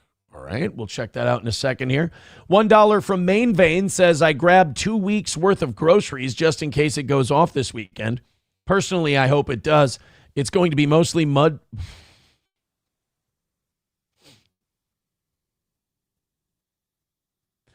Thank you, Main. Didn't want to finish reading that one. I don't think I needed to. It was up there long enough. I was able to finish reading it myself. I don't think I needed to. 175 away from tomorrow morning's goal. Let's see if we can get under one. Let's see if we can get to 100 by the end of today. I wouldn't even say we took it easy on the goal today. We didn't even. There was no goal. Yeah, discussion. We've had it banged out since we started, so we just kind of played it chill. Hope you guys enjoyed it. Today. Lab Glass says 1 year is definitely not enough. 5 years at minimum, and I'm at 14 years. I'm sure there's a lot of people who get clean who can't help anyone else because they're like, look, man, I'm taking care of my own shit. Right? And like I said, the part that worries me is we already have the language and the idea of like he's putting qualifiers on why he went through what he went through and what he went through. Like I think at no point. I think it's probably smart to be skeptical of any addict. Next thing you're going to tell me is they're unreliable. Well, they have a history, But no, let me be very clear.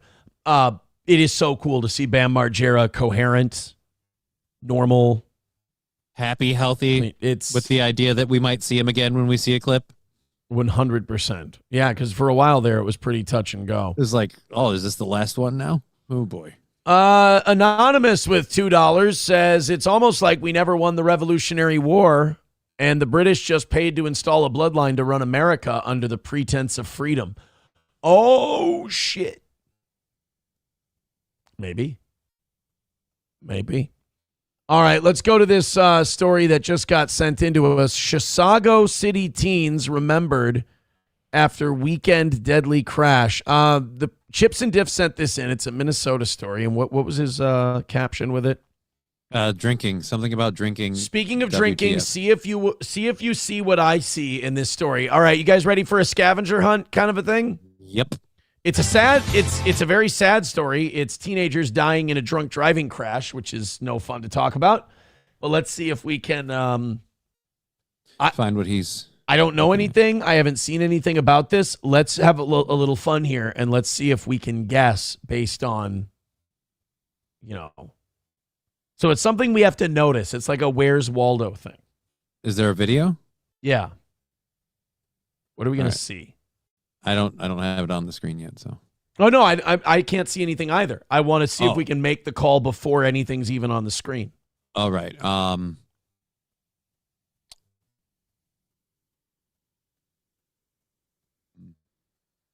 Illegal aliens? I don't know what. I'm going to roll the dice, and I'm going to go way overboard racist.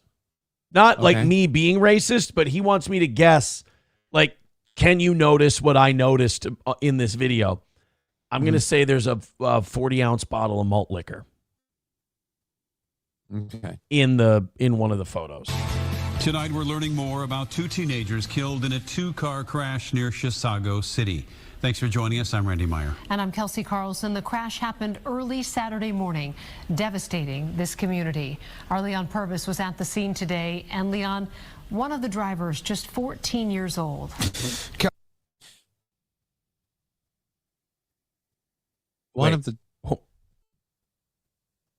Isn't your learner's permit at 15? Did I miss something? Did we roll that shit back? Not only is your learner's permit at 15, but you have to have a 21-year-old or older in the car with you, or 18-year-old or older with you with while the you're in license the under car. 18. And I don't think you can have passengers outside of that. Is that what we're supposed to notice? I guess let's keep going, but 14 years old? Killed in the crash. Okay. Kelsey, Randy, that's correct. As the investigation continues, people are grieving tonight. At the scene is a memorial for both of the victims as the community mourns the loss of two young men. I'm going to go ahead and say that the 40-ounce bottle is out. Yeah. In my life, did I ever think it would come to this so soon? Just before 2 Saturday morning, police responded to a crash near Stacy and Ivywood Trail in Chisago City. There, people found two vehicles. A 2014 Toyota Camry was driven by only a 14-year-old teenager. Two 15-year-old passengers were in the vehicle with him. One of them died at the scene. The Chisago Lakes Hockey Association says it was one of their own. Chisago. What about Chisago? Not Chisago. Chisago. It always looks like Chicago, but we spelled it wrong. We're dumb. Jack's Allfalter. In a statement. Wait, what? Is that what I'm supposed to notice? Jack's to Fox 9, they say Jack's was association says it was one of their own. Jack's Allfalter.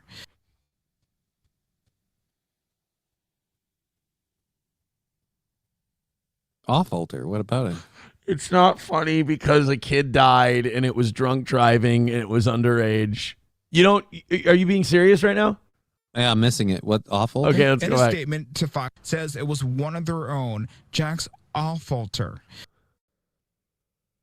Jack's off. Oh dear Lord! Oh God!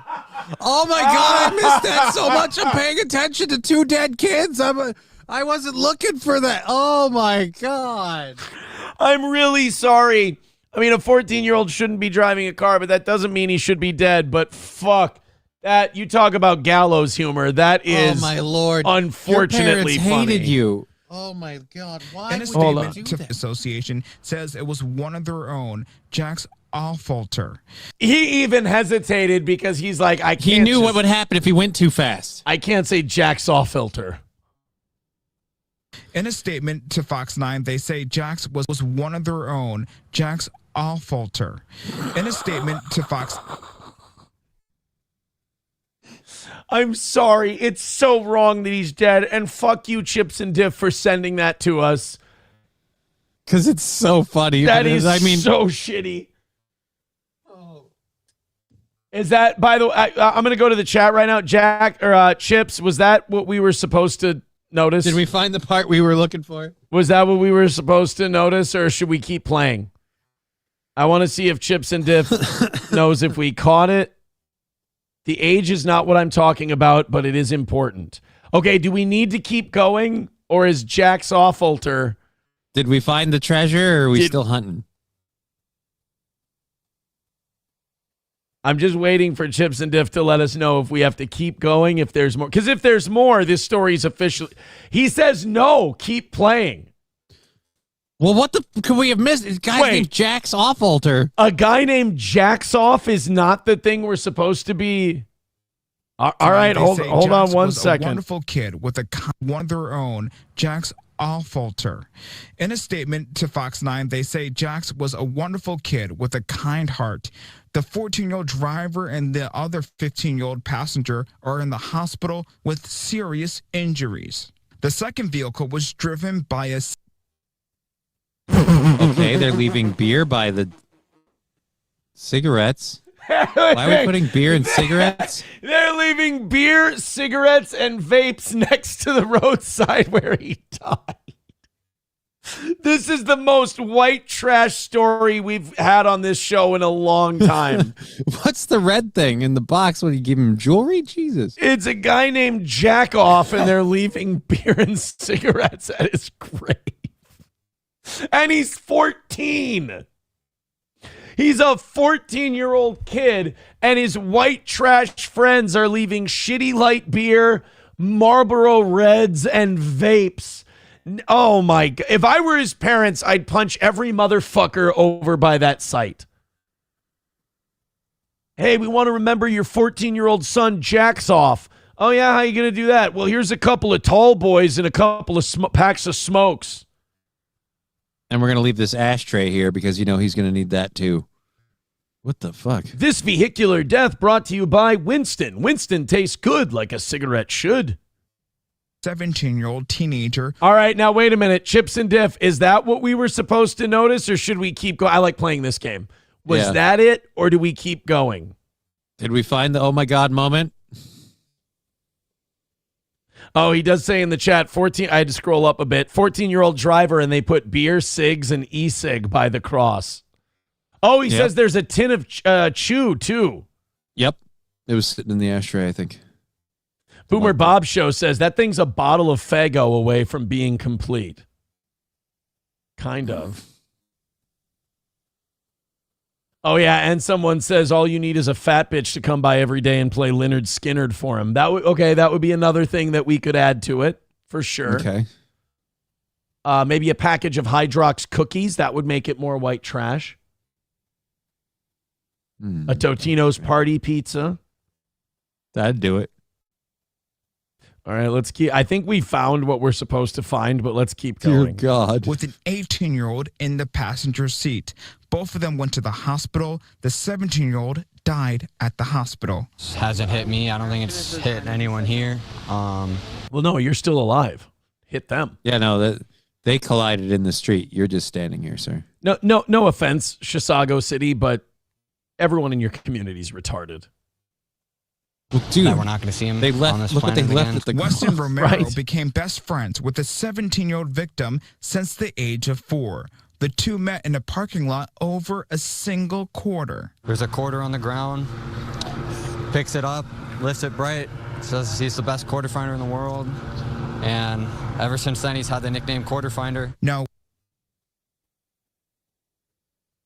All right, I feel like we may be bending that story. That is not his nickname. If we nuke Chisago City, ultimately what's lost?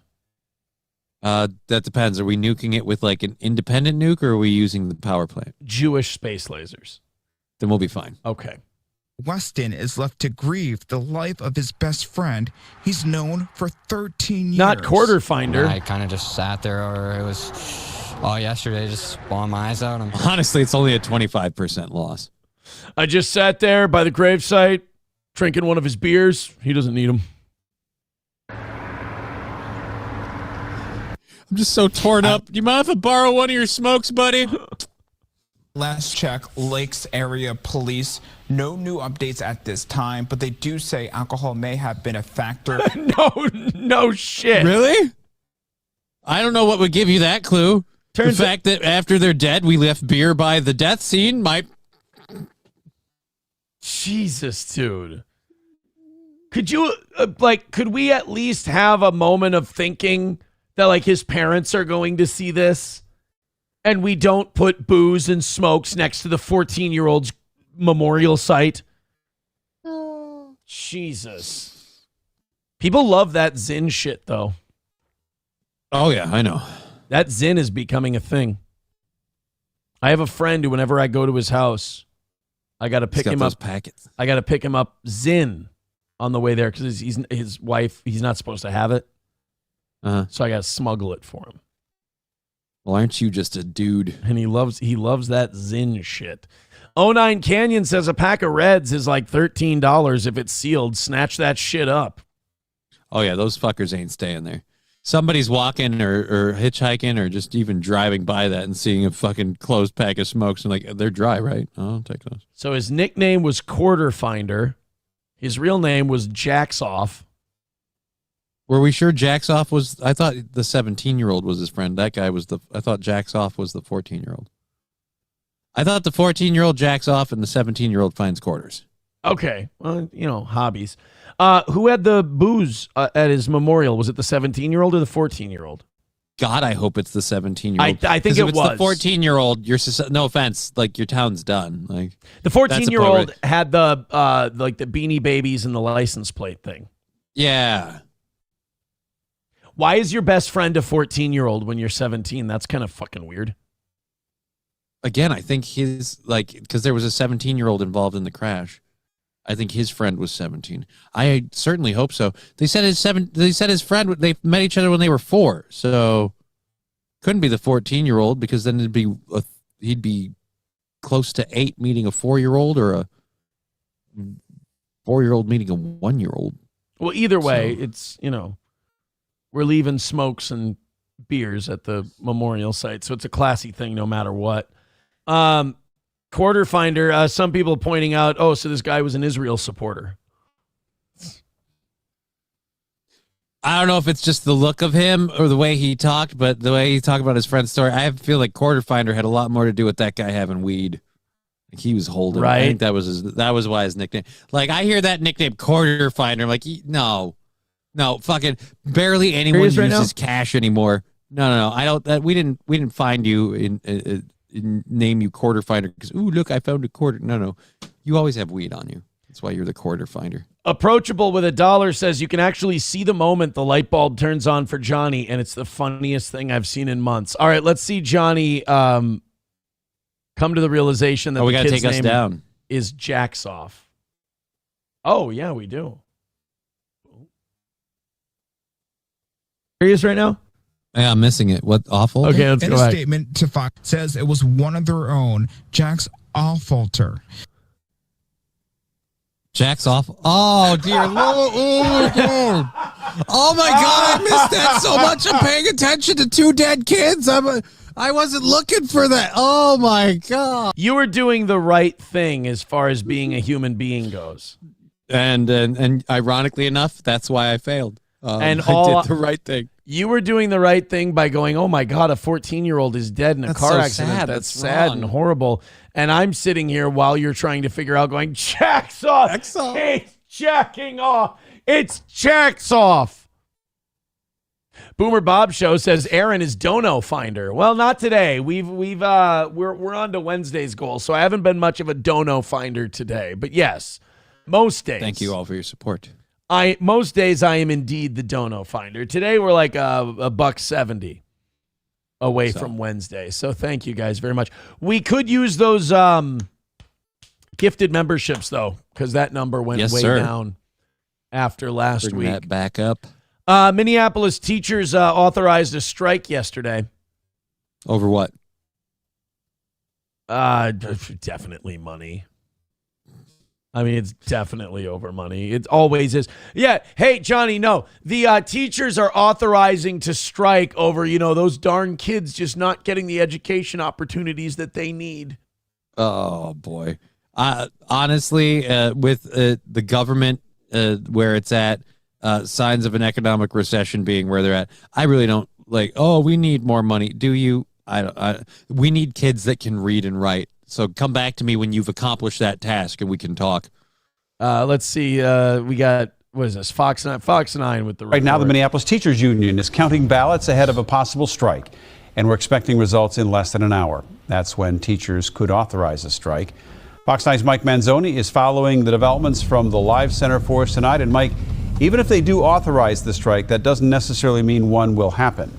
And Randy, that is because the union would still need to give the district at least 10 days notice. Also, both sides do plan to meet again on Thursday to try to reach an agreement before Halloween. Negotiations started 7 months ago, and although they've made progress, they haven't reached a deal. Teachers want higher wages, smaller class sizes, and caseload caps for special education staffers. So in other words, you want a thing you can't have. Because we can't have smaller class sizes and caseload caps unless we either A, magically make more teachers just appear out of thin air, or B, people stop having fucking kids. And there's no rules on that. So I love that, though. They're going to strike unless they get more money and less work. And the biggest problem I have with this is more money always means more money for the teachers union, not even the teachers. That's a good point. Yeah, it doesn't always necessarily account for a dollar for dollar wage increase. Right. I'd be fine this if you want to make money in education, become a union rep. Yeah. Don't become a teacher. Get into one of those nice union gigs. That's where they get to keep all the money. Oh, and you know where else the teachers union likes to spend their money? Where? Political lobbying. Oh, because they're so worried about the kids, they want to get the right politicians and all. No, 40% of the Minnesota state budget goes to education, so they're trying to get as much of it as they can. Oh, yeah, I see. It's a disgusting racket. Among other things, the district faces a $75 million budget shortfall, but the union says the district can pay for its demands if it prioritizes where it spends its money. The union says. So we need to come up with $75 million we don't fucking have. So that's number one. Number two, the teachers union says, oh, no. Not only can you account for that $75 million, but you can also pay us more and lower your class sizes if you just, appropriate your money better. Give it all to us. Well, guys, I got a great news for you, teachers. You guys could appropriate that wage earn a lot better if you didn't pay the fucking teachers union. That's a good point. There's a thought. How about we get rid of that teachers union? You keep your whole paycheck. Where does that land us? It's just wild how little of this is for the children. It's at this point, it's none, and it's sickening. The district is $75 million in the red, and all you can do instead of worrying about what's going on with the kids is you're worried about getting your raises. It's fucking gross. Salaries, for example, for senior leaders shot up more than 30%, and it says the district just spends too much money on outside contracts. The lead negotiator explained where things stand when she spoke with us on Friday. We take the deficit with a bit of a grain of salt. We would expect for some variation, obviously, between projections and outcomes. Our goal is to settle our contract. We will do everything it takes. We will if we need to be in mediation all night, we're going to be there. Our goal is not to go on strike. Our goal is to settle the best contract for our students and our staff. It is bullshit. Fuck you. I've seen people who work with unions. I've been right next to them. This best contract for our students and our staff. No. Best contract for you guys to line your pockets. That's what your aim is. It's amazing to watch them just expertly sidestep the fact that the district is broke. They just sit there and they're like, well, there's a difference between projections and actualizations. It's like, really? $75 million in differences? And again, this isn't the Minnesota State schools. This is just the Minneapolis district. It's weird. It's like there's like a lot of people in that city who maybe are on benefits and things like that. They don't have quite the revenue income from taxes and things that normally would pay for the school. It's strange. How much does Minneapolis schools spend? Let's take a look. $746 million. So they have a 10% shortfall. They spend about just under $750 million a year. Okay. So 10% of their total revenue is short. That they can't. Yeah, okay. But the teachers can get more money. Interesting. Yeah, I wonder if they'll actually go on strike. Most of the time when this stuff happens, they avoid it at the last minute. Mm-hmm. I don't know though. Well, that's the thing. I've seen this happening before. Like they avoid it last minute by the union reps going in, making a deal with the politicians, taking their fat back end off of it, and then they go back to the people who are in their union. They go, "Hey, like it or not, we've got a contract for you. Here it is. Sign it." Like nobody, like none of your teachers, none of these bleeding heart picket fencer people, they don't get to yes or no the contract. They don't get to make sure it has everything they want in it. They're told to shut up and swallow it when their paymasters, the union leaders, tell them to. That's it. Right. LabGlass says outside contracts, also known as fixing the fucking school. Yeah. There's also some of those outside contracts, though. We've seen it in some states where it's corrupt. Yeah, it's corrupt as fuck. You're having your buddies come in to be consultants and shit like that. It can be a pretty dirty business. Boomer Bob Show says, sorry, your pay increase went to that George Floyd statue in front of the school. Yeah, that'd be nice. Isn't that how it always happens? Veldrain says, do the Confederate costume test. I love that Jerry Shepardini has now created the Confederate costume test. Do the Confederate costume test. If no child is angry at seeing someone in a Confederate costumes, those teachers don't deserve jack shit. It's got a point. $2 from Chevy Fan says, this is for Quarter Finder, RIP. Oh, boy.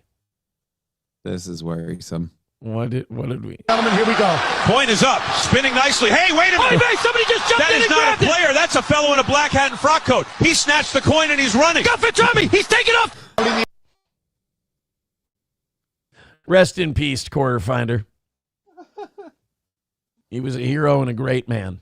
I wasn't expecting that. I'm sorry. That was very fun. I didn't hate that. That was funny. That wasn't bad. NF I'm going to Cap- use the restroom one time. All right. NF Jerry Shepardini says, I'm always happy to help. Yes, thank you. We'll be using that. NF Cap says, in Wyoming, the rural farm kids can get a restricted driver's license at 14. They can drive to school, home from school, to work, home from work, and can't have anybody else in the car. Actually, I think Minnesota has that now that you mention it. I think you might be right. Grand Poobah with $2 says, how about we get rid of the 4-year degree requirement to teach elementary school? Removing the barrier to entry will increase teachers and lower class size, but they'll never go for that option. Republicans a long time ago tried to do this thing where you could get a license to teach if you had been an expert in some other field. Like if you were a scientist and you then wanted to become a teacher, you didn't have to go to school and get the degree. You could just take a test and become a teacher. Guess who shot that legislation down? The teachers union. These were people who literally wanted to come in, leave their jobs, and become teachers to educate young people. And the teachers union got the legislation shot down. They told the Democrats, you're not going to vote for it. So that's how much the teachers union gives a flying fuck about the kids. By the way, that puts us 170 away from tomorrow's goal. Thank you very much. Keep it going. Streamlabs, PayPal, Venmo, Super Chats, and Rumble Rants. I was going to have Johnny here for this one because I need a nerd. I need someone who knows this shit. What do you guys know about the console wars being over? Apparently Halo's I never thought I'd see the day where this would happen, but Halo is coming out on PlayStation for the first time ever. It's done. There's no more Xbox versus PlayStation. The big titles are now going across platform. And I think they kind of have to. This is my kind of amateur take on the whole deal. I think what's happening here is that the online gimmick, Steam and shit like that, is kind of killing the console. So they got to team up in order to be competitive. It's like when WWE started taking off and like World Class Championship Wrestling and the NWA and the AWA, like they all teamed up to try and work together so they could compete against the WWE. I don't know if it's going to work, but it does look like it's over. Now, I don't understand why this is a big deal. I was never a Halo guy, but to a lot of people, this is a huge day. Like, this is a big deal that Halo's coming out on PlayStation. Johnny, what do you know about the end of the console wars? Well, the console wars ended a while ago. Donald Trump's taking a lap he doesn't need. But a lot of people are like, oh, it's the end of the console wars because Halo's coming out on PlayStation. They've re-released Halo on Xbox and PC. I don't know how many times. So now it's on play. I'm like, you haven't played this game yet? Who's holding out? Like, oh no, I won't play it until it's on PlayStation. Okay, fine. We've had 7 of these Halo games now. I appreciate that you did all that short on breath because I asked you to. Oh, no, it's fine. I came back. I have had to go to the bathroom like, I don't know, 2 or 3 times today, and I'm starting to worry. Dude, I'm a pee-pee poo-poo guy lately. Well, it happened yesterday and today where I have a pretty, like, I don't want to TMI, but I have a pretty regular schedule and kind of, like, system, and usually it's, like, a long, like, deal. And now I've had a lot of, like, I got to go, and it's short little... Yeah, nervous. I'm nervous. Yeah, not feeling so great. Nervous today. little bladder. Something's up. Something's up with me. I don't know what it is. Keep an eye on it. I get it, man. No judgment here. But nobody should give a shit about Halo being on the PlayStation. Really? I thought this was a big deal. It's a big deal to people who are like, oh, finally it's on Play. Like, and again, speaking as someone who's owned a PlayStation 3, multiple Xboxes, and a PC, if that was what was holding you back from playing this game, like, I'm sorry, you missed your window. Like, cool, great for Xbox to finally lower their console exclusivity on Halo, but it's not like PlayStation's going to turn around and be like, hey, guess what? You guys can all have the Final Fantasy VII remake now. We're going to stop doing that bullshit year-long delay between consoles because we're cunts. Like, we're going to stop doing that now. Like, none of that shit's changed. Nothing's really changed. Xbox was already planning to bail out on hardware and switch over to software. Xbox is more focused on the Game Pass subscription membership deal. So that's their future. In the future, you're going to buy your PlayStation, sign up for Xbox, and play your fucking games. That's the end of it. I'd like to add to this conversation by saying I still play Medieval 2 Total War. And you're gay. Which I believe is 20 years old. I mean, there's nothing wrong with play. I still play World of Warcraft. That's 20 years old. Attaboy. What's, everyone? What's your favorite country to be in Medieval 2 Total War? Which one do you have the most success with? I'll start. I like being Scotland, Spain, and Sicily. So you have to be actual worldly nations? It's not like its own universe or thing. It's okay. Fuck no, I don't play like open world shit. All right, so but I mean, like, no, it's just it could be a fantasy world. It doesn't have to be real. So can I be like say early Arabic nations or something like that? You can be the Moors. So I can be like the Caliphate and just come along. And, well, the Moors. I mean, let's not get greedy. There's potato. Moors, Egypt, and Turkey are the 3 Middle Eastern nations. Do you get like benefits to which one you pick? Like any sort of like equipment or technological advantages? Different units, different religions, the whole thing. And try the Moors. I've never played as the Moors. I'll tell you why I can't play as the Moors. I can't be Muslims. But the frustrating thing about the game is when you start attacking other Christian nations, the Pope might step in and say, hey, fucking cut it out or I'm going to excommunicate you. Right. But if you take the Moors, you don't have that problem. Well, then you can't attack like the Egyptians and the Turks because then the Grand Mufti or whatever the fuck his name is will get pissed. I don't know. Like I said, I've never been a Muslim country in that game. In the years and years I've owned it, I can't do it. Weird. Yeah. You know, I'd like to sit here and tell you how that's somehow really fucked up, but I've played World of Warcraft forever, and I can't play female characters.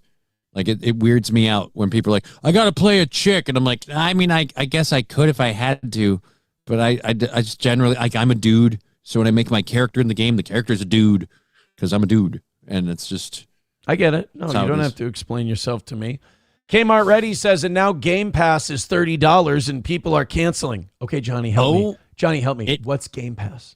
Xbox Game Pass is a subscription service, kind of like Netflix, which allows you to access a revolving catalog of games. And as long as the game is on the Game Pass, you can play it. But then when it's off Game Pass, you no longer have access to the game unless you purchase it either while or after it's on the pass. However, that's not entirely accurate. If you have Game Pass currently, your subscription fee won't go up. New subscribing members are going to get muscled into this $30 fee and what it is. And right now, if you're a current Game Pass fan and subscriber, you're paying almost $20. So it's like they're going to charge you $10 more a month if you sign up now. But if you signed up already and you have a reoccurring subscription, it'll stay locked in as long as that reoccurring subscription stays active. And they still sell the fucking, like, you can buy them at Target or whatever. They still sell a lot of those cards and things. Those prices haven't been changed. So it's kind of the gaming version. If you like your doctor, you can keep it? Sort of. Okay, I'm trying to understand it. Every time I go That's to a closer estimation than I'd like it to be, but yeah, that's kind of it. every time I go to Walmart and I get to the PS5 section and I think today's the day, I just see that $500-$600 price tag and I go, it's just not worth it. No, it isn't. I have an Xbox One. I have, one of those, and I like it. It's fun. I like having my console, but overall, like, if you really enjoy gaming and you want to do it a lot, it's better on PC. I also want to tell people, the people who told me to get Manor Lords, remember when they were telling me to get that game Manor Lords? Yeah, because you're a Banner Lords fan. I am a big Banner Lord guy. I love Banner Lord. Manor Lords is too slow and too boring. Is it just about being like the king? No, you're like a duke. You're like in charge of a little community, so and you try to build it. Intrigue? Yeah, and then you try to build it into a bigger kingdom, but I don't know. It takes too long to upgrade your village, and it's a game for people who have nothing but time. And I'm not the most busy guy in the world, but I'm too busy for Manor Lords. Yeah, you need structured time burning where it's like, I've got objectives, I can accomplish them in the window. I don't get everything I want done today, but I can get enough done today to feel accomplished, and then I'll come back tomorrow and finish the rest. Bigot on Socialist Media says, I get to level 3 houses and I'm stuck. Bingo. I don't know how to do trading. I can't build my military up very large. I'm guessing this isn't one of those hand-holding games where they give you a tutorial every time and you just got to kind of know what to do. I don't think so. Either that or I just don't use it. I don't know, but I don't like Manor Lords is too slow. Tin the Toolman Taylor says you should try Vajaner Lords. You tried too hard. That could have been made sharper.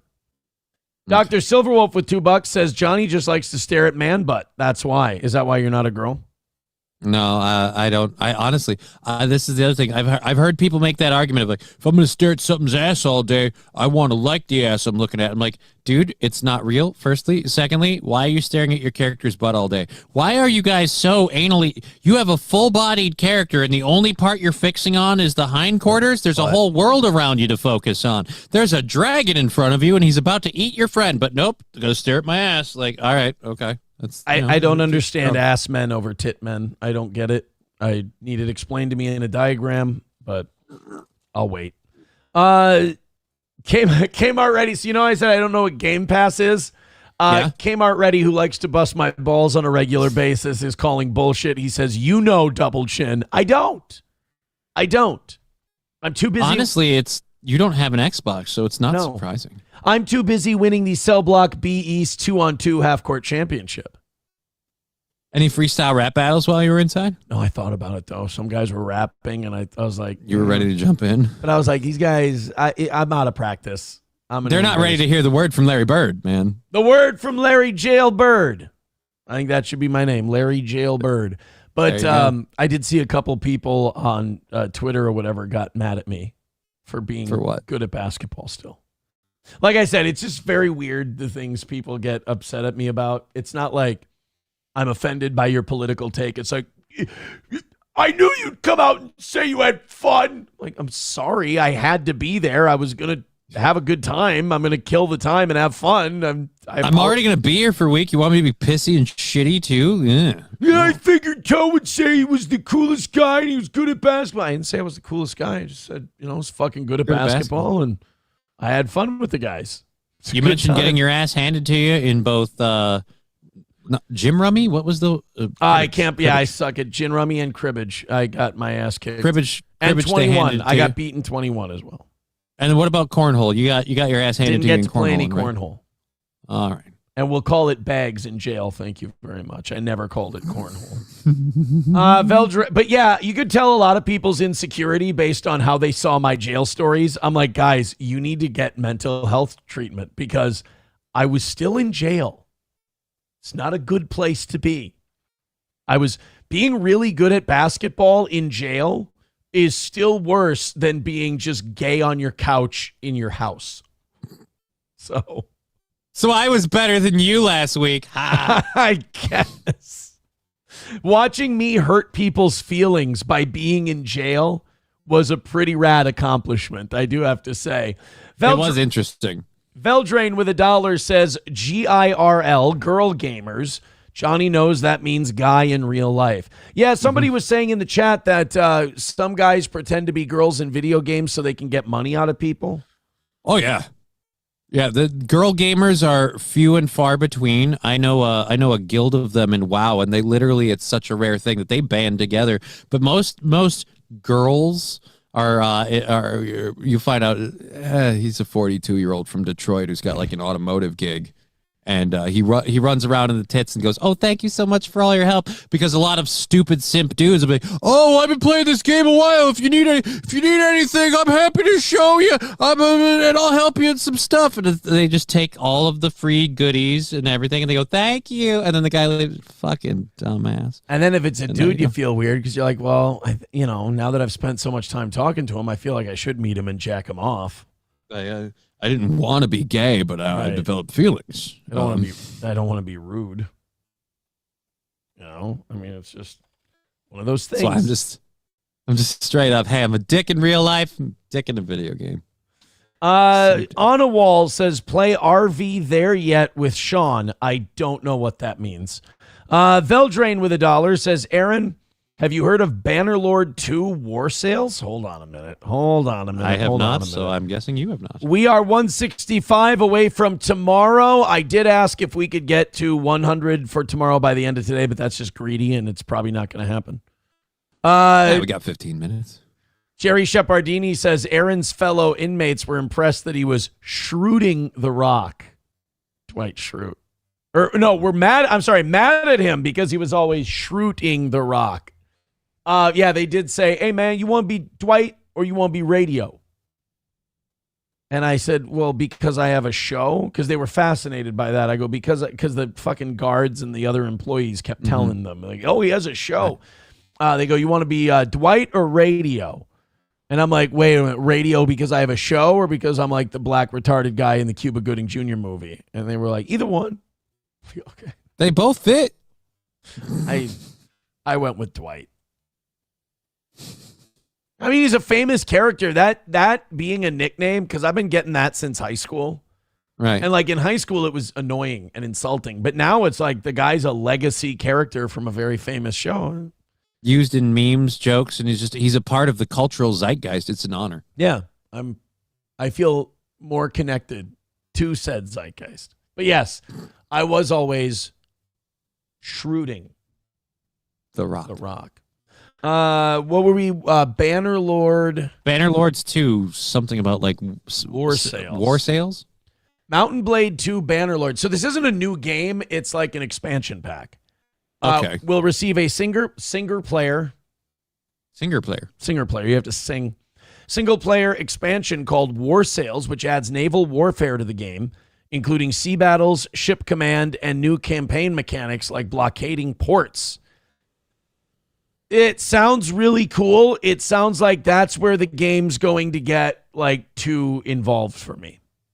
You got too much to do. I'm gonna It's be getting too real. I'm gonna be fucking around on the land, and then they're like, "Oh, over here we got some sea shit going on." I'm like, "Ah, I'm doing shit over here."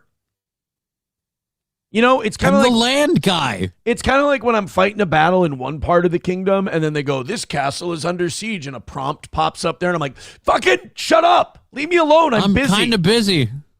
It does suck having a little bit of like Aspergery autism and playing like real-time games like that, because you'll be Because like you doing, can't take knowing there's something you need to do, but you can't do it now because you're busy doing something else. especially I'm doing the other thing well. Right? I'm ahead here, man. Fucking quit pissing on my fucking parade. And they're like, "Hey, you know that castle that you just took like 6 minutes ago, but it's not like fully fortified or anything yet? Yeah, somebody's sieging that right now." You're like, but I'm fighting Emperor Garios over here, and fucking ass. Now, could that problem be like dealt with by, say, sieging the castle and then fortifying and securing your foothold in that area? Yeah, but then you got got to go recruit a shitload more troops and rebuild your whole like army. All right, I guess. Whereas if I can just have people not fuck with my castle for a while, it'll naturally spawn troops. So like just leave they're gonna fuck with your castle. Leave my castle alone for like 45 minutes. Leave Brittany's castle alone.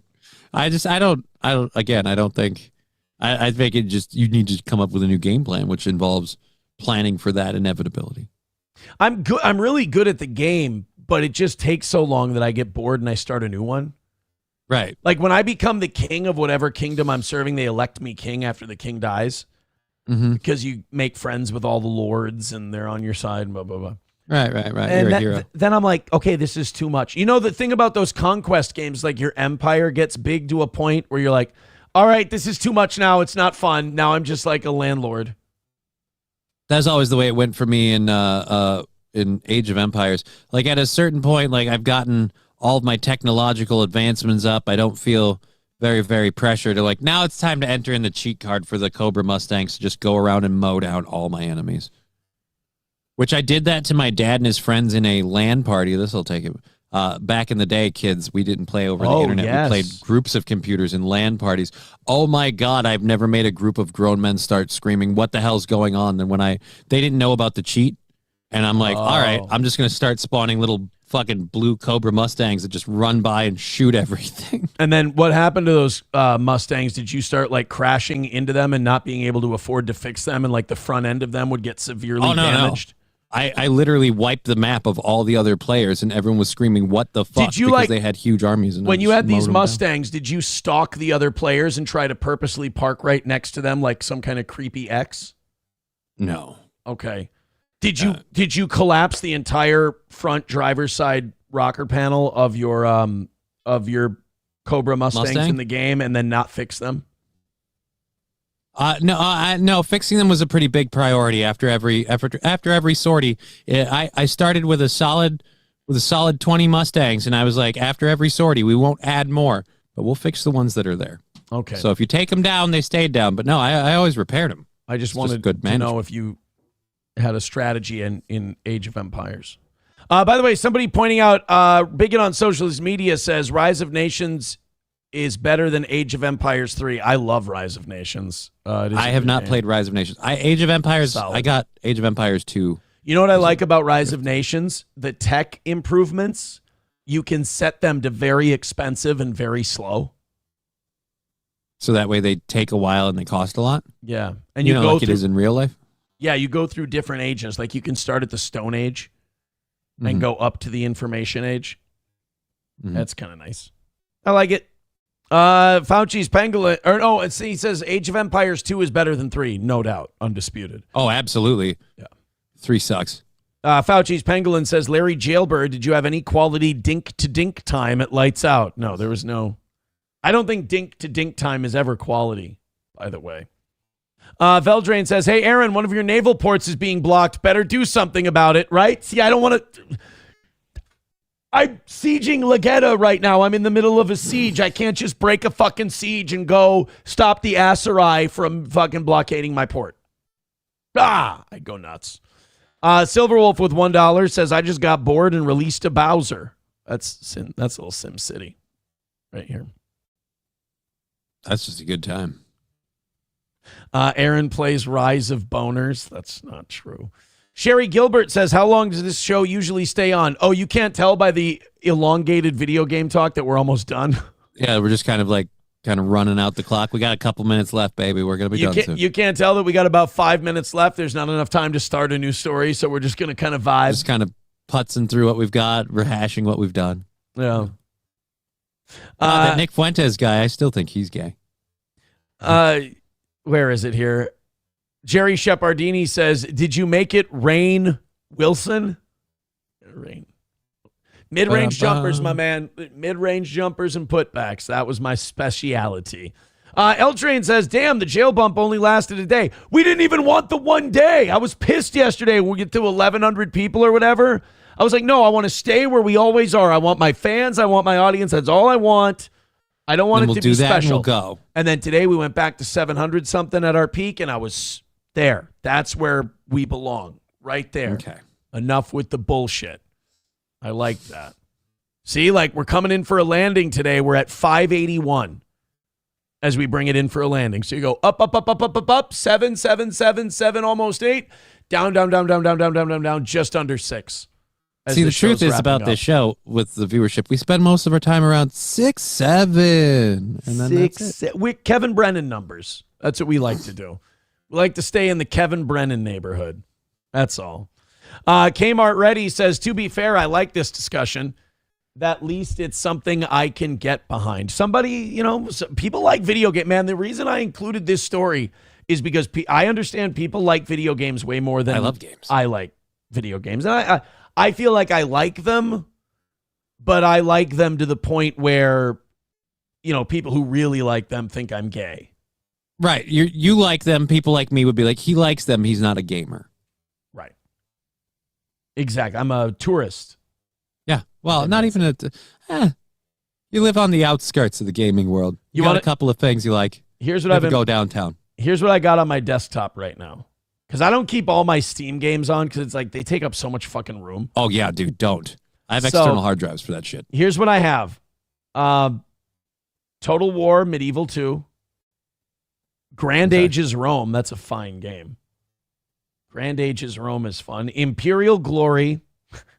Mountain Blade 2 Bannerlord. Okay. Roller Coaster Tycoon. That's actually a good one. That's a great game. The Political Machine 2016 and Rebuild 3 Gangs of Deadsville. What the fuck kind of game is the Political Machine 2016? You're a candidate for president and you have to campaign across the map and run ads and make speeches and spend political capital on headquarters or operations people. And guy would only play that fucking Oregon Trail game if they forcibly gave him dysentery when it happened. It's fucking hard, dude. I always lose the fucking election. I run out of money, and I lose the fucking election. Oh, if you need to fill the next 5 minutes, you want me to read off my game list? Just what's on my desktop? Real quick, I do want to say there's also Wrestling Spirit 3. That's where you become a pro wrestler, and you have to build your career from nothing. I've only played Backyard Wrestling. I've never played that one. That one was fun just because, again, it starts as a wrestler in your backyard, and you get to make your wrestler.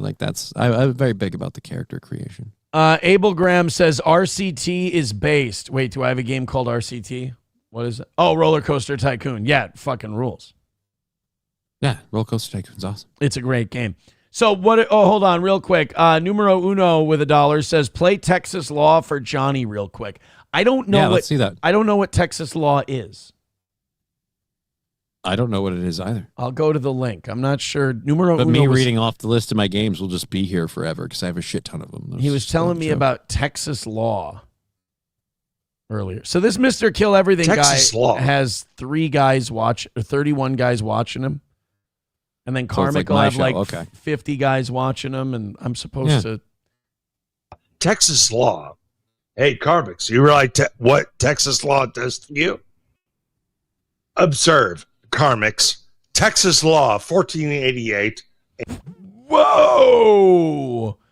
Easy on the Texas law. What the fuck? By the way, this guy, I guess, is like Kevin Brennan's resident drunk. Like, he's just Hank the drunken angry dwarf. He just gets that would drunk. explain why he has an MLC background that's obviously fake because his mic keeps popping back in. He just gets drunk and tells people to go fuck themselves, I think is his whole gimmick. Okay. By the way, I thought his name was Karmic X. I thought that's this guy in the glasses in the little window. Right. But why do people call him Karmics? I don't get it. And, well, in order to get it, I'd have to start watching this shit, and I am so That's more effort than I can put Yeah. in. More power to you. Yeah. You are literally retarded. He's literally retarded. You're a little retarded, and I'm saying that to both of you. This is why I can't get involved with this universe no matter how much these people want me to. I'm embarrassed. Like, these people, you're all so far beneath me. You're all too retarded. And by the way, you guys watch this guy to laugh at him. You understand he's you. Like, you're watching this because it's a mirror. It's held up to you. It's the projection of yourself into a screen. I can't be associated with you people. I'm too much. I'm too much ahead. I'm too above you. And you're going to be exterminated, and you're going to be taken out forever. Wow. That's some harsh So we're language. just on streams threatening to kill people now? Is that what we're doing? That's not okay. Taken out forever. Because you're no longer needed. Look at that. Look at that. By the way, that's the Dabbleverse right there. That's just some asshole watching some other asshole, and his commentary is, look at that. Look at that. That, ladies and gentlemen, there is your retard Dabbleverse horseshit. That's it. I still don't know what I'm looking at. Every show without exception, from Kevin to Carl on down, that's all of them. It's just retards watching retards and going, look at them. Look at them. Look at that. Look at that. That's all it is. Sorry, guys. And everyone outside your bubble looks at it the same exact way. Total Karmic's death. Total Karmic's death. You're unbelievably fucking stupid. Yep, that's all your guys' shows. And the world is going to be better without Karmic's and your stupid fucking anime tits and AI. What? Oh. That's Texas law, apparently. I've never felt Texas better. law needs to learn about the legal definition of intoxicated. I've never felt better about where I'm at. I honestly, I can say I haven't felt this good recently. That lifted me up a bit. Thank you. Who shared that? Whoever. Numero uno. Thank you, buddy. Thank you, Numero. Apparently, that is Texas law. This is a funny line. MSO says, so MKE stands for Mr. Kill Everything. Mm-hmm. And MSO writes MK himself. Way different. All right, guys, we are out of here. That is it for today. That's it for Johnny for the week on this show.